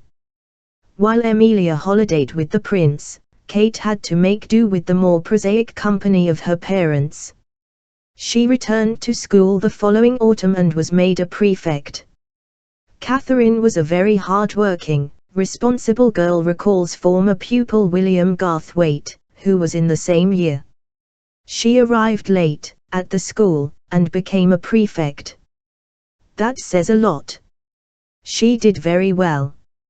Like most teenagers, the girls at Marlborough would spend hours gossiping about the opposite sex. But while some of the other girls lost their virginity, Kate was apparently made of sterner stuff. She is very good-looking and a lot of the boys liked her, Jessica remembered in the Mail on Sunday, but it just used to go over her head. She wasn't really interested and she had very high morals. I got the distinct impression that Catherine wanted to save herself for someone special, Gemma told the Mail. It was quite an old-fashioned approach. Not that anyone ever said anything to her, though she was such a genuinely nice person that all the girls liked her as much as the boys. Although Kate stood out from the crowd as being a model of propriety, she reportedly had several admirers at school, with whom she may or may not have been romantically involved. One of the names in the frame was Charlie von Moll, whom former pupils describe as the school legend. He was 2 years above Kate and shared her passion for sport. He was in the first rugby team.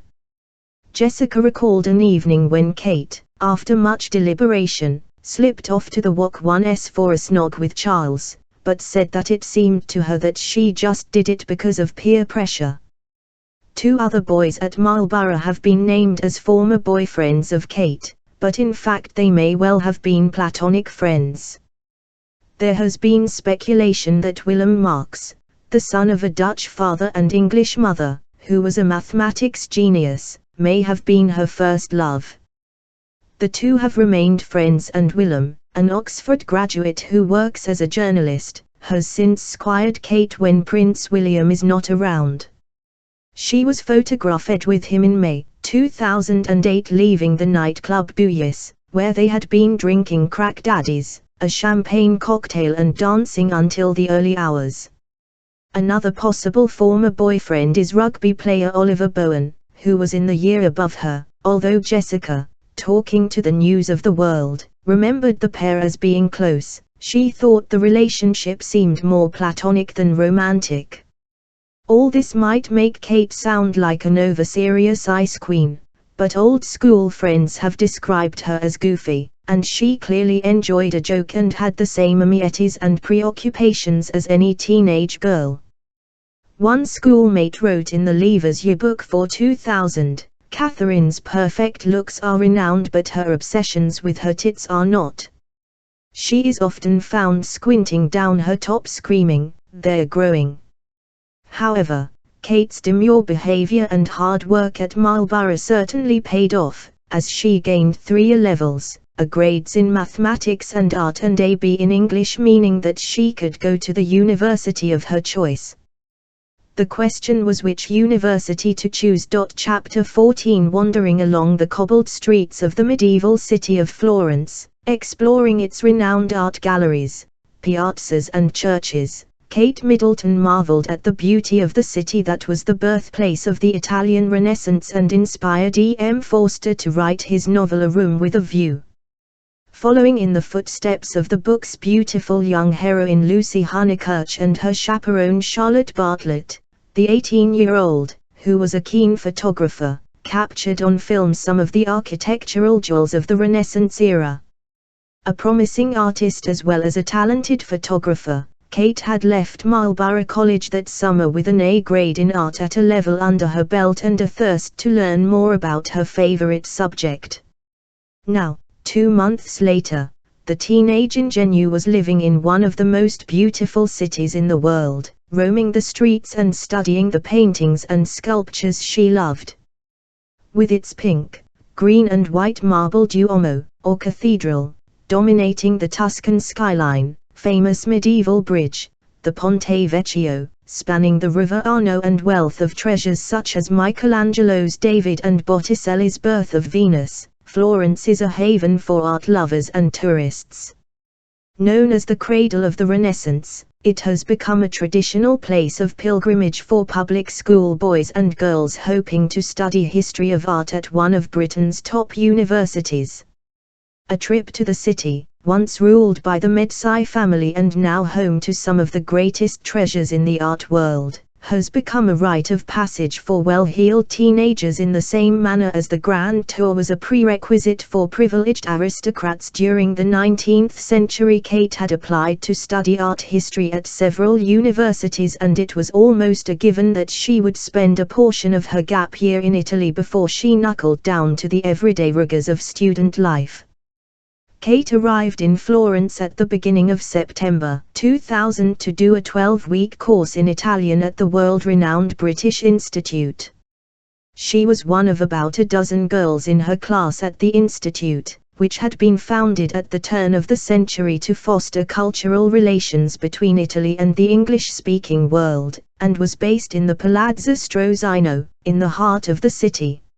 More than 5,500 miles away, on the other side of the world, Prince William was spending a month working on a scientific and ecological research program, the Shoals of Capricorn Project, for the Royal Geographical Society on the tiny island of Rodrigues, 400 miles northeast of Mauritius in the Indian Ocean.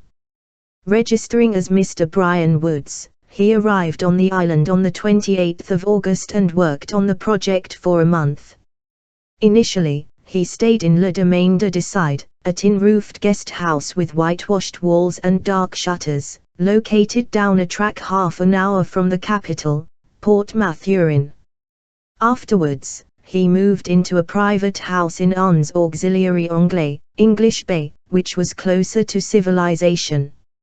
Like Kate, he had received his A-level results, an A in Geography, a B in History of Art and a C in Biology, on the 17th of August, when Prince Charles had sent his first ever email to pass them on to his son, who was on an army survival exercise deep in the Belize jungle.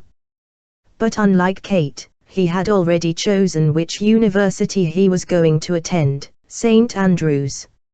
A fellow student at the British Institute remembers that when Kate arrived in Florence she had not decided where she would be studying. She hadn't confirmed where she was going, she says. She certainly wasn't going to St. Andrews at that point. It was a formative time for Kate, on the cusp of adulthood. Although she had already been away from home at boarding school, it was the first time she had lived independently from her parents. Having not yet developed the fashion sense that has more recently seen her compared to the late Princess Diana, she looked much like a typical Sloane Ranger, with her long curly hair, Ralph Lauren shirts and V-neck jumpers. Her only concession to student style was the ethnic jewelry she wore. On arriving in the city, Kate began sharing a flat with a number of different girls, including the singer Chris Rea's niece Alice Vivataker. They lived above an Italian delicatessen on the top floor of a traditional stone building that had been converted into several flats, reached by a stone staircase. The flat was in a tiny street between Piazza degli Strozzi and Piazza della Repubblica, within walking distance of the Institute. Over the next 3 months, Kate would immerse herself in the life of a student in Italy, shopping for delicacies at the covered food market opposite the historic San Lorenzo Church, which houses the Medsai family vault, and meeting friends in quaint cafes and lively bars. It was in one of these bars, the trendy Antico Café del Moro, known as the Art Bar or Café des Artistes, that rumors about the possibility of Prince William spending time in the Tuscan capital after leaving Rodrigues first reached British students in Italy. Prince Charles had lunched at Highgrove with the mayor of Florence, inadvertently sparking rumors that his son would soon be joining 7 other old Etonians on the prestigious E5,000 John Hall pre-university course in Venice, Florence and Rome. It was only when William flew out to the remote Chilean mountains of Patagonia on the 1st of October, to embark on 7 weeks voluntary work with the charity Raleigh International that the rumors were dispelled.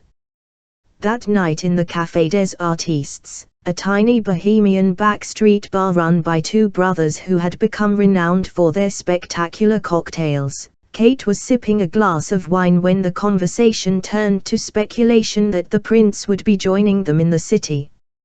Despite the crush on the prince that Kate supposedly had at Marlborough, friends say that she seemed bliss about the news. It transpires that she had set her sights on a more attainable target, an old Marlburian called Harry, who was studying in Florence on the John Hall course. One student who met Kate during her gap year reported that by the time she arrived in Florence, Harry had surpassed William in her affections. The only time I ever remember her talking about William was when we found out that he was coming over to study in Florence, the unnamed friend reported. We would speculate about hanging out with him, but to be honest, Kate never really showed any interest in him, or talked about him that much. She certainly wasn't going to St. Andrews with the intention to snare him or anything like that. In fact, she was more hung up on a guy called Harry. They had been seeing each other, but he messed her around quite a bit and strung her along. Although during her time in the city Kate attracted a great deal of attention from Italian men, notorious for chatting up British girls, she steered clear of any romantic entanglements, maintaining the modesty for which she had become known at Marlborough. We were all pretty well-behaved girls, a friend remembers. She was rather shy around boys. She never seemed really comfortable with the attention. She would get embarrassed if they approached, while some of the other students took advantage of their newfound freedom, dating boys, drinking heavily and experimenting with drugs. Kate gained a reputation amongst the other students as a demure English rose. Kate would like a glass of wine, and always had a few glasses with dinner, but she couldn't really handle her drink, one fellow student recalled in an interview with the Mail on Sunday. She would get giggly and silly after a few glasses, so then she would stop. She was never interested in getting really drunk or letting herself lose control. While others were doing drugs around her, she wouldn't be judgmental. In fact, she was quite interested in what they did to you. It was simply that she did not want to try them. I never saw her smoke either. When Kate was halfway through her course, her devoted parents, Michael and Carol, flew over to the city for a long weekend, staying in a nearby hotel. But while her father melted into the crowd, a trait his daughter appears to have inherited, Carol made much more of an impression. Kate was never someone who sought the limelight, one fellow student recalled in the Mail on Sunday. She was sociable and fun, but a bit of a wallflower. She went on to say, her mother was very different to Kate. I think Kate very much takes after her dad. Towards the end of the course, before she returned home for Christmas, Kate attended a fashion show held by the American Johns Hopkins University. While the other students reveled in the opportunity to drink themselves into oblivion, Kate nursed one glass of wine all night. It was held in a small club and everyone sat on the floor on cushions, her friend reported in the Mail on Sunday. It was quite a drunken affair, with everyone downing shots, cocktails and all sorts of concoctions. This was a typical example of when Kate made a glass of wine last the whole evening. It was clearly most people's intention to get hammered, but not Kate's. She didn't like getting out of control, but this didn't mean she wasn't sociable. She would mingle and she loved to dance. Over the next 8 months, Kate did some more traveling. Some reports indicate that she had been in Chile during her gap year, although when or what she was doing there is not known, and nor is whether this was definitely the case. She did go on a summer holiday with her family, to Barbados, staying at the exclusive Sandpiper Hotel in Holytown, halfway along the west coast of the island. The hotel, which has its own sandy beach, is surrounded by lush gardens brimming with tropical flowers, where Kate spent many hours sunbathing and reading. They went to Barbados on holiday pretty much every summer, a friend reported, but interestingly they would go at the beginning of the season, the end of July or the beginning of August, which is when it is cheaper. The seriously wealthy do not go at that time of year, they tend to go around Christmas. It may have been to Barbados that Kate went on holiday with Ian Henry. That summer, Kate, who loved sailing, had crewed a yacht around the Solent. It was while she was in Southampton that she met fellow deckhand Ian, from Taunton in Somerset, with whom one tabloid claimed she had conducted a brief romance, going on a secret holiday to the Caribbean. "We are very good friends," he admitted to the Daily Mirror after news of her relationship with Prince William broke, "but I have not spoken to her for a while. We met a couple of years ago through sailing. I was crewing on a boat at Southampton and Kate was on another. Occasionally, we would sail together. She is a fun girl. I would call her bubbly, outgoing and down to earth. I did not know that she and William were an item. She is very reserved and does not like being in the spotlight." After their summer romance, the two were headed in different directions, Ian to Oxford and Kate to St Andrews. It was there that she would meet her Prince. Chapter 5 AM Catwalk queen wearing a sheer black lace dress over a black bandeau bra and black knickers. Kate Middleton sashayed down the catwalk in the university town of St Andrews in Fife, revealing her lissom figure. Under the watchful gaze of Prince William, who paid £200 for a front row VIP seat, the 20-year-old brunette, towards the end of her first year at university, was taking part in a charity fashion show sponsored by the designer Yves Saint Laurent. The annual Don't Walk show proved to be a turning point in the life of the English Rose, who had arrived at Scotland's oldest seat of learning the previous autumn. Now, just 7 months later, she found herself in the prince's inner circle and had attracted the attention of the most eligible bachelor in the Western world. "I was over the moon when Kate first wore my dress on the catwalk because she has got a fabulous figure and she looked absolutely brilliant in it," said designer Charlotte Todd, a fashion and textiles graduate. Speaking after it had been confirmed that Kate and William were an item, she added, "It is fantastic to think that one of my designs has been modeled by a woman who might one day become the Queen." Set in the tiny seaside town of St Andrews on the east coast of Scotland, once the ecclesiastical capital of Scotland and now renowned as the home of golf, the University of St Andrews is overlooked by the ruins of an 11th-century cathedral tower and of St Andrews Castle. Founded in 1413, it is the oldest university in Scotland and one of the most prestigious in the British Isles, consistently achieving high rankings in the Sunday Times University Guide. Boasting alumni such as King James XI of Scotland, Nobel Prize winner Sir James Black, Edward Jenner, who discovered the smallpox vaccine, First Minister of Scotland Alex Salmond and novelist Fay Weldon, it is a university favoured by bright, affluent students. The town is overrun by students, who make up a third of its population, wandering around the town on foot, cycling between lectures or frequenting its many pubs and bars, often wearing the distinctive red undergraduate gowns. Prominent in the town's newsagents is the student paper The Saint, one of only 4 in Britain to retain its independence from both the Students' Union and the university. The Saint had contributed to the university's growing reputation for a wild social life when it conducted a survey, picked up by the national press, revealing that students had very active sex lives and had been known to make love in the laundry in their halls of residence and even in the ruined cathedral.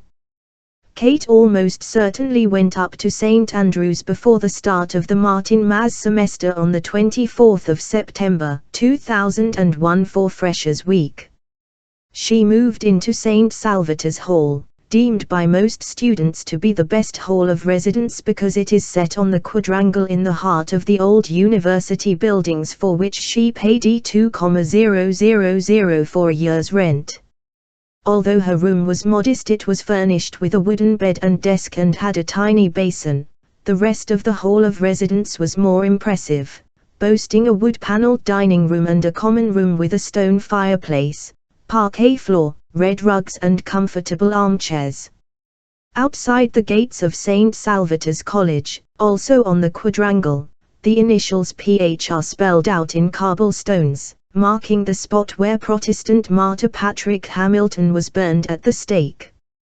Legend has it that a student who steps on those cobblestones will be cursed to fail their degree. Traditionally, the only way for a student who has stepped on the stones to lift the curse is to take a May-Day dip in the North Sea. It was at St. Salvator's Hall, nicknamed Sally's, that Kate first encountered the prince, an inevitability considering he was studying for the same degree, history of art, and living in the same hall of residence. William Wales, as the student prince styled himself, arrived at the university after Freshers' Week, claiming he did not want to disrupt the lives of ordinary students. Greeted by a battery of photographers and thousands of curious residents and students, he drove down from Balmoral, announcing that the Queen Mother had sent him off with the words, "If there are any good parties, invite me down." In an interview before the start of term, he quipped, "I knew full well she would dance me under the table." The Queen Mother had links with the university herself. She had visited several times, receiving an honorary degree of Doctor of Laws in 1929, when she opened its younger hall, and having Queen's College named in her honor. On the surface, St. Andrews was the perfect place for the prince to study, quieter than most university towns, near Balmoral and far from the London paparazzi. It was a choice that delighted the Queen, whose cousin James Ogilvy had also studied art history at St. Andrews, and she hoped that the arrival of her grandson would give a boost to the image of the monarchy in Scotland. However, ever mindful of his role in life, the prudent prince decided that the best way to avoid adverse publicity was to create a barrier between himself and the other students, closeting himself in his room or the university library, spurning invitations to join clubs and societies, and avoiding student parties. It was a decision that blighted his first term at St. Andrews, as his self-imposed exile made it impossible for him to integrate into normal student life. "I thought I would probably end up in a gutter completely wrecked," he admitted in a candid moment, when asked in interview why he had not attended Freshers' Week, "and the people I had met that week wouldn't end up being my friends anyway." Nonetheless, the prince was able to make some new friends, as well as catching up with a few fellow students whom he already knew. Although William and Kate lived on different floors at the Hall of Residence, as it was organized into single-sex stories, they gradually bonded over shared interests as they worked and played together. Kate's lineage might not have been as blue-blooded as the prince's, but they had an enormous amount in common, both having been brought up in rural surroundings, Kate in the village of Bucklebury and William on his father's Highgrove estate in Gloucestershire, and sharing a love of the countryside, a prerequisite for fitting into the royal family, where hunting, shooting and fishing, watching polo and going to the races are the norm. The two teenagers had both been to exclusive public schools, in neighboring counties, where pupils socialized with one another both in and out of school and played against each other in sports tournaments, another interest they had in common. While Kate was good at hockey and netball, William had an aptitude for rugby, soccer and polo, and they were both keen skiers and tennis players. After school, they had spent their gap years broadening their horizons and traveling around the world. Some reports suggest they had both been to Chile. Slowly, Kate became a member of the Prince's St. Andrews set, which included Bryony Daniels, the daughter of a wealthy landowner, Virginia Fraser, whose father is Lloyd's of London underwriter Lord Strathalmond, and army officer's daughter Olivia Bleasdale. It is not known how Virginia and Olivia first met William, but Bryony, who was brought up in Paynes Manor, a Jacobean farmhouse in Pentlow, Suffolk, by her parents David and Pauline, met the prince during her first week at St Andrews when they began studying geography together. Olivia, the daughter of Royal Artillery Officer Lieutenant Colonel Jeremy Bleasdale, may have met the prince during her school days at the exclusive Westonbirt School, which is only a mile from Highgrove, and Ginny might have been introduced to him by Kate, who would have met her during her brief time at Down House, former pupils of which include Prince Michael of Kent's daughter Lady Gabriella Windsor. However, although Kate and the other girls were all spotted as potential girlfriends of the prince, at that stage there was no romance. Kate threw herself into university life while William kept a low profile for fear of tarnishing the royal name. That meant no drinking excessively, taking drugs or kissing in public.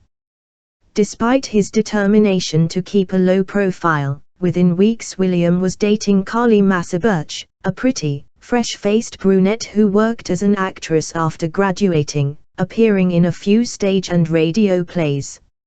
She had a lot in common with William, having been brought up in Axminster in the Devon countryside, where her parents, Mimi and Hugh, ran a farm.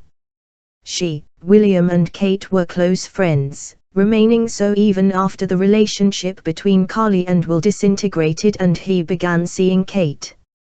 She went out with William for 6 or 7 weeks when they first arrived at St Andrews, her mother later confirmed to newspapers.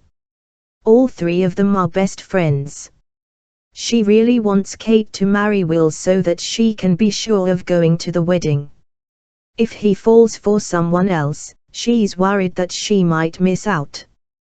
Carly has always been very close to Kate and William, and that has never changed. Kate, too, met someone who would win her heart during her first year at university. Rupert Finch was a 22-year-old law student in his final year at St Andrews when he first met Kate. Unsurprisingly, he was a keen sportsman. A gifted cricket player, not only was he a member of the university team, but he also managed the squad during a summer trip to South Africa. Rupert was brought up by his parents, John and Prudence, in a large farmhouse in Fakenham, Norfolk, on land owned by Prince William's uncle Earl Spencer. While his father farmed the land, his mother ran horse-riding excursions. It is not known when Kate and Rupert's friendship turned to romance or whether it continued after he left university the following summer to join the law firm Mills and Reeve as a trainee. Showing great discretion, he has never spoken about their relationship and says that he intends never to do so. William and Carly split up around the time of Raisin Weekend, an annual festival of hedonism and celebration held on the last weekend of November. Freshers are entertained by their academic parents, or mentors, a tradition that supposedly dates back centuries. Typically, freshers attend a tea party thrown by the mothers, go on a pub crawl with their fathers and then put on fancy dress for the traditional foam fight. Although this event, the culmination of the weekend's revelries, takes place in St. Salvator's Quadrangle, outside Kate and William's Hall of Residence, there was no sign of William during the festivities, and if Kate was there, she stayed under the radar. The breakup with Carly was perhaps the catalyst for some soul-searching on the prince's part. Although he had made some good friends by the time he returned to Highgrove on the 15th of December for the Christmas vacation, he was having second thoughts about his choice of university and was thinking of switching to a campus closer to home. Feeling lonely and, in the small, relatively remote town, isolated from his old friends nearer home, William was finding it difficult truly to settle in. He was also frustrated by the attention from American students, who gawped at him and followed him around like sheep. Prince Charles pointed out to his son how detrimental giving up on St. Andrews would be for his public image, but it is Kate who is generally credited with being the person who persuaded him to stay at St. Andrews in the long term after his wobble, as it was dubbed by royal aides. Next term, she suggested that he might feel happier if he changed to a geography degree instead of continuing with history of art, and he did so at the end of his second year. Living in a hall of residence for the first year was a good move, he later commented. That's where I met most of my friends. Immediately, you are all put together, a whole load of people in similar positions, and it was a lot of. Despite William's doubts about his choice, both he and Kate returned to university on the 9th of January, her 20th birthday, for the remainder of their freshers' year. By the time she sauntered down the catwalk that April, they had both found their feet and settled into the student lifestyle, albeit in slightly different ways. While William's first public appearance since arriving at the university, having declined to attend high-profile events such as the Freshers' Ball, signaled his intention to become more involved in student life, Kate's stroll down the catwalk revealed a more daring and adventurous side to the hitherto demure young lady. Her increasing confidence was also revealed by her bullish approach to the controversial Kate Kennedy Club, an elite organization for male students along the lines of Oxford's Bullingdon Club. The club has been criticized for being sexist and generally chauvinistic. William, ever cautious, initially turned down membership, but Kate co-founded a rival organization, the Lumsden Club, for female students only. The club aimed to forge better town and gown relations. Named after Louisa Lumsden, a prominent 19th-century figure in St. Andrews, who was made a dame in recognition of her services to female education. The club aimed to promote the arts and raise money for women's charities by holding a series of fundraising social events, such as a Red Hot Martini cocktail party and a Pimm's party, throughout the year. Gradually, William followed Kate's lead and began to immerse himself in student life. They were often to be spotted drinking and chatting at Marbell's, the bar in the basement of the St. Andrews Golf Hotel, which is close to the university and overlooks the seafront. Known as Yo-Yo Bells because of its reputation as a hangout for the university's Sloane Rangers, it was often heaving in the evenings with students dancing to the resident DJ.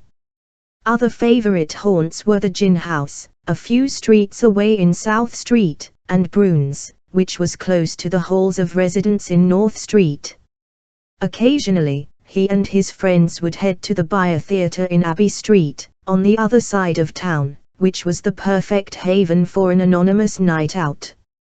Everybody thinks I drink beer, but I actually like cider, Prince William commented in one of the official interviews he gave during his time as a student, part of a strategy to keep the press at bay. William also took up sport again, joining the university's athletics club, playing rugby and Sunday league football, and becoming a member of the St. Andrews water polo team. A keen water skier and surfer, he could often be spotted in the North Sea riding the waves, being towed on skis or, if the weather was rough, being dragged on a giant yellow inflatable tube shaped like a banana. He began going on early morning runs along the sea wall in order to keep fit and work off the adverse effects of his student diet.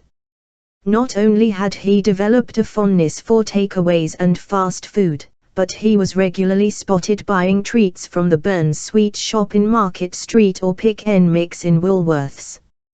By the end of their first year, Kate had become close enough friends with the next but one in line to the throne to be invited to share a flat the following year with him and two of their closest friends in the heart of town. It was a new, confident Kate who left St. Andrews for the summer holidays. But despite her elevation into royal circles, the 20-year-old undergraduate still had to pay off her student debt. She was hired by upmarket catering firm Snatch to serve drinks at one of the social events of the season, the Henley Regatta, and was paid £5.25 an hour.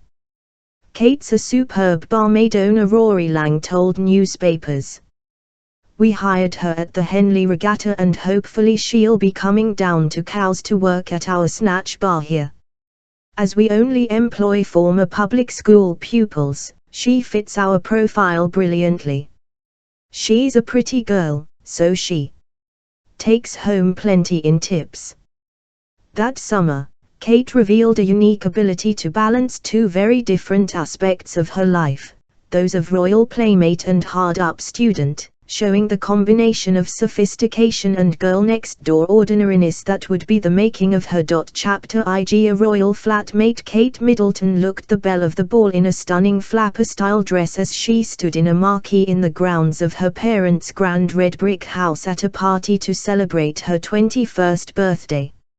Sipping champagne and greeting guests, she chatted to friends from Marlborough College and St Andrews University, all dressed, like her, in 20s costume, and kept an eye out for Prince William, who was guest of honor. Although the couple had been sharing a flat in the university town during the previous academic year, William's appearance at Kate's party in June 2003, 5 months after her actual birthday, underlined how close they had. He arrived late and left soon after the sit-down dinner, before dancing got underway, returning home to Highgrove to prepare for his own coming-of-age party the following week. Royal commentators have speculated that Kate's birthday party saw the beginning of a romance that has gripped the nation for many years. But only a handful of the couple's close friends really know when their friendship turned to love. Rumors about the nature of William and Kate's relationship first began to emerge after the spring vacation in 2002, towards the end of their first year at St Andrews, when William announced that he was planning to move out of the Hall of Residence and into a flat with 3 friends, one of them Kate. At that stage, Kate and William laughed off suggestions that they were dating, insisting that they were just good friends, although William was young, free and single, and Kate on the verge of becoming so. Her relationship with Rupert Finch was on the wane, and her love affair with William was on the horizon. William and Kate teamed up with Fergus Boyd, the son of a country solicitor from the village of Broughton Gifford in Wiltshire, and Olivia Bleasdale, who was also studying history of art, and found a flat in one of the most sought-after streets in the town. Fergus, who was William's closest friend at university, had bonded with the prince on the rugby pitches of Eton and was now studying the same geography module as him at St Andrews. He had makindled with Kate in the University Security fashion show and been on a cricket tour that summer with her boyfriend Rupert in South Africa. Now a financial advisor at Smith & Williamson, he has always remained protective of the royal couple. He is one of the few people who know whether their friendship turned to romance during their second year at university. Certainly, when Kate and William moved in together there were persistent rumors that they were more than friends, prompting the palace to deny that they lived together, meaning they did not share a bedroom. William's presence in St Andrews had a marked effect on the rental market as wealthy American students arrived in the seaside town, willing to pay over the odds to catch a glimpse of their hero. Prices began to rival those in London and students were known to camp on the pavement outside letting agents in their sleeping bags in order to be first in the queue for a flat. With their connections, the well-heeled trio managed to secure a maisonette in a traditional Georgian terraced house. The friends moved into the apartment in the heart of St Andrews Old Town before the start of the Martin Mas term on the 23rd of September 2002. It was the perfect venue for the 4 students to relax in after spending the day at lectures. The new flatmates took turns preparing supper, a task that William found difficult, despite having had cookery classes at Eton.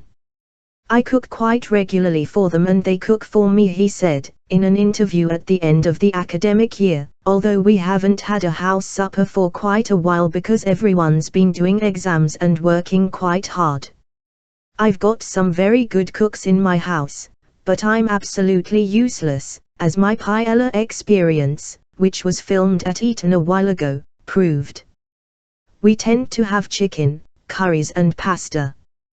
But we go out to eat quite a lot, whatever we feel like at the time. On the whole, the 4 students kept a low profile, walking or cycling to lectures, shopping at Safeway and spending the evenings at home, listening to William's R&B music or Fergus's jazz thumping from their stereos. The prince rarely ventured out during the week, unless it was to attend lectures or visit the university library apart from on Wednesday afternoons, when he played sport. Both William, who had been voted the university's water polo captain, and Fergus trained for 2 hours on Thursday nights in the pool of St. Leonard's School. Speaking about living in a communal house, he said, "I do a lot of shopping. I enjoy the shopping, actually. I get very carried away, you know, just food shopping. I buy lots of things and then go back to the house and see the fridge is full of all the stuff I've just bought. We all get on very well and started off having rotas, but, of course, it just broke down into complete chaos. Everyone helps out when they can. I try to help out when I can and they do the same for me, but usually you just fend for yourself."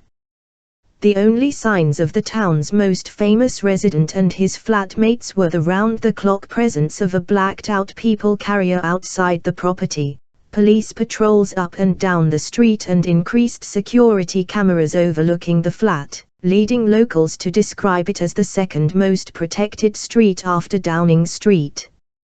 Security officers would follow William to university, waiting for him in the kebab shop down the road from the lecture hall.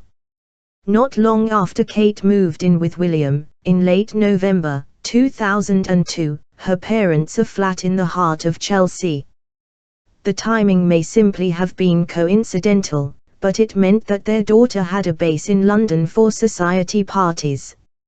Less than a week later, Kate was spending her first weekend at a shooting party, hosted by William at Wood Farm in Sandringham, Norfolk. She was one of 6 girls and 10 boys, including the prince, who crammed into the 6-bedroom cottage. What the sleeping arrangements were was unclear, leading to more speculation about William and Kate's friendship.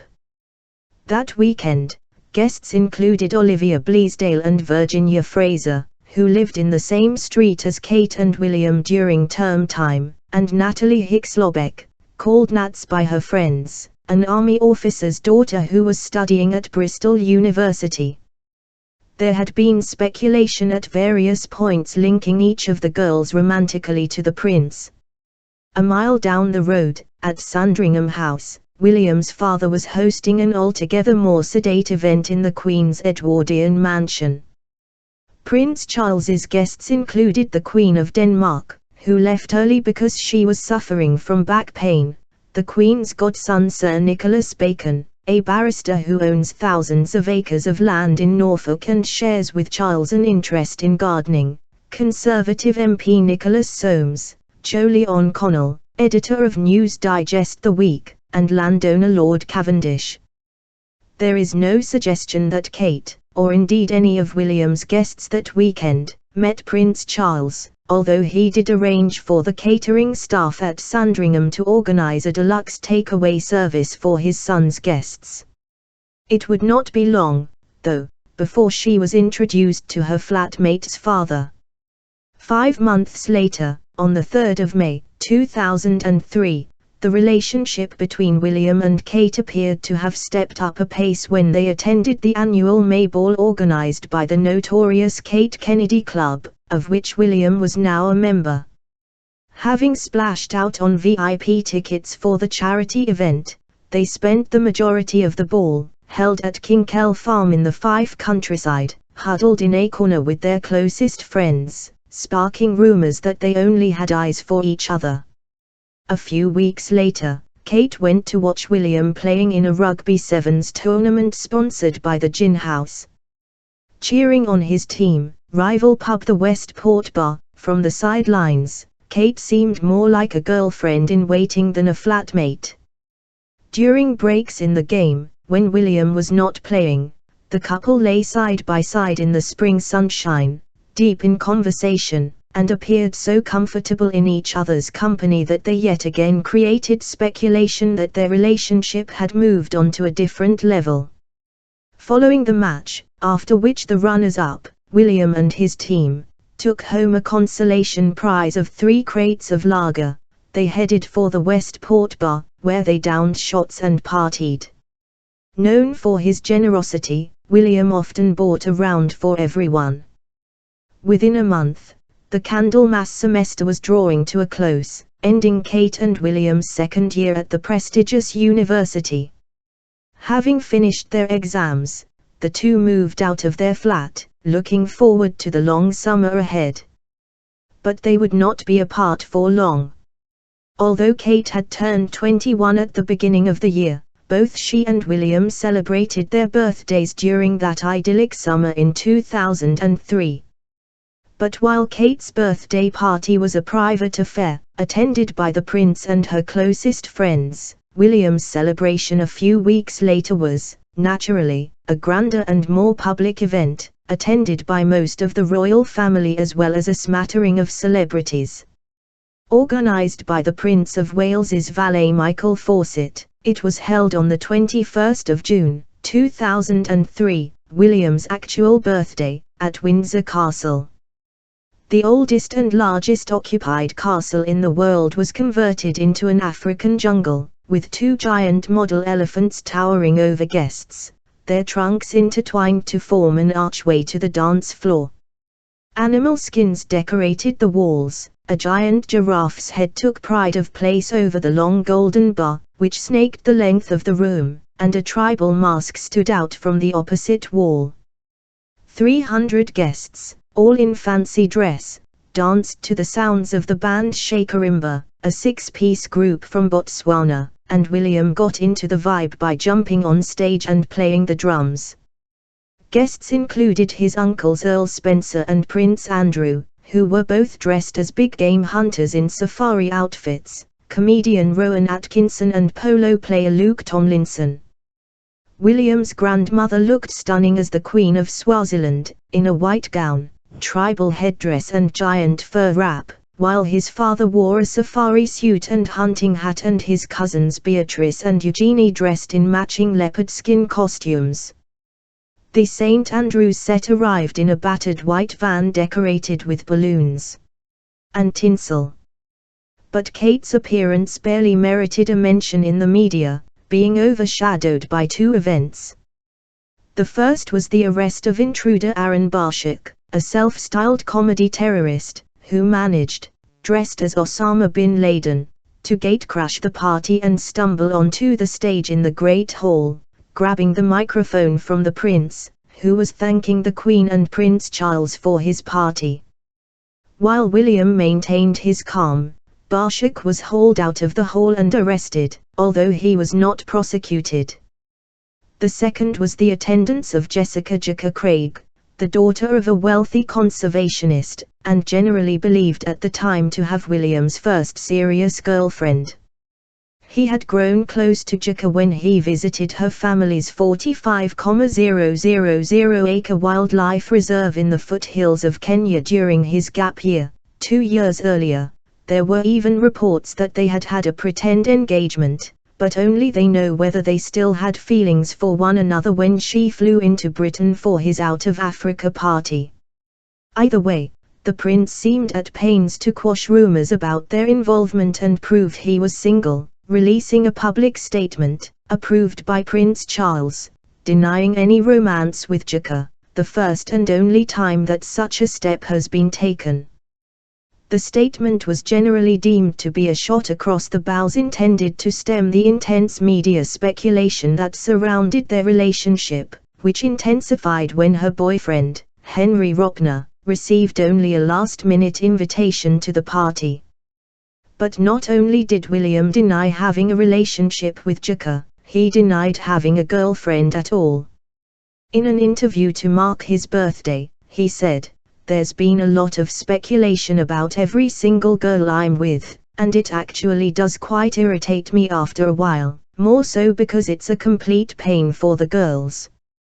These poor girls, whom I've either just met or are friends of mine, suddenly get thrown into the limelight and their parents get rung up and so on. I think it's a little unfair on them, really. I'm used to it, because it happens quite a lot now. But it's very difficult for them and I don't like that at all. If I fancy a girl and she fancies me back, which is rare, I ask her out. But at the same time, I don't want to put them in an awkward situation, because a lot of people don't understand what comes with knowing me, for one, and secondly, if they were my girlfriend, the excitement it would probably cause. That summer, then, the prince was telling the world that he was single, but it would not be long before the glare of the media's attention shifted to Kate and it became clear that a new royal romance had begun in earnest. Chapter 7 Cold Hands, Warm Hearts. Wearing a red body warmer and black salopettes, Kate Middleton shared a T-bar lift with Prince William on the slopes in Klosters, the exclusive skiing resort in the Swiss Alps, which has become a favorite with the royal family, revealing that she had captured the heart of Britain's most eligible bachelor. After months of speculation about their romance, the couple, both 21, were finally snapped by paparazzo photographer Jason Fraser, the man, ironically, who caught on film the famous kiss between Princess Diana and Dodi Fayed on a Mediterranean yacht. That tender moment between William and Kate on the 31st of March, 2004 was photographed and the pictures published in the Sun newspaper, infuriating aides at Clarence House, the private office of the Prince of Wales, which had brokered a gentleman's agreement with the media to allow the prince privacy while he was at university. The pair, in their third year at St Andrews, had flown from Heathrow to Zurich 4 days earlier, at the beginning of the spring vacation, to spend a week on the slopes with their most trusted and intimate friends. Amongst their coterie were Harry Legbrook, the elder brother of Tiggy, the former royal nanny, Guy Pelly, a former student at Cirencester Agricultural College, and friend of the royal family William Van Cutsem and his girlfriend Katie James, all of whom Kate trusted to keep a secret. By day, the group took to the pistes. By night, they explored the après-ski options, spending one evening at a karaoke bar, where William took the microphone, and another dining at a mountain restaurant overlooking the village, with Prince Charles and his regular skiing companions Charlie and Patty Palmer Tomkinson. William and Kate's skiing holiday brought to a conclusion the increasing speculation ABL1T the intimacy of their friendship, conjecture that had begun 18 months earlier when they moved into a flat with 2 other students at the start of their second year and had gathered pace ever since. The beginning of the third year must have been a difficult time for Kate, who was grieving over the death of her maternal grandfather, Ronald Goldsmith, who had been in a wheelchair for some time, suffering a narrowed outlet valve to his heart. He was the first of her grandparents to die and his heart gave out on the 10th of September, 2003, when he was 72, at the cottage he shared with his wife Dorothy in Pangbourne, Berkshire. That autumn, when they returned to Scotland, Kate, William and Fergus decided to move away from the centre of town and into a farmhouse on the outskirts of St Andrews, where William and Kate, who both loved the countryside, felt more comfortable. Vivian Martin Maz semester began on the 29th of September, 2003. The 4 flatmates moved into Balgove House on the Strathtyreham estate. They would remain there until they left university. In advance of the move, William said, "Most people tend to move houses and that was always my intention. In my third year, I have fewer lectures and have to spend less time in the university and so I thought, how about moving somewhere different? I do think I am a country boy at heart." I love the buzz of towns and going out with friends and sitting with them drinking and whatever, it's fun, but, at the same time, I like space and freedom. The cottage, set in rolling grounds brimming with orchids and fuchsia bushes, was an idyllic venue for the prince to his girl. Not only was the house discreet, but it was also totally secure. By the time the royal party moved in, a L.5 million operation had swung into action in order to prevent another humiliating breach of security in the aftermath of the gate-crashing of William's 21st birthday. A neighboring cottage was chosen as the center of a security operation, and squads of officers were drafted in to keep 24-hour surveillance on the farmhouse. The cottage was also bomb-proofed and CCTV cameras and panic buttons installed, linked to both local police stations and Buckingham Palace in case of an emergency.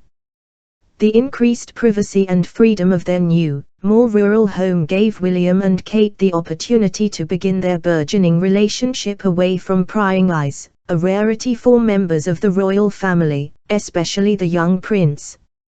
When confirmation that they were a couple came, initial reports claimed that they had been going out since Christmas, although there have suggestions that they began dating the previous summer, around the time of their birthday celebrations. Either way, the young couple behaved with the utmost care in their public dealings with one another in an elaborate effort to keep their romance secret. Apparently, they had a pact not to show any affection towards each other in public, leaving the house separately in the mornings and never holding hands if they were out and about. They kept the nature of their relationship completely hidden from the outside world by having romantic evenings at home, trysts at Berkal, a 14-bedroom mansion on the banks of the River Muick near Balmoral, inherited from the Queen Mother by Prince Charles, and weekends at Highgrove, where Kate met her boyfriend's father for the first time. The couple would drive down in his black VW Golf for weekends hunting and shooting. The first hint that their relationship had changed pace came a few weeks before their skiing holiday, when they went riding with the Middleton Hunt in North Yorkshire, and William introduced Kate to his friends as his girlfriend within weeks. It was common knowledge that they were together. When William and Kate returned from Switzerland, it was business as usual, despite the fact that their relationship was now in the public eye. True to form, they remained holed up in their country farmhouse, rarely venturing out unless they could ensure their privacy. Indeed, they were more cautious than ever. Whereas the previous year Kate had watched from the touchline as William played in the town's annual 7-a-side rugby tournament, in 2004 she kept a lower profile and did not turn out to watch him play for their old local, the Westport Bar, one of a dozen sides competing in the tournament. Hundreds of students and members of the public had come to see the matches, organized by St Andrew's publicans, and no doubt more particularly to watch the prince, in his number 4 shirt, limber up and play alongside his housemate Fergus Boyd. Brought on as a substitute, he took a couple of hard tackles and dragged down one of his opponents in pursuit of the ball, but the team still lost 2 of their 3 matches. It was only during the evening, at the post-tournament party in the St Andrews Golf Hotel, that Kate turned up to commiserate with her boyfriend. The couple kissed in public for the first time, but there wasn't a photographer in sight. A few weeks later, William and Kate donned evening attire for the annual May Ball, held again at Kinkell Farm, which that year had a Saints and Sinners theme. As in the previous year, the royal couple had a VIP pass for the charity do so that they could avoid the riffraff. William was given an access all areas pass for security reasons. The Kate Kennedy Club president, Alex Walsh, admitted the couple's discretion was quite extraordinary. Society photographer Zygmunt Sikoski-Maju, a former solicitor, shot William's inner circle for society magazines such as Tatler and Harper's and Queen. He snapped their flatmate Fergus Boyd and close friends Olivia Bleasdale and Bryony Daniels but never managed to photograph the couple. They were an engaging bunch, reveals Zygmunt, 60. They were always very friendly and helpful to me in my photographic work. As with any young people in the same situation, there were plenty of hijinks, but they always seemed to know when there was a line which should not be crossed. They were almost without exception very well brought up children from some of the most well-to-do families in the country. It's amazing when I think back that I was never able to photograph Kate, let alone William. It wasn't that they were deliberately obstructive. I just think they had a very good intelligence network and wanted to keep their lives at the university behind a veil of discretion for the most part. To get permission to shoot some of the events, like the big balls, would take weeks of negotiating, and it was obviously no secret that the press would be at these events. That meant William and Kate would give them a wide berth. But I often heard that they would appear at events that I didn't go to, or they'd turn up quite late, after I had left the scene. I did see the pair of them once, together with Fergus, enjoying a drink in one of the town centre pubs, ironically where I had arranged to meet a reporter before the pair of us went on to the autumn ball in 2004. The three of them looked just like any other students, as they sat quietly sipping away, deeply engrossed in a discussion, no doubt about their coursework. Not surprisingly, they didn't show at the evening event. Jules Knight, who studied history and moral philosophy with William and lived next to Kate and William in the second year, was a member of that inner circle. Will and I weren't known for being studious, he said later in an interview with the Daily Mail. We were the only ones on the moral philosophy course and would play noughts and crosses during lectures and take the mickey out of each other. I remember he threw a party at his house and the fire alarm went off. Will had to switch off the power to stop it, and in doing so he switched off the secret cameras. Suddenly, we were surrounded by security guards. Jules, who is now a member of the classical music group Blake, helped organize that year's May Ball, and was also a friend of Kate's. Kate's a sweet, unassuming kind of girl, he added. I don't think any of us knew she would become one of the most photographed women in the world. Kate never claimed to be royalty, she was just a normal girl. He also pointed out, we were all in a safe bubble at St. Andrews. There was no intrusion. Kate and Will could go for a drink and hold hands and no one batted an eyelid. The May Ball was the final hurrah before the students had to knuckle down to their exams, which began on the 17th of May 2004. Within weeks, it was the summer holidays, which were kicked off when the love-struck couple dressed up as Rhett Butler and Scarlett O'Hara, the star-crossed lovers in Gone with the Wind, for a fancy dress party thrown by a fellow student. Hardly had William and Kate's relationship begun to flourish, before speculation began to mount that it was on the rocks, sparked by rumors in royal circles that the prince was planning to spend the summer in Africa visiting his teenage sweetheart Jaka Craig rather than going on a romantic break with his girlfriend. In the end, Kate apparently won what the tabloids christened the Battle of the Babes when William decided not to visit Lwa Downs, the Craig's game reserve in the foothills of northern Kenya, for the first time in 3 years. Whether he had ever been seriously planning to take the trip we cannot know.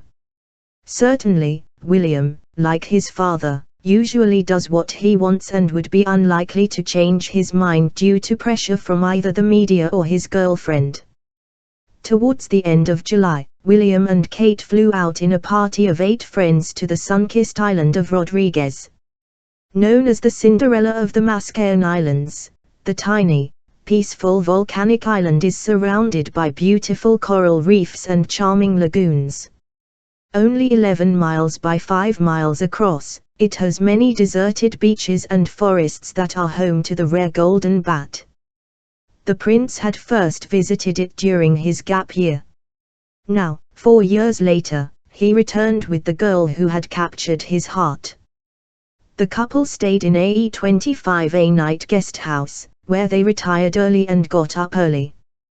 While Kate lapped up the sunshine, William donned a wetsuit to go scuba diving in the sea and snorkeling in the clear blue waters and rode a hired motorbike along the coastline. It was the first time that William and Kate had spent a summer holiday together, a rite of passage in any new relationship. The fact that they chose to go away in a group, rather than as a twosome, led to suggestions that William was not as keen on Kate as she was on him. However, it is not uncommon for students, especially those who can afford more than one holiday, to go away in groups. Within days of arriving back home, the two were separated when William flew out to Nashville to stay with American heiress Anna Sloan, who is supposedly the only girl ever to have turned down a date with the second in line to the throne. Whether he went with Kate's blessing can only be guessed at, but certainly she put a brave face on increasing speculation that their relationship was in trouble. Anna, who was studying at Edinburgh University, is the daughter of the late lawyer and businessman George Sloan. A champion amateur jockey who competed in the Grand National in 1969, he died in 2001 at the age of 62 after shooting himself in a tragic accident on the family's 360-acre estate. A keen horsewoman herself, Anna is believed to have bonded with the prince over their shared experience of losing a parent. She had invited him to visit the sprawling family home, complete with swimming pool, set in the rolling hills of Tennessee. William was amongst 15 companions who spent a week in the village of Leapers Fork, but Kate is not believed to have been invited. During the holiday, William became something of a tourist attraction, despite the region being known as the Hollywood of the South and William's zeal for guarding his privacy. Locals spotted him everywhere he went, shopping in the trendy store Abercrombie & Fitch, having pancakes, bacon and eggs for breakfast at the Country Boy Diner and buying beer from Puckett's grocery store. He had a couple of friends with him and just looked like an ordinary fellow owner, Billy Rayner told reporters. I said to him, "Are you sure you're going to drink all that?" They just laughed and said they'd be all right. There was a young kid working here who was wearing the same shirt as him and William commented on that. He paid his bill in cash and then they just drove off. The group of friends also dined at Sperry's, a restaurant in Nashville decorated with prints of English fox hunts and coats of arms, where they got through more than 12 bottles of house wine, splitting the E330 bill at the end of the meal. The prince caused quite a stir and diners gawped as he munched his way through a filet mignon wrapped in bacon and stuffed with blue cheese, accompanied by creamed spinach. There was a constant stream of people going to the bathroom so they could walk by him, recalled barmaid Lou Ann Reed. Patrons were phoning their daughters and granddaughters so they could come in and see him. So many girls started coming in that Sperry's turned into a teen scene for a bit. While her boyfriend was enjoying himself in America, Kate kept her head down and ignored the gossip about his flirtations with other women. She didn't have much choice if she wanted to date the globe-trotting prince. When William returned from the States, he is reported to have whisked his long-suffering girlfriend off on a romantic break to the Burkall estate. They had spent many weekends there before, but this is believed to have been the first time that Prince Charles and Camilla Parker Bowles were also in residence. The Highland break was deemed to be Kate's compensation for yet another enforced separation before the couple returned to St. Andrews. She was reported to have been unhappy when her boyfriend jetted off again with 6 of his male friends for a break in the Mediterranean, staying on a luxury yacht owned by the Latsey family. It was William's 4th summer holiday in as many months, but, needless to say, Kate had little choice in the matter. She was not invited on the 5-day boys-only cruise around the Ionian Islands, for which William reputedly hired an all-female crew, a move that could be seen as calculated to put Kate's nose out of joint.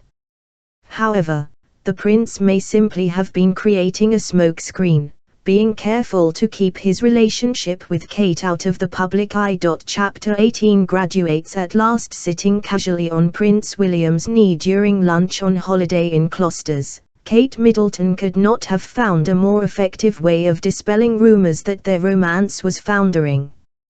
Engaging in friendly, relaxed conversation with Prince Charles, and laughing and joking with Prince Harry, she effectively showed the world that her relationship with his elder son had his family's all-important approval.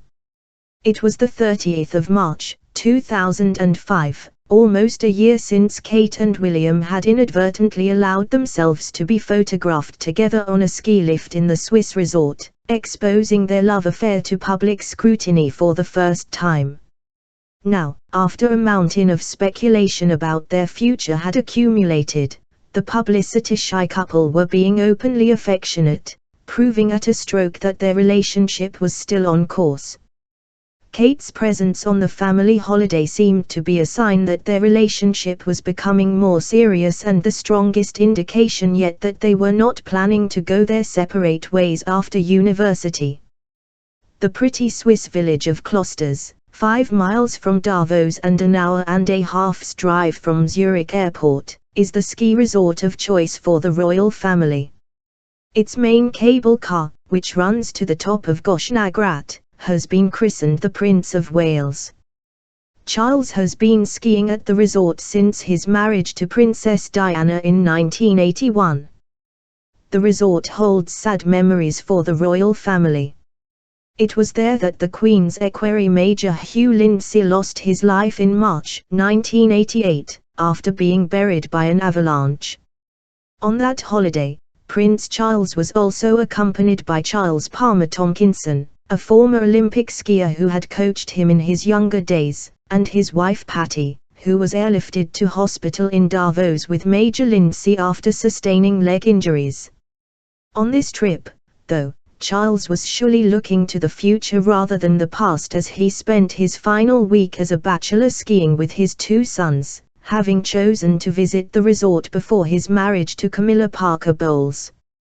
The future Duchess of Cornwall, who is scared of heights and has never learned to ski, remained in England, putting the final touches to their wedding plans. While Kate was in the royal party, Harry's then-girlfriend Chelsea Davy had turned down the chance to join them, preferring to stay in South Africa.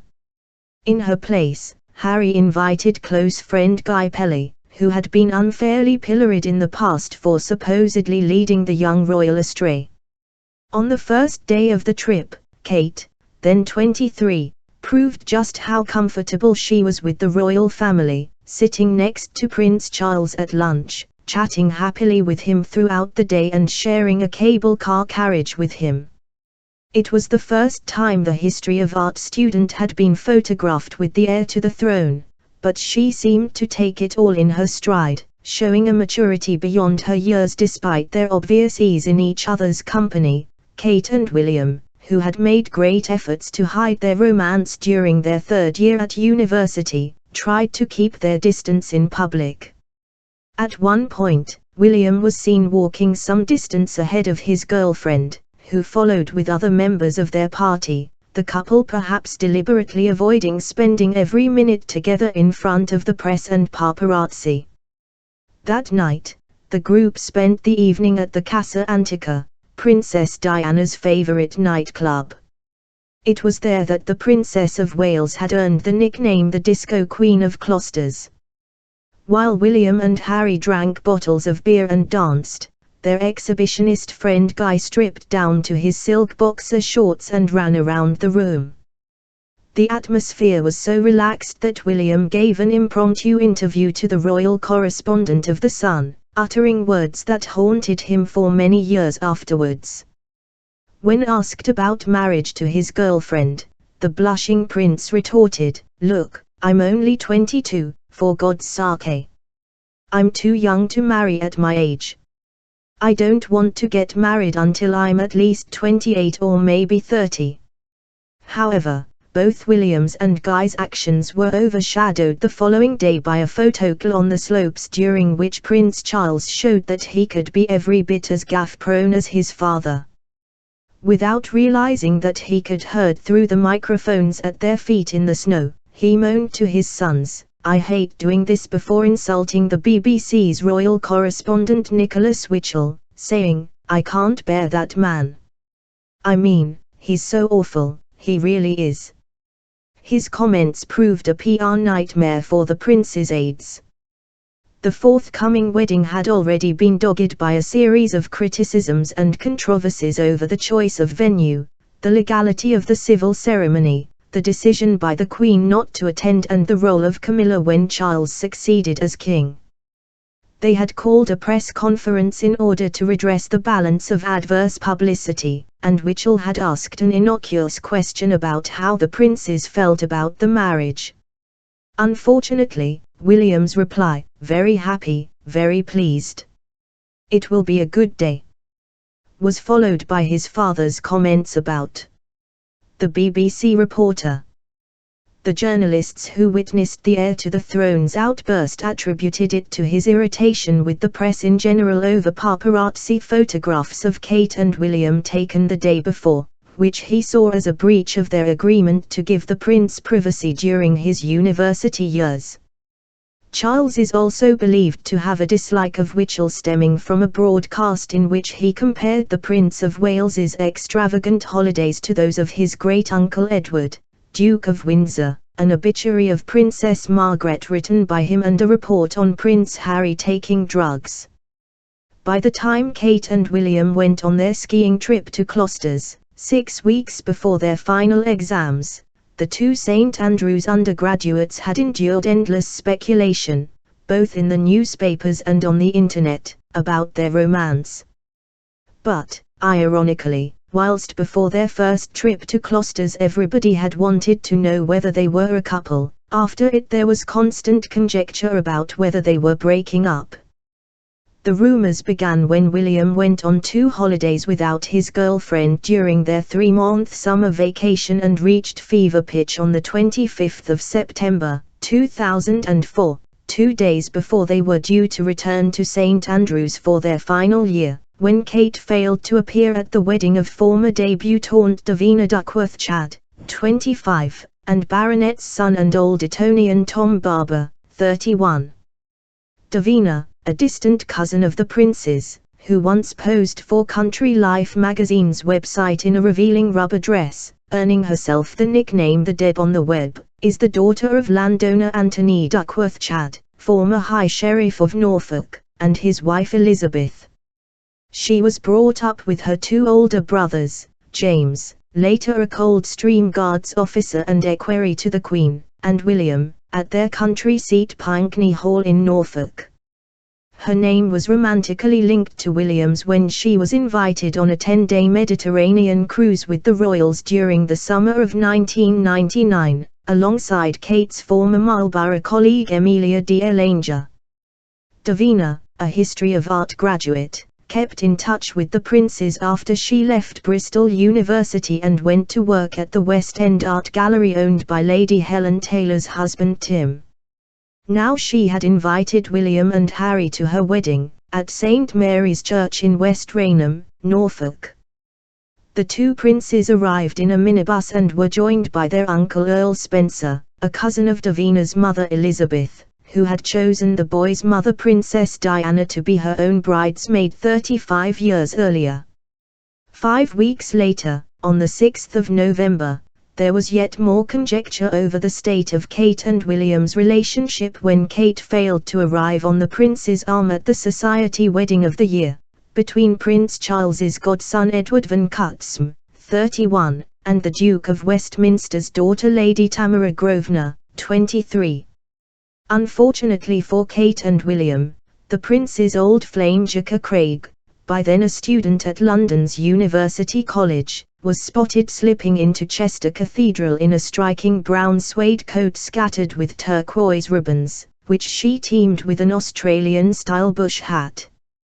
Kate, meanwhile, was nowhere to be seen. Although Jacques was an old friend of the groom, having once dated his younger brother Nicholas, and kept a low profile at the wedding, keeping her distance as the royal guests left with the bridal party for the reception, held at Eaton Hall, the Duke of Westminster's grand country house. Her presence reignited conjecture that William was still enamored with her.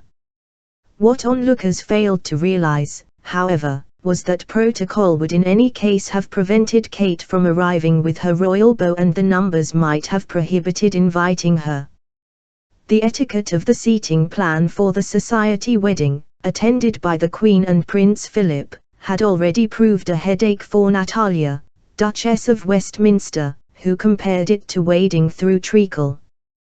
While William and Harry, who are close friends of the four Van Cutsem brothers, Edward, Hugh, 30, Nicholas, 27, and William, 25, had agreed to be ushers, wearing tails and pink rosebuds in their buttonholes, Prince Charles, who met the boy's father at Cambridge, was officially reported to be absent because he was visiting the families of soldiers serving with the Black Watch in Iraq. Many newspapers rumored, however, that he boycotted the event after it emerged that his consort, Camilla Parker Bowles, was not to be included in the royal party. Instead, she was to have been seated several rows behind Charles, and unlike the other VIPs, who would walk to the cathedral through the Grand West Gate, she was expected to enter the cathedral through a side entrance like the rest of the guests. Charles was reported to have deemed it an unacceptable slight. His son, however, was happy to party, with or without his girlfriend, chatting to other guests, watching the stunning fireworks display and dining on scallops and prawns, fillet of beef and petits fours, before leaving the reception, alone at 5:30 a.m., the same time as the bride and groom. As a result of Kate's absence from the two weddings, the most important in the social calendar, the gossips had a field day, speculating that William was feeling claustrophobic, that there were cracks in their relationship, and that the couple were talking of a trial separation. But things in the world of this complex young man, who believes that his private life is not for public consumption, can never be taken at face value, and some royal commentators speculated that Kate might have stayed away from the high-profile weddings in order to throw people off the scent. Certainly, 3 days earlier the couple had been together at a private dinner party in Scotland, where friends noticed nothing amiss, and 2 weeks later, on the 14th of November, after William had for the first time joined the Queen at the Cenotaph for the Remembrance Day service, the couple spent the evening at Highgrove, celebrating Prince Charles's 56th birthday, hardly a sign of a relationship on the rocks. Indeed, the new year saw the beginning of a period of togetherness that would send out signals to the world that their romance was firmly back on track. On the 22nd of January, 2005, they headed for a weekend in the privacy of Burkal, and towards the end of February the couple spent another long weekend together, in the Swiss mountain resort of Verbier, once the preferred resort of Prince Andrew, the Duchess of York, and their friend the playboy and motor racing millionaire Paddy McNally.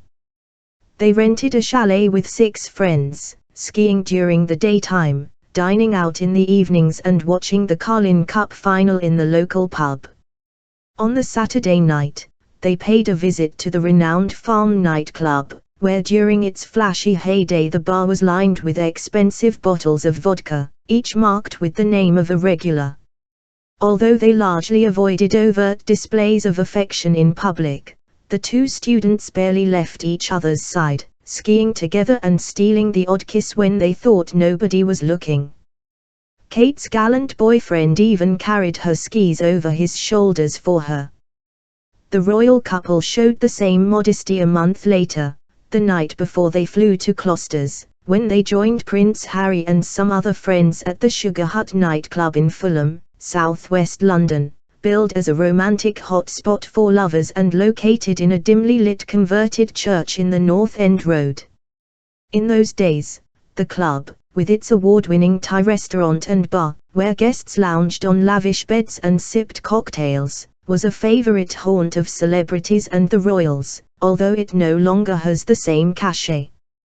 The paparazzi would gather outside to photograph the stars, and William and Kate went to great lengths to avoid being snapped together. First, William was driven away with Prince Harry. Then Kate emerged 10 minutes later, arm in arm with a friend, and climbed into another car. It was an extraordinary display of caution, bearing in mind that 24 hours later the couple would openly show their affection for each other in front of Prince Charles at Closters. Although Kate joined the royals on their skiing holiday, commonly described as Prince Charles's Stag Week, she was not invited to the royal wedding on the 9th of April, 2005, because of protocol. Instead, she revised for her finals, which began 5 weeks later. It would be a testing time for the 23-year-old student, who had been living with the prince for nearly 3 years. Within a couple of months, they would be graduating and their lives would never be the same again. Kate and William finished their exams on the 25th of May and, with their flatmate Fergus, walked down to the beach at Castle Sands to reminisce about their experiences at university. It was the first night of a month of celebrations that would culminate with their long-awaited graduation ball on the 24th of June, 3 days after Prince William's 23rd birthday. But before then, Kate and William had a very important date in their diaries. The wedding of Hugh Van Cutsem, 30, to landowner's daughter Rose Astia, 25, on the 4th of June, was the first society event that Kate and William would attend together, showing how far their relationship had blossomed since the groom's elder brother Edward's marriage 7 months earlier. The wedding was held in the idyllic setting of the Church of St. John the Baptist in the Cotswold village of Burford, described by Simon Jenkins in his England 1000 Best Churches as the Queen of Oxfordshire. Kate, who wore a cream jacket, black skirt and black hat, was confident enough to stroll into the church alone, while her royal boyfriend, who was an usher, showed guests, including Jacka Craig, in a poncho and cowboy hat, into the pews. There was some speculation about the two love rivals coming face to face, but in fact it was not the first time they had been in the same room, as they had both guests at William's 21st and had met before. Afterwards, when the newlyweds retired to their 12-foot teepee in the grounds of the Astia estate at nearby Broerne, William and Kate joined friends at the King's Head Inn, 4 miles away in the village of Buddington, for a post-reception drink. They stayed the night at the 16th Century Inn, where, according to local legend, William was following in the footsteps of Prince Rupert of the Rhine, who is said to have stayed there in 1646 before fighting in the Battle of Stowe. After an English breakfast, the couple, both casually dressed in jeans, left by a side door and drove off in William's black VW Golf, trailed by 2 protection officers. The next social event in the diary, on the 18th of June, was the Argentine Cup, one of the highlights of the polo season, at which Kate showed a rare moment of public affection towards her boyfriend, holding his hand and stroking his leg. It was 5 days before their graduation ceremony, when the eyes of the world would be upon them. Kate and William graduated from St. Andrews University on the 23rd of June, 2005, in the most high-profile ceremony the institution had ever witnessed, having spent 4 years studying alongside each other and 3 years living together. At the ceremony, witnessed by the Queen and Prince Philip, who had never attended a family graduation ceremony, as well as Kate's parents and William's father and stepmother, they were the center of attention as they both received their 2:1 degrees. Wearing black gowns, believed to have been hired for $29.50 each, they entered the younger hall together, looking every inch the regal couple, but sat 5 rows apart. Kate, who was wearing a short black skirt and high heels under her gown, graduated first, 80 students ahead of William. Then it was the princes too nervous to walk through the auditorium. William walked onto the stage through a side door, his head bowed, and approached the pulpit, where he was capped by Chancellor Sir Kenneth Dover, who tapped his head with a 17th-century scarlet cloth cap bearing a fragment from the trousers of the religious reformer John Knox. The university's bedelas, or beadle, James Douglas, then lifted the hood of his gown over his head. Afterwards, William kissed his grandmother, who was dressed in primrose yellow, and was congratulated by his father before he went off to find his girlfriend. She was amongst a select few who were invited to mingle with the royal family on the university lawns after the ceremony, but she did not talk to the royals, discreetly keeping her distance from them on the edge of St. Salvator's quadrangle with Carol and Michael. In a speech to the graduates of 2005, Dr. Brian Lang, the university's vice-chancellor, said, "You will have made lifelong friends. I say this every year to all new graduates. You may have met your husband or wife. Our title as the top matchmaking university in Britain signifies so much that is good about St. Andrews, so we rely on you to go forth and multiply, but in the positive sense that I earlier urged you to adopt." It was a sentiment that echoed the thoughts of the nation as they willed William and Kate towards giving Britain a royal wedding. Chapter 9. The real world. Sitting on the veranda of a remote African hideaway, 15 miles north of the equator on land owned by the Maasai warrior tribe in the foothills of snow-capped Mount Kenya, Prince William and his girlfriend Kate Middleton sipped their cocktails and took in the magnificent view. Together for the first time since leaving university, the couple shared a romantic moment watching the sunset in the exclusive 11 Ngwisi, an award-winning eco lodge. That night, the 17th of July, 2005, 3 weeks after William had flown out for his first solo overseas tour, a brief trip to New Zealand, ended speculation that the couple would drift apart when they had left St. Andrews and were living in the real world, as William had referred to life after university.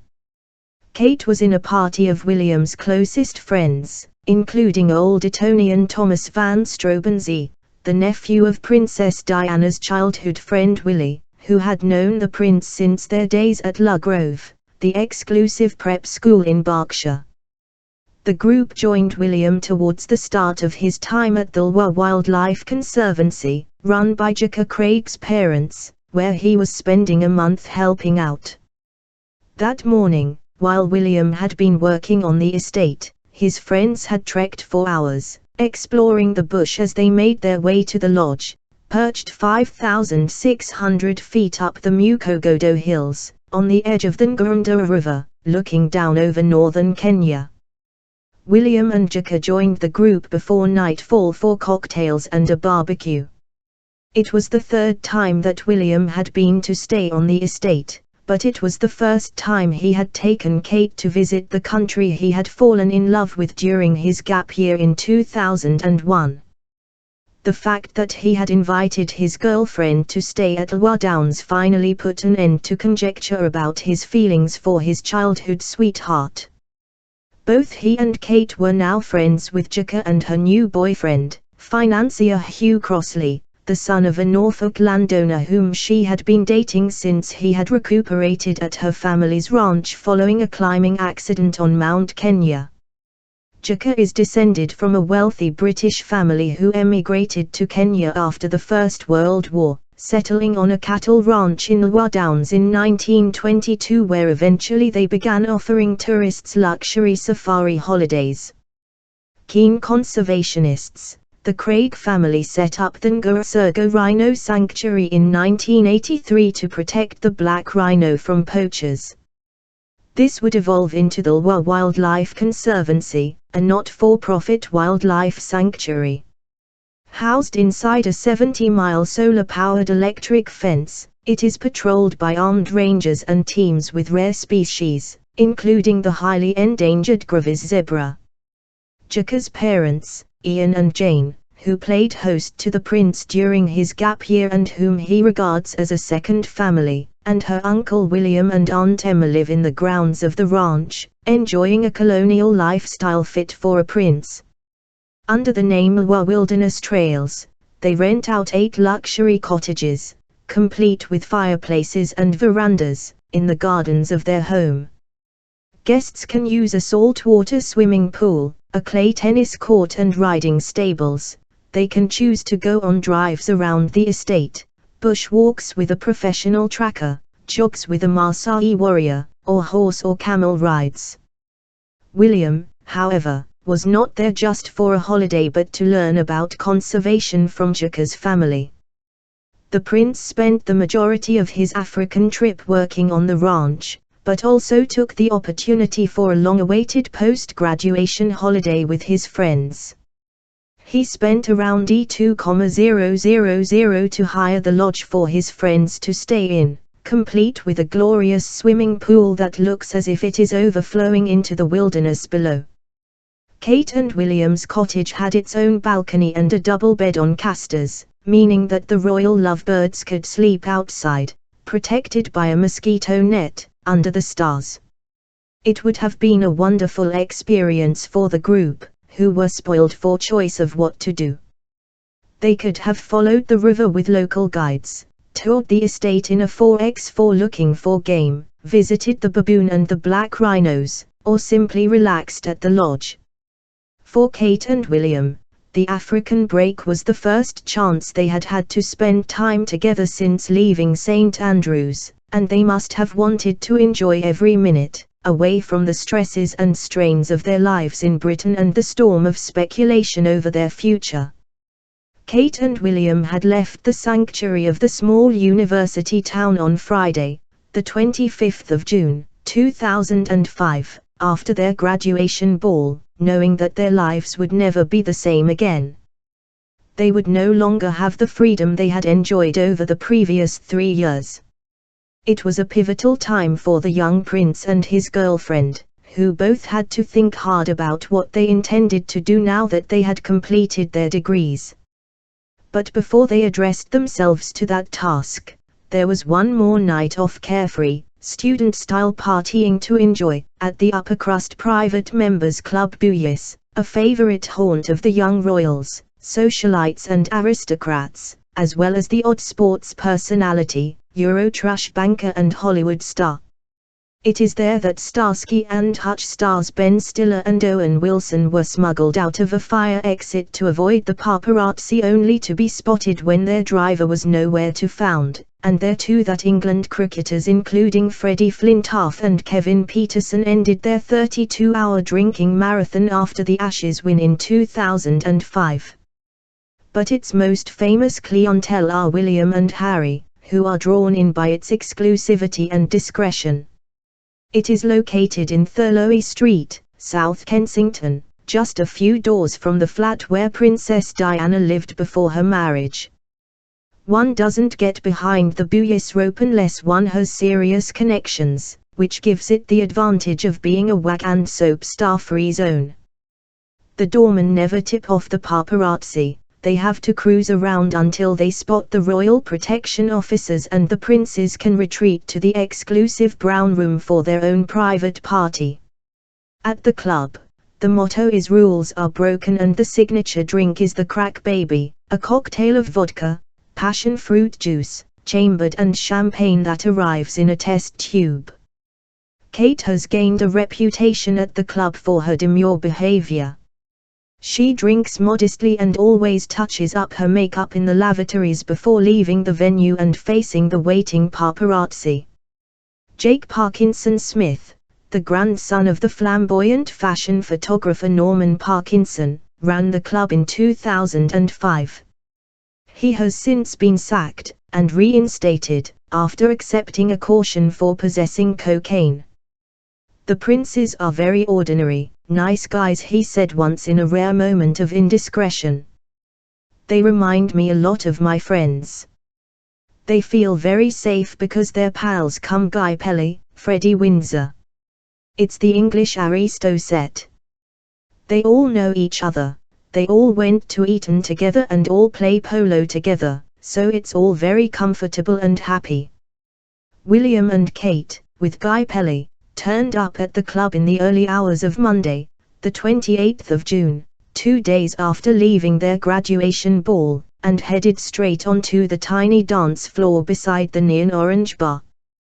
With typical discretion, they left separately a couple of hours later, Kate disappearing first in a waiting BMW before William and Guy emerged.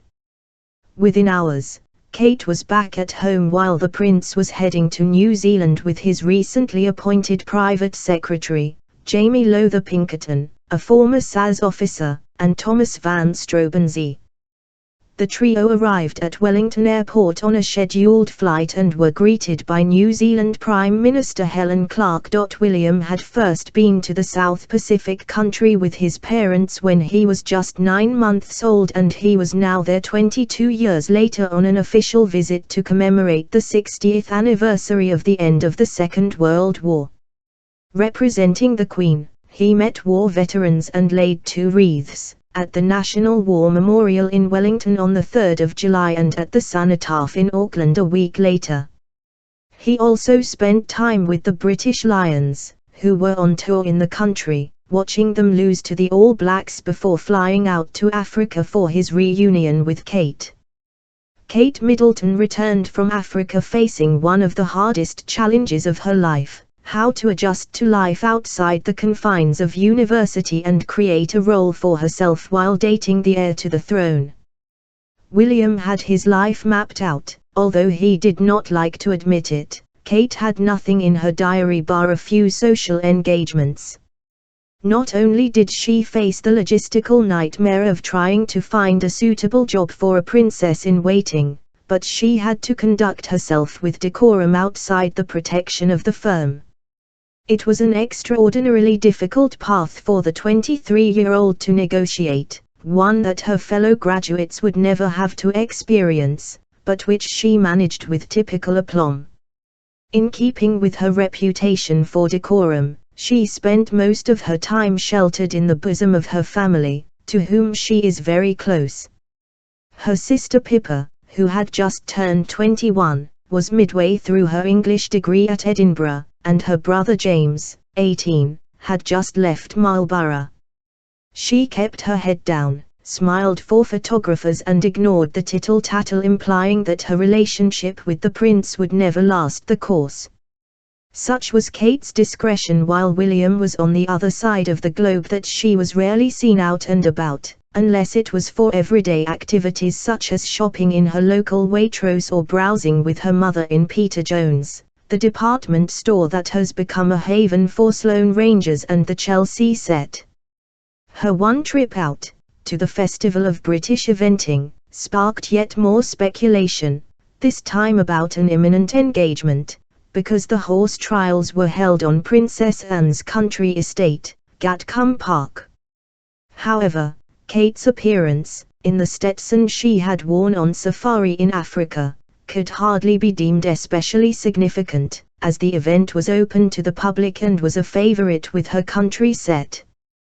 Within a few weeks, she was reunited with William when he flew back from Kenya to take the grueling selection test for the Royal Military Academy Sandhurst, held at Westbury Barracks in Wiltshire. The 23-year-old prince passed both the physical and technical tests with flying colours. Then it was back to the social whirl. On the 24th of August, 2005, the couple spent the evening at Purple, a cavernous nightclub with a sunken dance floor and 2 raised bars at either end, throbbing with house music.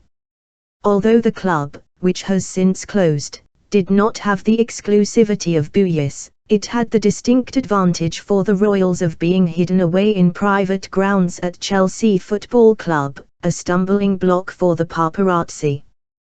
William and Harry had first discovered the club in September 2003, when they went there for the birthday party of TV presenter Natalie Pinkham, the daughter of a millionaire Northamptonshire property developer. Photographs taken that evening would later cause a storm of criticism when, 3 years after the event, a national newspaper published one of Harry kissing Natalie, mistakenly suggesting that he had cheated on Chelsea Davy.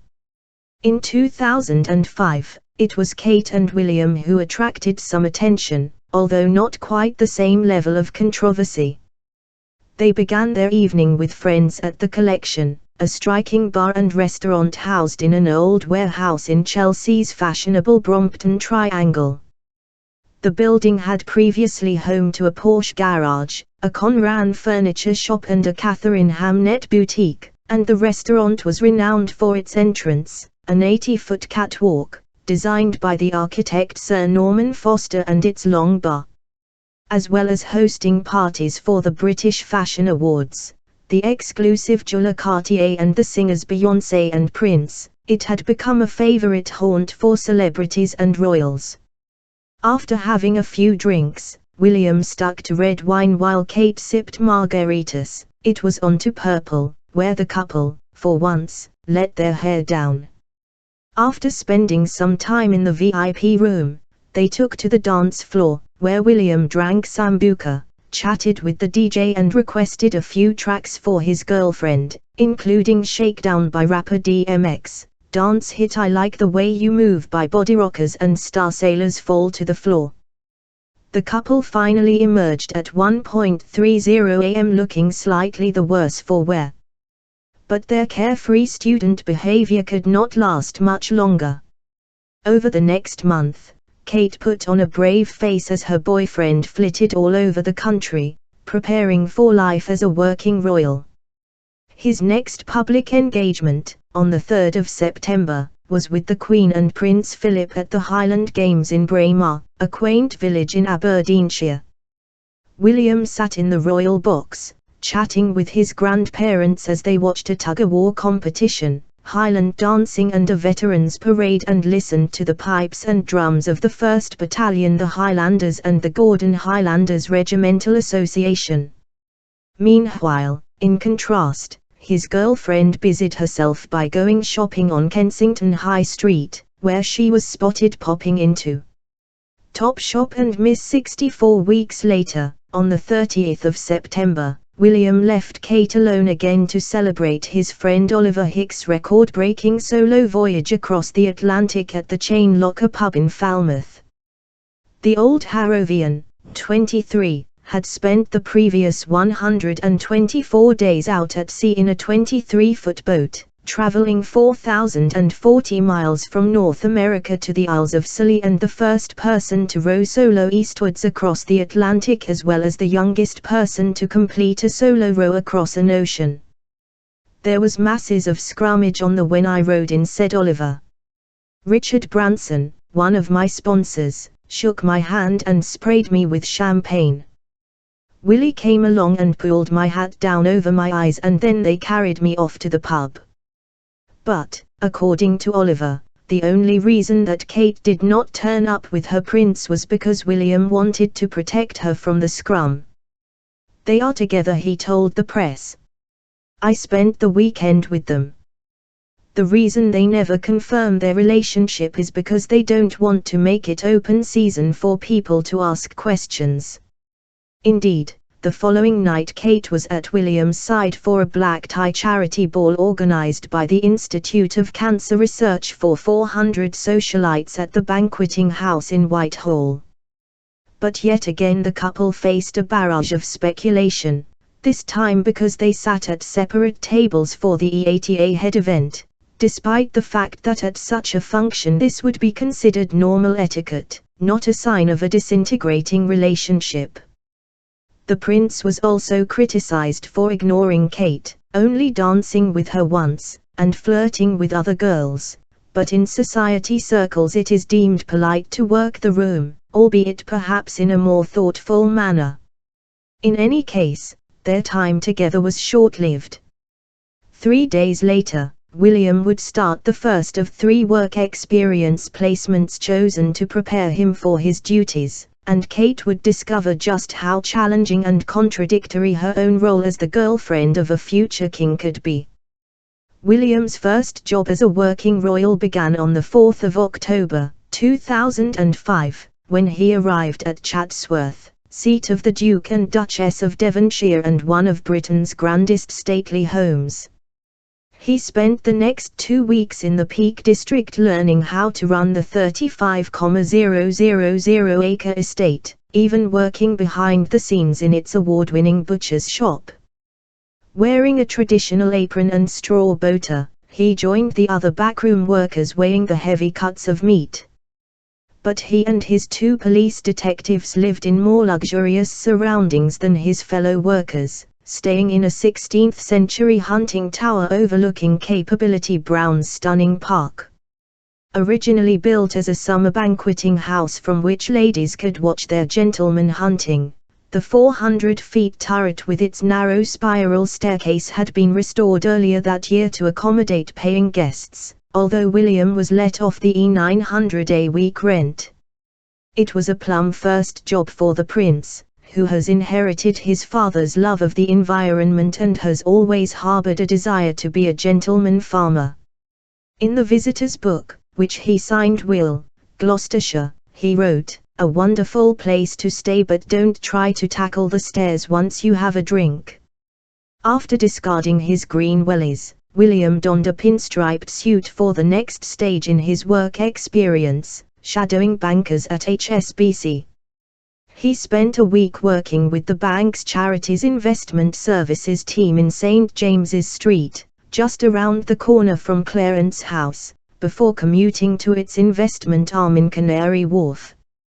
He also spent some time at the Bank of England, learning how it sets interest rates, and visited the London Stock Exchange, Lloyd's of London, the Financial Services Authority and the Queen's Lawyers, Farrer and Company. His final stint before Christmas was with the Royal Air Force Valley Mountain Rescue Team in Anglesey, North Wales, where he spent 2 weeks learning emergency life-saving skills. He then took part in a mock rescue, abseiling down a 200-feet cliff while holding one end of a stretcher that had been filled with ballast to simulate an injured climber. But his trip was thrown into controversy, after he was flown from Anglesey to RAF Lyneham, in Wiltshire, on a 622 miles per hour Hawk jet to collect the army boots he wanted to break in for Sandhurst. Meanwhile, Kate was struggling rather more to find her niche after university reports that she lived with Prince William, had dined with the Queen and was being groomed for life in the family were far wide of the mark. Although Palisades gave her some unofficial advice about dealing with the media, she was still afforded royal protection and VIP treatment only when she was on William's arm.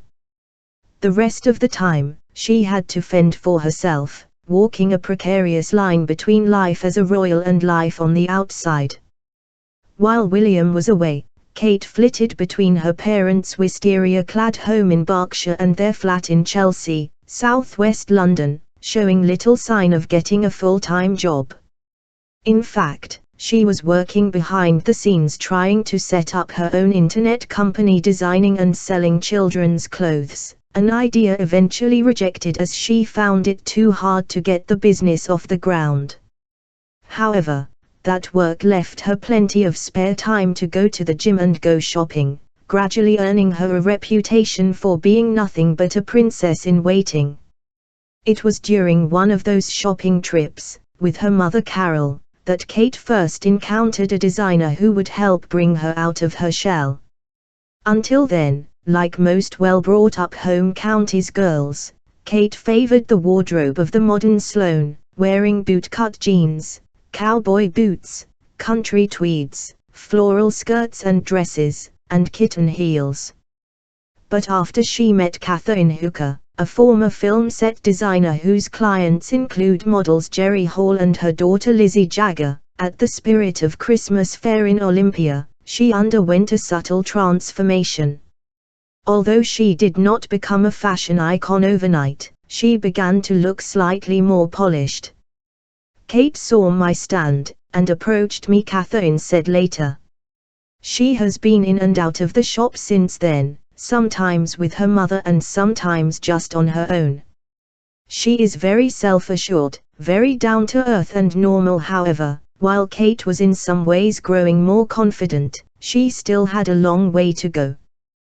When she was photographed on a number 19 bus, Waity Katie, as she had been dubbed by the tabloid press, was immediately compared to a young Princess Diana going ABL1T her life in the capital before she married the Prince of Wales. But there were two significant differences. Diana worked as a kindergarten teacher before she was engaged, and she had a ring on her finger when she emerged into the public eye. Chapter 20 A look of love wrapped up against the winter wind in a scarlet coat. Kate Middleton made her first official public appearance, attending Prince William's passing out parade at the Royal Military Academy Sandhurst. Wearing a broad-brimmed black hat and matching boots, the 24-year-old smiled broadly as Second Lieutenant Wales paraded past her and received his commission as an officer, having completed his 44-week course. Kate's presence at the ceremony on the 15th of December 2006 marked a significant shift in the couple's relationship since they had left university 18 months earlier. Although she was not sitting in the royal stand with William's father, grandmother and other members of the family, her attendance at such an important event was deemed significant and fueled speculation that an engagement was imminent. Indeed, the interest in Kate's appearance at the parade was so feverish that ITN went so far as to hire a lip reader, who reported that the prince's girlfriend had commented afterwards, "I love the uniform. It's so sexy." Kate, with her parents Michael and Carol, and the prince's private secretary Jamie Lowther Pinkerton, was one of the last to take a seat in the public stands. The quartet sat in the front row, next to Thomas van Strobensee and two of the prince's godfathers, the exiled King Constantine of Greece and Norton Archbold, Baron Brabant. Clasping her hands in front of her, Kate then stood for the national anthem as the Queen and the Duke of Edinburgh, the Prince of Wales and the Duchess of Cornwall took their places on the dais. William's platoon had achieved the coveted honour of named Sovereign's Platoon, entitling them to carry the Queen's banner during the ceremony. They had come out on top after weeks of intense competition between the 9 platoons in the intake, competing over the weeks in a range of activities including shooting to drill and a timed log race. The Prince, who was escorting the Queen's banner, and therefore carrying a rifle as opposed to a sword and wearing a red sash over his uniform, stood out from the sea of soldiers. Kate watched as the Queen and the Academy's commandant, Major General Peter Pearson, inspected the 233 cadets. Stopped for a moment to greet her grandson, who was standing at the end of his platoon. Afterwards the Queen told William and his fellow cadets, "I am speaking to every individual one of you when I say you are very special people. A great deal will be expected of you. You must courageous yet selfless, leaders yet carers, confident yet considerate, and you must be all these things in some of the most challenging environments around the world so that men and women will willingly follow your lead into every possible situation with absolute trust in your judgment. These are very special attributes, but those whom you will command, and your country too, will expect nothing less." That night, at the stroke of midnight, as fireworks lit the sky and champagne corks popped, William took part in one final Sandhurst ritual, ripping off the tape covering the pips on his uniform. It was just days before Christmas and Second Lieutenant Wales had a bright future in front of him. Now the world wanted to know whether that future would include Kate. The future Commander-in-Chief of the British Armed Forces arrived at the Royal Military Academy Sandhurst to begin his training on the 8th of January, 2006, the day before Kate's 24th birthday, having bid his girlfriend a fond farewell the previous evening. It was 4 days after the Lovebirds had thrown their legendary caution to the wind and kissed in public for the first time, revealing how close they had become. That kiss proved to be a turning point in the public perception of the relationship. Before then, they were dogged by rumors that it was on the rocks, but afterwards speculation centered on when they would get married. The two graduates saw in the new year in a cottage on the Sandringham estate before flying out the following day to Closters. Conscious that they would soon be separated for the longest period since they had begun dating, they avoided the resort's hotels, bars and restaurants, staying discreetly in a friend's chalet and spending their time alone together.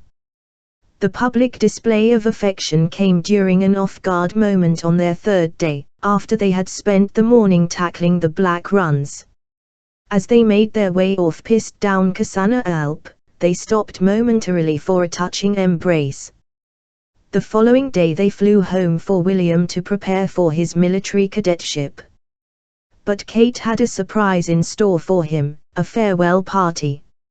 She had invited 40 of his closest friends to send the prince off in style, sipping champagne at the prince's London apartment at Clarence House before going on to the Kilo Kitchen and Bar, a French bistro in Mayfair. There were only 3 days to go until William went to Sandhurst and the couple would be separated for 5 weeks. Officer Cadet Wales was following in the royal family's military tradition. In recent years, Prince Charles had in the RAF and the Navy, while Prince Andrew saw active service as a helicopter pilot in the Falklands. William arrived at the academy with his father in the pouring rain and was greeted by Major General Andrew Ritchie, then Commandant of Sandhurst. After enrolling, he emerged from the old college building wearing a red badge with his surname on it and waved goodbye to Prince Charles. The new cadet then joined his colleagues in his dormitory, unpacking his kit, which included a blue drill uniform, olive barrack uniform and physical training kit. Founded in the wake of the Second World War, the elite military academy was set up to train regular army officers, replacing 2 outmoded establishments, the Royal Military College in Sandhurst and the Royal Military Academy in Woolwich, both of which had trained gentlemen cadets. William joined a long list of illustrious recruits to the academy, including the late King Hussein of Jordan, the Sultans of Brunei and Oman, Prince Michael of Kent and Sir Winston Churchill, as well as his younger brother Harry, who was about to enter his 3rd term at Sandhurst. One of 270 cadets, including Alexander Perkins, great-grandson of Sir Winston Churchill, William spent the next 5 weeks sleeping in a small dormitory, sharing communal washing facilities and surviving what new recruits describe as hell on earth. 37 dropped out in the first year.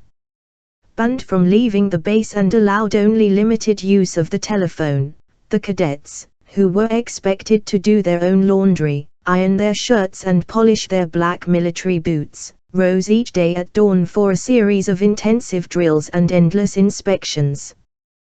They were trained in handling weapons, initially SA-85.56mm rifles, later 51mm light mortars, light support weapons and Browning 9mm pistols.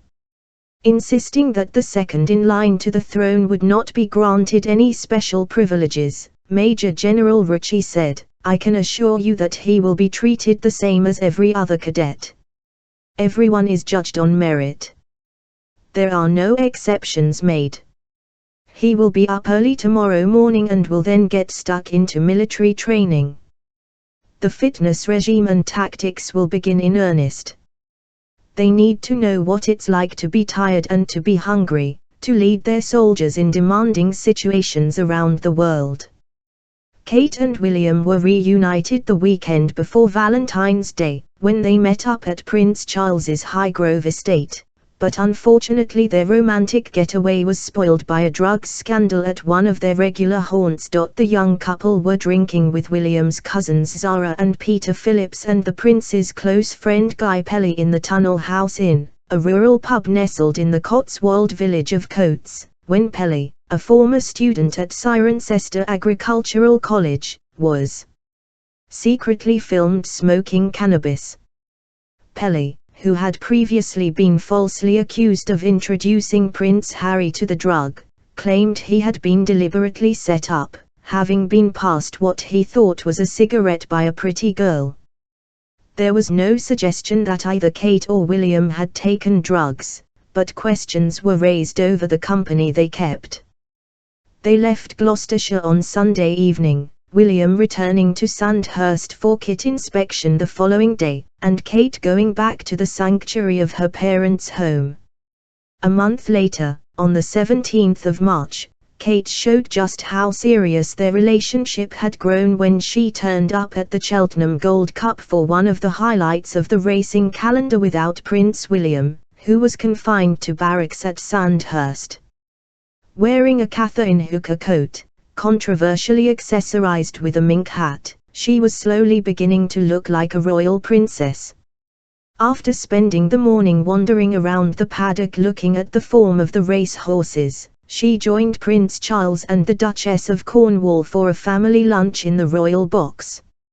It was the first time Kate had appeared in public with the couple who are to become her in-laws without the comforting presence of her soldier boyfriend, yet she looked totally at ease in their company.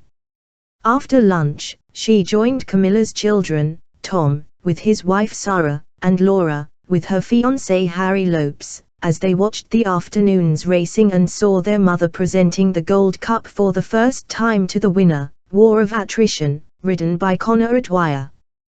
The outing was a spectacular PR coup for Kate, who hadn't been invited to the races by the royal family but had turned up independently. After being hounded by photographers, however, she was invited into the royal box. The following day, Kate caught up with William at Eton College after he took a weekend's leave to play in an Old Boys Eton field game match. The sport is a cross between rugby and football. At his former she and a friend turned up at the ground to watch the match, and the prince's girlfriend casually strolled up to embrace him, in full view of all the spectators. After giving him a kiss, Kate playfully ruffled his thinning hair, a sore point with the prince, who had managed to hide his bald patch under a long, floppy style until he had been forced to crop it at Sandhurst. William did not seem to have any objection to his girlfriend showing affection towards him in public, and within a month the couple would on holiday together on the Caribbean island of Mustic, sparking speculation that they would soon get engaged after 3 months' training. Prince William began his Easter holidays on the 12th of April. The day his younger brother Harry passed out from Sandhurst as a fully fledged officer, meaning that the future king would have to salute his younger brother in public. For the next 8 months, until he himself graduated. That night, the brothers enjoyed a double celebration, but it was William who was reportedly the party animal, not his younger brother. While Harry spent the evening with Chelsea, who had flown over from South Africa for her first royal engagement, William was unable to invite Kate to the party, as he himself was a guest, not the host. Instead he was reported to have got merry at the bar, swearing and being rowdy, before retiring early to his barracks, where he spent the remainder of the evening drinking. The following night, he was reunited with his girlfriend at Buyas, where the royal party ran up an estimated £2,500 bill, raising concerns about what some saw as their excessive partying. However, 2 weeks later, William was on his best behavior, flying out to Mustic to join his girlfriend for a week's holiday, sparking the inevitable rumors that he was on the verge of popping the question.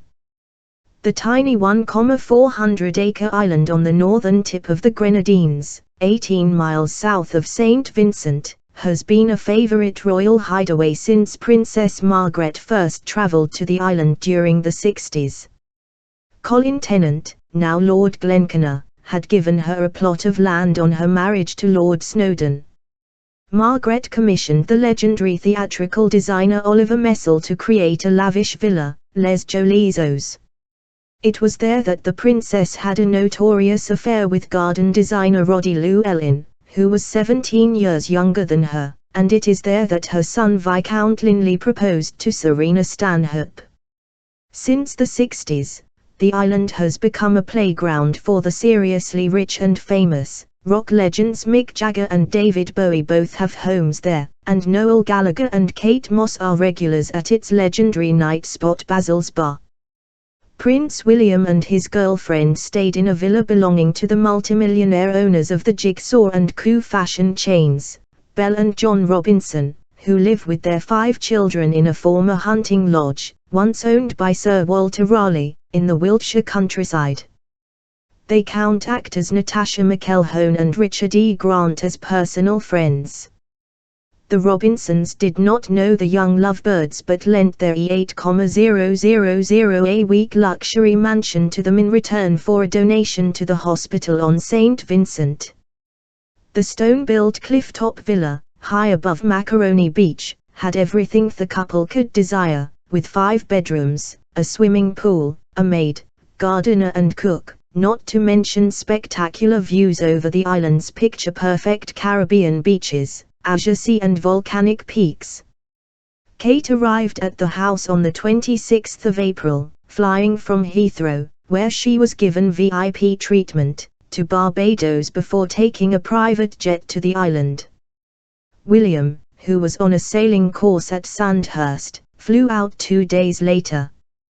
The couple spent the week playing volleyball with friends and challenging locals to a frisbee match, drinking pina coladas and vodka and cranberry juice at Basil's Bar and Firefly, cruising on a luxury catamaran and playing tennis with its owner, multimillionaire Sir Richard Branson. His daughter Holly is a friend of William. They returned home on the 6th of May for the wedding of William's stepsister Laura Parker Bowles the following day. Although the couple had attended a society wedding together, Laura's wedding to Harry Lopes, an old Etonian and former Calvin Klein model who is the grandson of the late Lord Aestia of Hever, was the first time that Kate had been invited to a family wedding, showing the extent to which she had been assimilated into the royal family. She had turned down an invitation the previous year to attend the wedding of Laura's brother Tom to Harper's and Queen fashion journalist Sarah Baez for fear that the media interest in her would disrupt the couple's big day. Now, as Kate and William arrived by coach for the wedding at St. Cyriac's Church in Lecoq, Wiltshire, and went on to the reception afterwards at Camilla's former home Ray Mill House, the talk was that they had taken another step towards a royal engagement. While William returned to Sandhurst after the wedding for his second term at the academy, Kate remained a fixture on the social scene, showing little inclination to get a job. One of her first engagements, the week after the wedding, was the launch of the shop at Bluebird, a boutique below Terence Conran's exclusive eatery, in the former garage that once housed Donald Campbell's land speed record-breaking Bluebird car. Kate attended the event with her younger sister Pippa, chatting to the fashion crowd and supporting the shop's owners, the couple who had lent her and William their villa, Belle and John Robinson. The fashion crowd who attended the party would soon be taking notice of a young pretender. It was at the Boodles Boxing Ball, held at the Royal Lancaster Hotel on the 3rd of June and organised by Charlie Gilkeys, an Edinburgh University student and friend of Kate and William, in aid of the paediatric medical research charity Sparks, that Kate first unveiled her true potential as a designer clothes horse. Wearing a stunning turquoise gown by American designer BCBG Max Azria, which she bought from Harvey Nichols for E354, she really sparked the interest of the fashion press for the first time. Kate attended the EIOOA night champagne reception, dinner and amateur boxing event with William to support their friend Hugh Hunter Van Cutsem, who was fighting a chartered surveyor and Cambridge boxing blue, Hugh the Welsh Whirlwind Williams.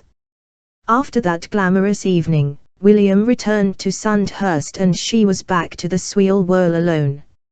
On the 23rd of June, when he was on a military training exercise in Wales, she attended a party at the Roof Gardens in Kensington hosted by Sir Richard Branson to celebrate the start of Wimbledon. Arriving in a group that included Sir Richard's daughter Holly, she spent the night dancing with Guy Pelly and chatting to tennis player Maria Sharapova. It was around this time that Kate first caught the eye of the American celebrity magazine People, which compared her wardrobe in favorable terms with Princess Diana's under the subheading "Kate Steps Up Her Style to Royal Heights." In fashion terms, she had arrived. Sadly, however, during the same period both Kate's grandmothers were suffering from cancer and did not have long to live. Carol's widowed mother Dorothy was the first to die, on the 21st of July, 3 years after her beloved husband. Carol was at her 71-year-old mother's bedside in the Royal Marsden Hospital in Reading when she lost her 4-month battle against lung cancer. To try to cheer his girlfriend up, William whisked her away at the beginning of September to the holiday island of Ibiza. They chartered a yacht with friends on the Balearic Island and spent a week partying in the sunshine. After their 7-day break, the couple enjoyed one final night on the tiles before William returned to Sandhurst for his third and final term. But that night, Friday, the 8th of September, 2006, would send the media into a frenzy of speculation about a royal wedding. The evening began normally enough when William and Kate arrived at their favorite club, Buyas, walking through the doorway separately in order not to be photographed together by the waiting press. But, at 3:30 a.m., when the couple left the club, they abandoned their normal cat and mouse instead. William ushered his girlfriend through a crowd of paparazzi before they collapsed giggling into the back of their chauffeured Range Rover. The resulting photograph of the couple smiling at each other is perhaps the most candid ever taken of them. Their tender gaze at one another was described as the look of love, and their obvious affection noted with some relief by commentators who pointed out that here was a real love match. William's evident happiness and natural air were contrasted with his father's response when asked on his engagement to Diana whether he was in love, to which he replied that he was, whatever love means. But another cloud was looming on the horizon. Just 2 days after William had returned to Sandhurst, Kate's paternal grandmother, Valerie Middleton, succumbed to lymphoma at the age of 82 at the Countess of Brecknock House Memorial Hospital in Andover, Hampshire. The date was the 13th of September, 2006. Kate had now lost 3 of her grandparents. By now, Kate's brother James had followed Pippa up to Edinburgh University. Kate, meanwhile, had still not found work. In a last-ditch attempt to find a job that suited her circumstances, she contacted Belle Robinson. Recognizing Kate's potential, she jumped at the chance to offer her a job as an accessories buyer at Jigsaw, working 4 days a week to enable her to juggle her commitments to William. As a thank you to us, Belle said in an interview with the Evening Standard, Kate supported a couple of Jigsaw events we did. Then she rang me up one day and said, "Could I come and talk to you about work?" She genuinely wanted a job, but she needed an element of flexibility to continue the relationship with a very high-profile man and a life that she can't dictate. In another interview, with The Times, she said, "People assumed it was a mercy act on our part, but Kate's a bright girl. She set up the website for her parents' business, so we thought those skills would be useful." Kate apparently fitted in well at the company and became a popular member of the team. Talking to The Standard, Belle gave an insight into how Kate's position as girlfriend to the prince affected her day-to-day life. "There were days when there were TV crews at the end of the drive. We'd say, 'Listen, do you want to go out the back way?' And she'd say, 'To be honest, they're going to hound us until they've got the picture. So why don't I just go, get the picture done, and then they'll leave us alone?' I thought she was very mature for a 26-year-old, and I think she's been quite good at neither courting the press nor sticking 2 fingers in the air at them." A couple of weeks after arriving at Jigsaw, Kate must have realized just how fortunate it was that she was working a 4-day week when William requested her presence at a shooting party in Sandringham on the first weekend in December. That Sunday, 2 weeks before William's passing out, Kate threw caution to the wind and allowed herself to be photographed for the first time on the Queen's 20,000-acre Norfolk estate watching William shooting pheasants and bagging dead birds. The pictures might have angered animal rights protesters, but they also showed just how naturally Kate fitted into the royal family's world. By the end of a year that the couple had begun with a kiss on the ski slopes of Closters and ended with a dance at the Sandhurst Ball, bookies William Hill had slashed the odds on a possible royal engagement from 5-1 to 2-1. For the first time since they had left university amidst a storm of speculation over their future, they both had jobs, William as an officer in the household cavalry and Kate in the fashion world. Yet dark clouds were looming on the horizon and the next year would crunch time for Kate and William. Chapter 21 The breakup hidden away behind the red brick walls of her parents' substantial house in the home county's village of Chapel Row in Berkshire, Kate Middleton spent the evening of Friday, the 13th of April, 2007 mourning the end of her love affair with Prince William.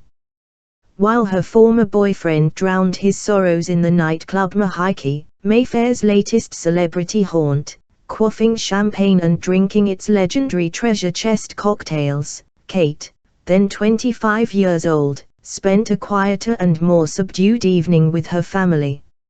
It was barely a week since Britain's most famous romance had drawn to a close, and hours before their separation hit the newsstands. Yet the couple's behavior could not have been more different, underlining just how far apart they had grown since leaving university.